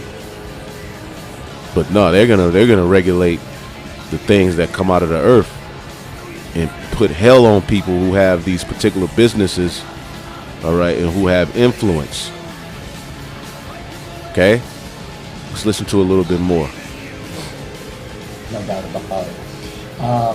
So what this is going to be, I'll just make it real simple for you because it's not a really long bill, but what it says is we'll have to go to the federal government to get approval for any supplement. So your multivitamins, all the way down to, you know,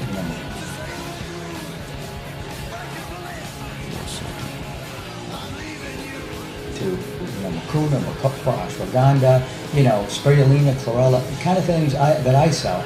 So you would have to get the approval of the government for your particular supplement. Well, that'll drive every single small company right out of business. All the diets, all the small little companies that are out there will just be gone overnight. I mean, who could possibly start listing all their products and then wait for approval from the federal government? You've got existing supplements and then proposed supplements and then discontinued supplements. You got to file all this paperwork. It's a huge amount of paperwork. Every single, you know, supplement that you have to, you know, it'll probably take you an hour to list each single supplement. Now I'm a little tiny company, and we have, you know, over 250 different products here. So I'd have to list every single one of those out there. Or they would just, you know, come and raid me, I guess, or, you know, start shutting everybody down. You know, I think the big corporations would do pretty good under this because all the small companies would just go out of business overnight. It seems like that's what they just want to do on everything. Just put everybody that's small out of business like they did. Cut out the middleman. That's what this collapse, and that's what since 2020 when all of this started with the Crown Royale 2019, that's what they were doing. It was a power grab, you know, and there won't be any middle class. There won't be any middleman. There won't be any farmer or local person you can go to say, I need this, I need that, outside of the systems and corporations set up and approved by them. And then you're going to have to go through a particular system in order to get those things. See? While all of this stuff is happening, they're all of these food processing centers are being destroyed. They're garnering all of the land to themselves. All right, and by the time you look up everything, they'll have everything, and that's where you have to go to get it. The farmer is being told not to farm. They're being shut down. Okay, and now they're coming after people who do natural healings. See? So we're going to have to lean on the Lord even more. Let's go. Did during the pandemic, and then all the big guys, what we call the bigs got bigger, okay? And the big supplement companies, they're going to get bigger under this. They're going to get much bigger. And then companies like mine will just go out of business. You know, sometimes, and after a while, you just want to give up. I mean, how much paperwork do these people want? Well, you know, they want more than you can give them. And again, what they're going to have in these other companies is just a department that they do nothing but churn out this kind of paperwork for the federal government, and they're going to survive. And the quality of the supplements are going to go right down the tube, and you're going to get whatever giant corporations want to give you for supplements, and that'll be your only alternative. This is pretty serious stuff. You know, are they going to? Yep, this is zinc, and it'll have, you know, like 3%, you know, actual, you know, because that's what they do, and then they add all manner of garbage to it. Going to do that for foods? No, because people ask me all the time. They say you're spirulina and chlorella. Is that FDA approved? Well, thankfully, thank God that the FDA doesn't approve foods. Okay, if they find a problem with the food or a supplement, then they come in and intervene. Maybe this is hurting people. Maybe it's killed a few people. Maybe it's got bacterial problems. That's fine. That's what they should do. But approve a food like broccoli, maybe? Are they going to approve that food, or maybe garlic, or maybe corn, or wheat? What are they going to approve, and then what are they going to disapprove? Right. So with this GR, all right, what's food and what's not food, what should be used to heal and not used to, it's all going to be regulated by a madman. I've been investigated or really, reviewed by the FDA, and they show up here, and they're very nice people, to be honest with you. And they were here for like 3 weeks on and off, kind of kept coming back and looking at all our stuff. And we passed it. We got through the whole thing. It wasn't easy. They demand so much paperwork, but it's this idea of traceability. So you know that you bought this supplement for this whatever it was, say this raw material from one company, you turned it into this product, and then you could trace it when it went out to this person. That's reason. Yeah, the devil is. That's reasonable. The prince of the power of the air is acting. Just let this load a little bit. That's reasonable. That's a lot of paperwork, but it's reasonable, because then if you had some contamination, or somebody got sick, or something happened, you'd be able to say, yeah, I got it from these guys over here. Maybe it turns out this is the raw material was bad to begin with. Who knows? So I'm all in favor of that. But when we start talking about every single supplement, well, the people that came here from the FDA, there were a couple of them, they had no idea what I need my supplements for, and they're going to regulate them? I was showing them Shilajit, I was showing them ashwagandha, I was showing them frankincense, spirulina, chlorella, Tongkat oblates. They had no idea what any of these supplements were. Like, just the average person doesn't know what they are. There's people that are, in the natural world, and they want to take supplements, and they've heard about these things. They're the ones that know about it. The average person knows about, McDonald's French fries, and that's about it. They don't. In a big ass pizza now. See, people are starting to lean towards herbalists, natural people who promote this and that, and that's becoming the in thing. People are like, damn, and this is nothing but the man of sin at work. Let's get this real quick in the book of Habakkuk 2:4. Behold, his soul which is lifted up in him is not upright, but the just shall live by his faith. And we're going to have to live by serious faith, man. Also, because he transgresses by wine, his philosophy, which these two things we've went into so far. I mean, it covers a whole hell of a lot, but it's a part of his wine, his philosophy. He is a proud man. Links him to Esau. This is Esau. Neither keepeth at home. He's all over the world doing evil, spreading lies. Who enlarges his desire as hell and is as death. It cannot be satisfied. He's not satisfied. But gathereth unto him all nations, and heapeth unto him all people. This is what he wants, full control. Shall not all these take up a parable against him, and a taunting proverb against him, and say, woe unto him that increaseth in that which is not his. All right, the true disease, the true cancer, as the Lord says in the book of Sirach, the 10th chapter. Sirach, the 10th chapter. Okay. In the 10th verse, the physician cutteth off a long disease, and he that is today a king tomorrow shall die.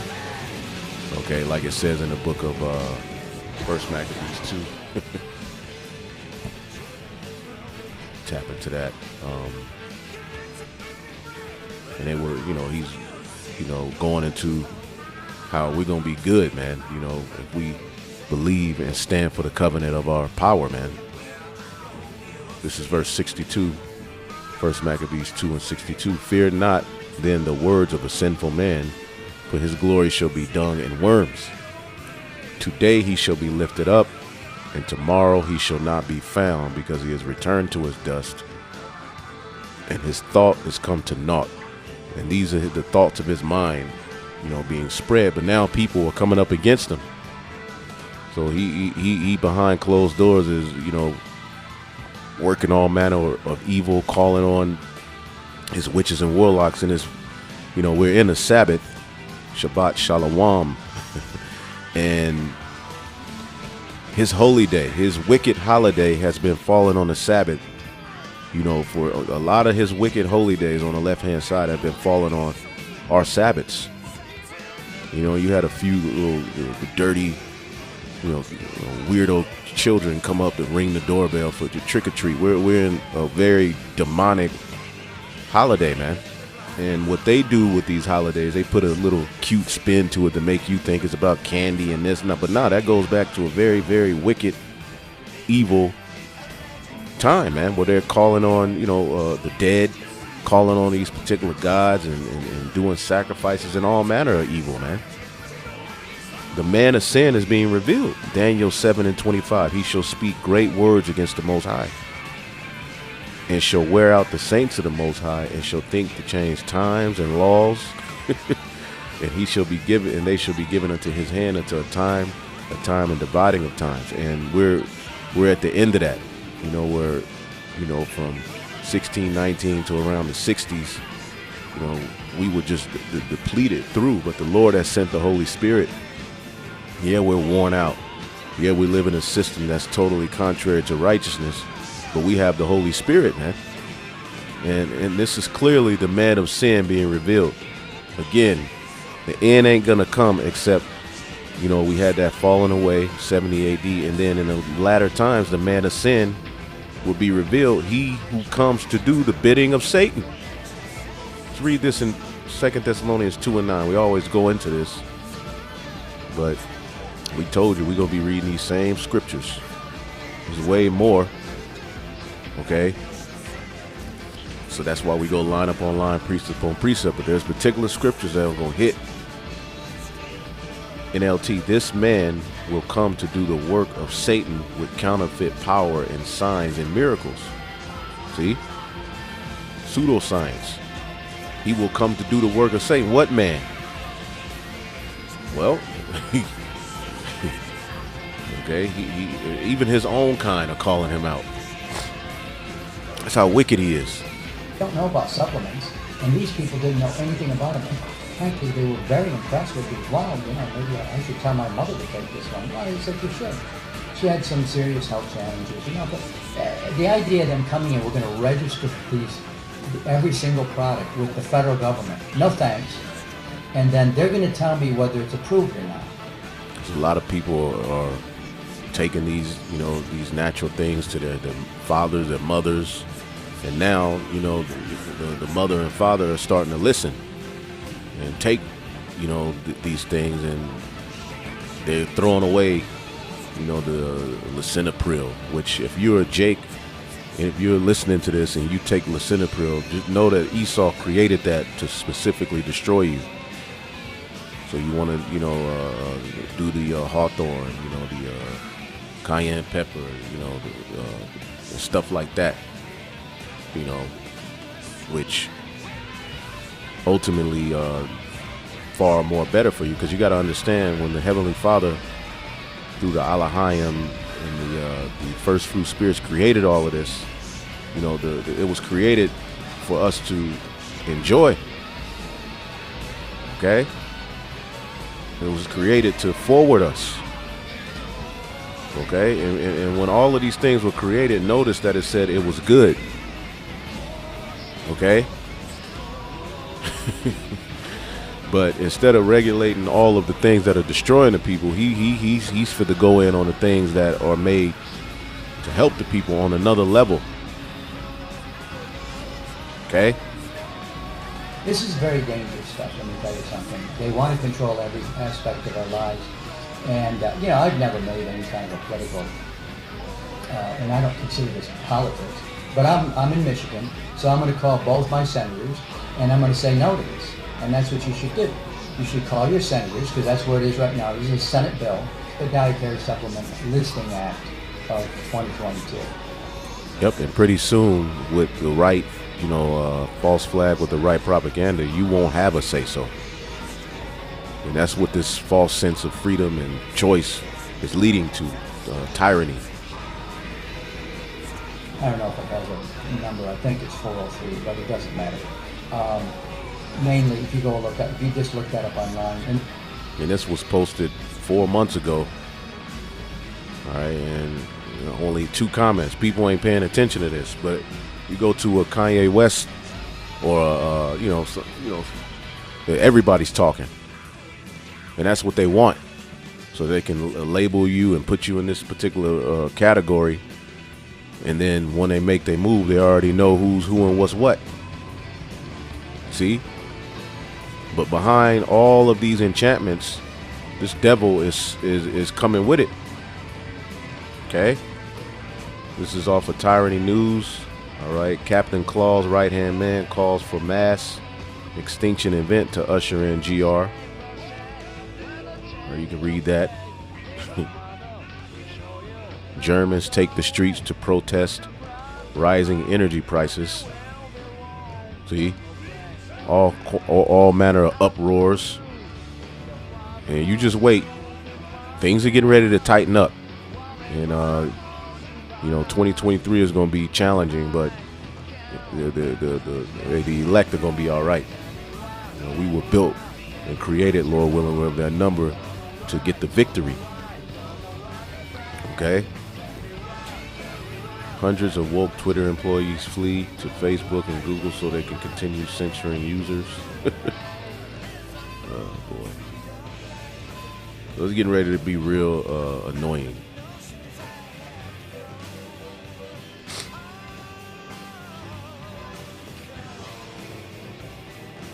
Yep. Ooh, this is it. This is a good one here. I should have.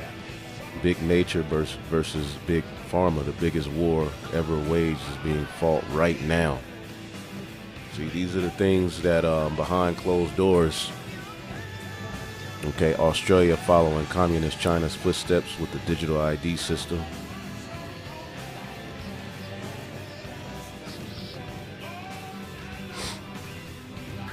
You got to fact check everything now because they're being exposed.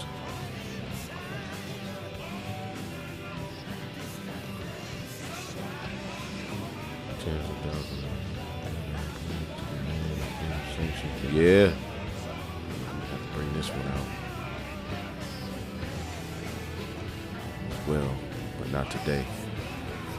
Yes, it's going down, man. Oh, this man is a complete devil. You can read these titles,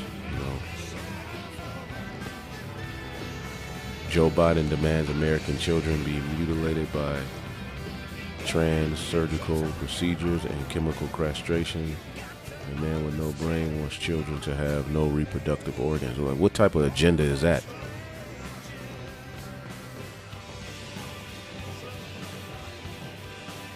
Oh man, check this out.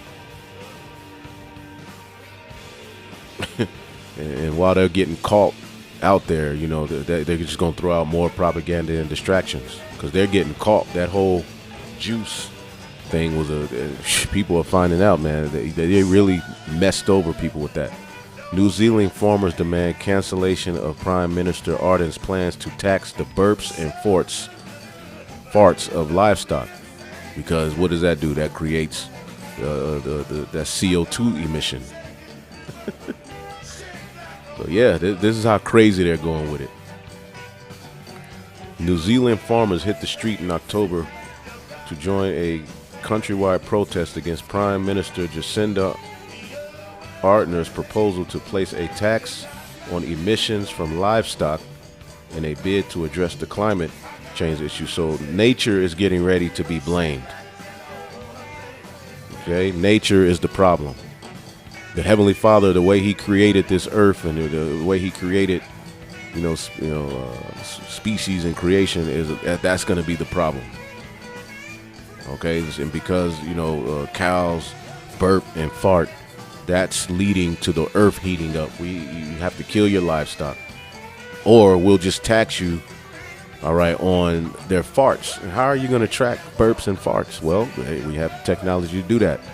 Sir, we'll be putting these and this and you know, in your cows. Goodness gracious, man. All right, back at it.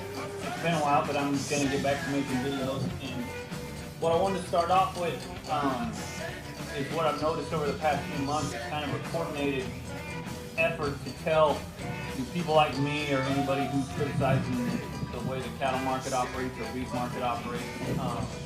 There's just a coordinated effort to tell us to shut the hell up. And where it comes from is a lot of it is coming out of this magazine right here, Rover's magazine. You seen that, right? This magazine right here. See that? Them two horns?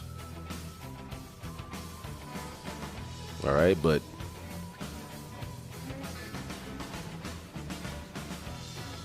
farmers are already experiencing the impact of climate change with more regular drought and flooding. Yada, yada, yada.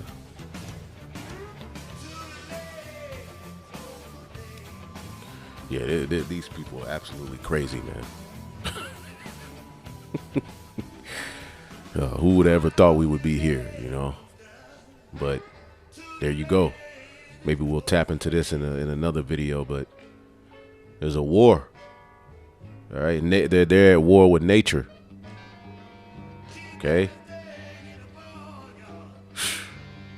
Anything that produces life, all right, to them, it's a problem. It has to be controlled. It has to be regulated. Okay, we'll tap into this in another video. Let's see here.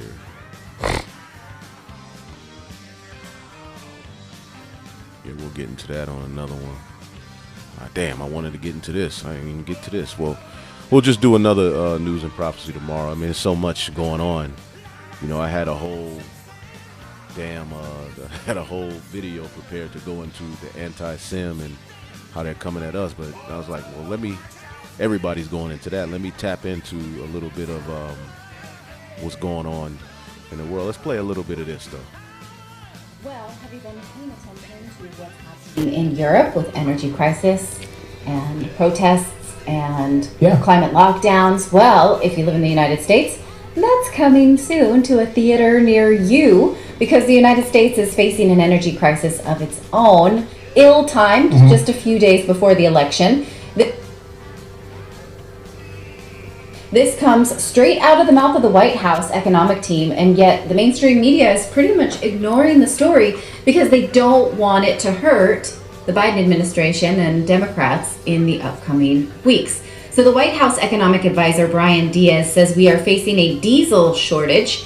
Epoch Times did cover this story. Here's the headline. It says the U.S. only has 25 days of diesel supply. Shortage could cripple economy. Now recall that there will be less fuel in circulation starting November 1st because that's what OPEC Plus voted on. So energy is hard to come by these days. You can't just turn on the tap and it comes. The whole global supply chain. Actually, you could turn on the tap and it would come if you would allow it to. Yeah. You wouldn't shut down a Keystone pipeline and allow drilling to take place and actually not sanction Russia. You could turn. Oh, and also don't blow up the tap, like in the case of Nord Stream. Yeah, all of those things. Yeah, you're right. You could do that if you were playing sanely with the plumbing, but they're not, right? So here's a shot out of that article. It says the country is down to 25 days of diesel supply with stockpiles at their lowest level for this time of year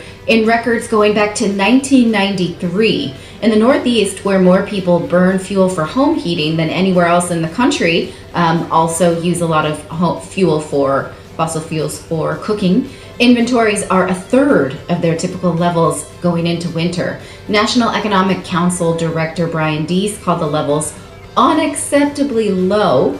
By late October, diesel prices had risen for more than 2 weeks to 50% above where they were a year ago. Oh, those prices are cheap. 50% more for diesel?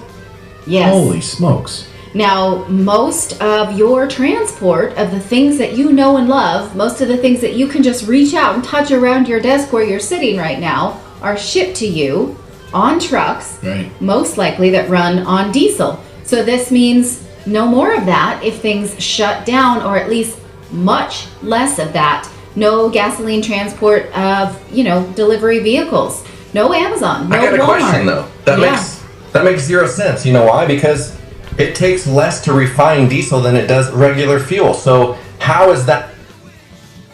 So things are about to tighten up, but we'll get into more of that, in the next News and Prophecy. I'm going to end this one off. Hopefully I will edify it on to the next. Shalom. Giving all praise to Yahweh Shemian Shai, Bashar Hakwadash, and double honors to the apostles and elders at Great Millstone. Peace and salutations unto the elect.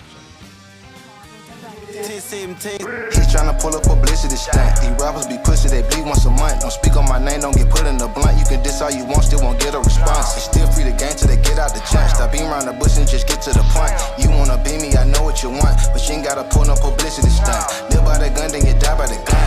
I ain't got to care about the shit that I done. My nigga got bun and he went on the run. Got my roof in the trunk and my truck in the front. Dropping the ceiling, I'm thinking of dawn. Kill for a living and murder for fun. We ain't about to pull no publicity stunt. Now we ain't about to pull no publicity stunt. Why you just me for publicity, nigga? Is you in the streets or in the script, nigga? Is you my fan or my enemy, nigga? My money too grown to be kidding with niggas. I beat it with niggas, play talk on the bump. One nigga didn't pay, he got stabbed and ran up. Say he my op, but try dapping me up. Give a round of applause, cause we clapping them up. Trappers are us, come in traffic with us. Gon' finesse on your bitch, spend on Texas with us. Say we the reason the prices went up. I ran out from the plug and I doubled it up. The old niggas just don't know when to shut up. Better call yourself leg if you walk on the crush. I got long arms, I can reach out and touch you. We got them singers, they send off the Russia. Ain't no disputing, I kill like I'm Putin. Got a truck full of shooters, I move like I'm Trump. Soldiers stand guard for me like I'm Obama. Try go get some gas and got killed at the pump. Say you got hits, but look you in a slump. Say that you're rich, but you live in a dump. My Chico retarded a switch on the pump. Tell him shoot when he open, say he wanna dump. He tryna pull a publicity stunt. These rappers be pussy, they bleed once a month. Don't speak on my name, don't get put in the blunt. You can diss all you want, still won't get a response. It's still free to game till they get out the chance. Stop being around the bush and just get to the point. You wanna be me, I know what you want, but you ain't gotta pull no publicity stunt. Live by the gun, then you die by the gun. I ain't got to care about the shit that I done. My nigga got bun and he went on the run. Got my roof in the trunk and my truck in the front. Dropping the ceiling, I'm thinking of dumb. Kill for a living and murder for fun. We ain't about to pull no publicity stunt. Now we ain't about to pull no publicity stunt. It's free pulling food till it's back with you bastards. Why you side goons? I don't fuck with these rappers. Claim that they real, but they know they some cappers. I take a truck and I make them go plat. For making excuses, I'm making it happen. I put that shit on in spectacular fashion. Trick on no bitch like I'm Robert Kardashian. Making more money than you can imagine. When you call lacking, that's when they attacking. Thought I was splurging, didn't know I was stacking. White and gold jury, they said I was tacking. She gave me head and I gave her a rack. He came out his mouth, now he can't take it back. Watch what you say, who you calling a rat. These niggas spread gossip, then call it a fact. Before we give a statement, we'll lay on the mat. Free all those soldiers who never roll over, who fight for their life, gotta sleep with a knife. Dog went to trial and they gave him a life, but he won his appeal, now he covered in ice. Young nigga mixing codeine with his Sprite, he gon' bust you on sight and get 300 lights. Just to Adidas, he stepping for stripes. To get back to the hood, I bought 300 bikes. He tryna pull a publicity stunt. These rappers be pussy, they bleed once a month. Don't speak on my name, don't get put in the blunt. You can diss all you want, still won't get a response. It's still free to game till they get out the chance. Stop being around the bush and just get to the point. You wanna be me, I know what you want, but you ain't gotta pull no publicity stunt. Live by the gun, then you die by the gun. I ain't got to care about the shit that I done. My nigga got bun and he went on the run. Got my roof in the trunk and my truck in the front. Dropping the ceiling, I'm thinking of dumb. Kill for a living and murder for fun. We ain't about to pull no publicity stunt. Now we ain't about to pull no publicity stunt. I thought you felt like Gucci Man in 2006. I thought you felt like Gucci Man in 2006. I thought you felt like Gucci Man in 2006. I thought you felt like Gucci Man in 2006.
know I done enjoyed things that kings and queens will never have.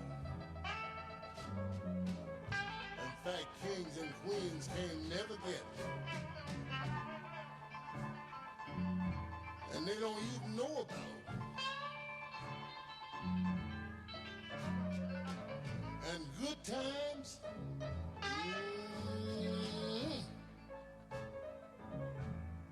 I have had my fun. If I never get well no more,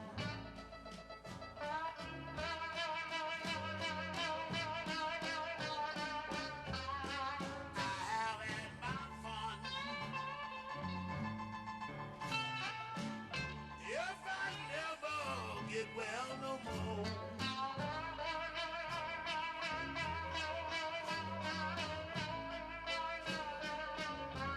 oh, my health is fading on. Oh, yes, I'm going down slow.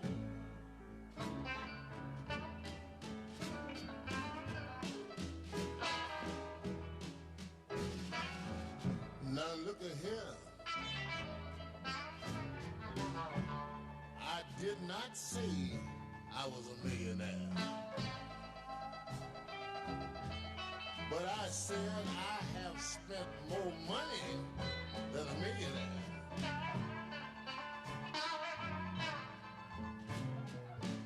Because if I had kept all the money that I had already spent, I would have been a millionaire a long time ago. And women, red googly moogly.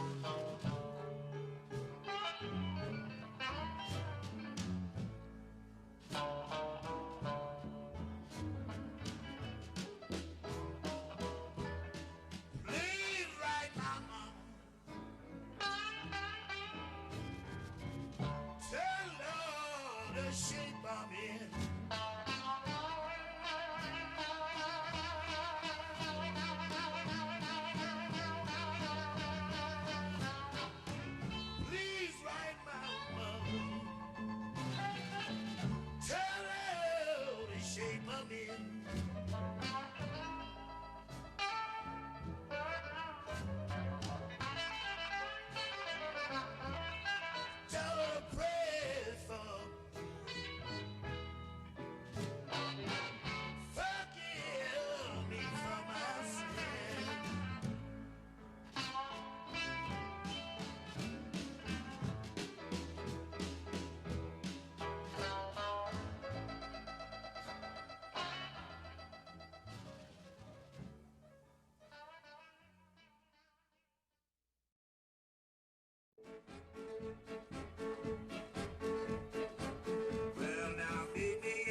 She makes me jump and shout.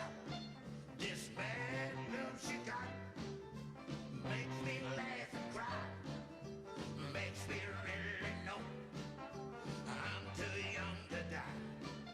If you hear me howling, calling on my darling,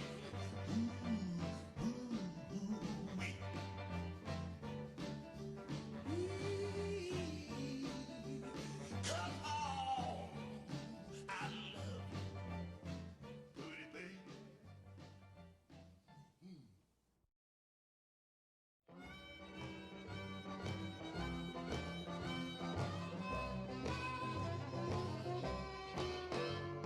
Tell me what in the world can be wrong. Tell me what in the world can be wrong. Woke up this morning, trouble knocking on my door. I wonder what's the trouble, big trouble at my door. I wonder what's the trouble, wreaking troubles at my door. That's the noise my baby making, don't want me no more.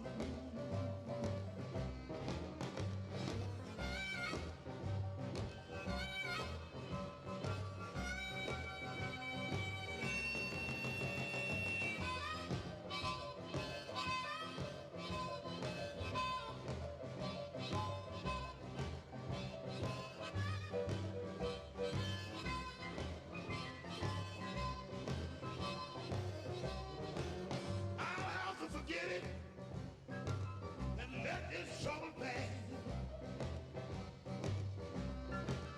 I'll have to forget it and let this trouble pass. Well, I wonder sometime how long my trouble gonna last. All night long, somebody knocking on my door. All night long, somebody knocking on my door. That ain't nothing but my troubles. Can't be worried here no more. Oh, goodbye. Goodbye, baby, got to go. Oh, goodbye. Goodbye, baby, got to go. I can't lay around here, be worried with this trouble no more. Trouble is knocking. Trouble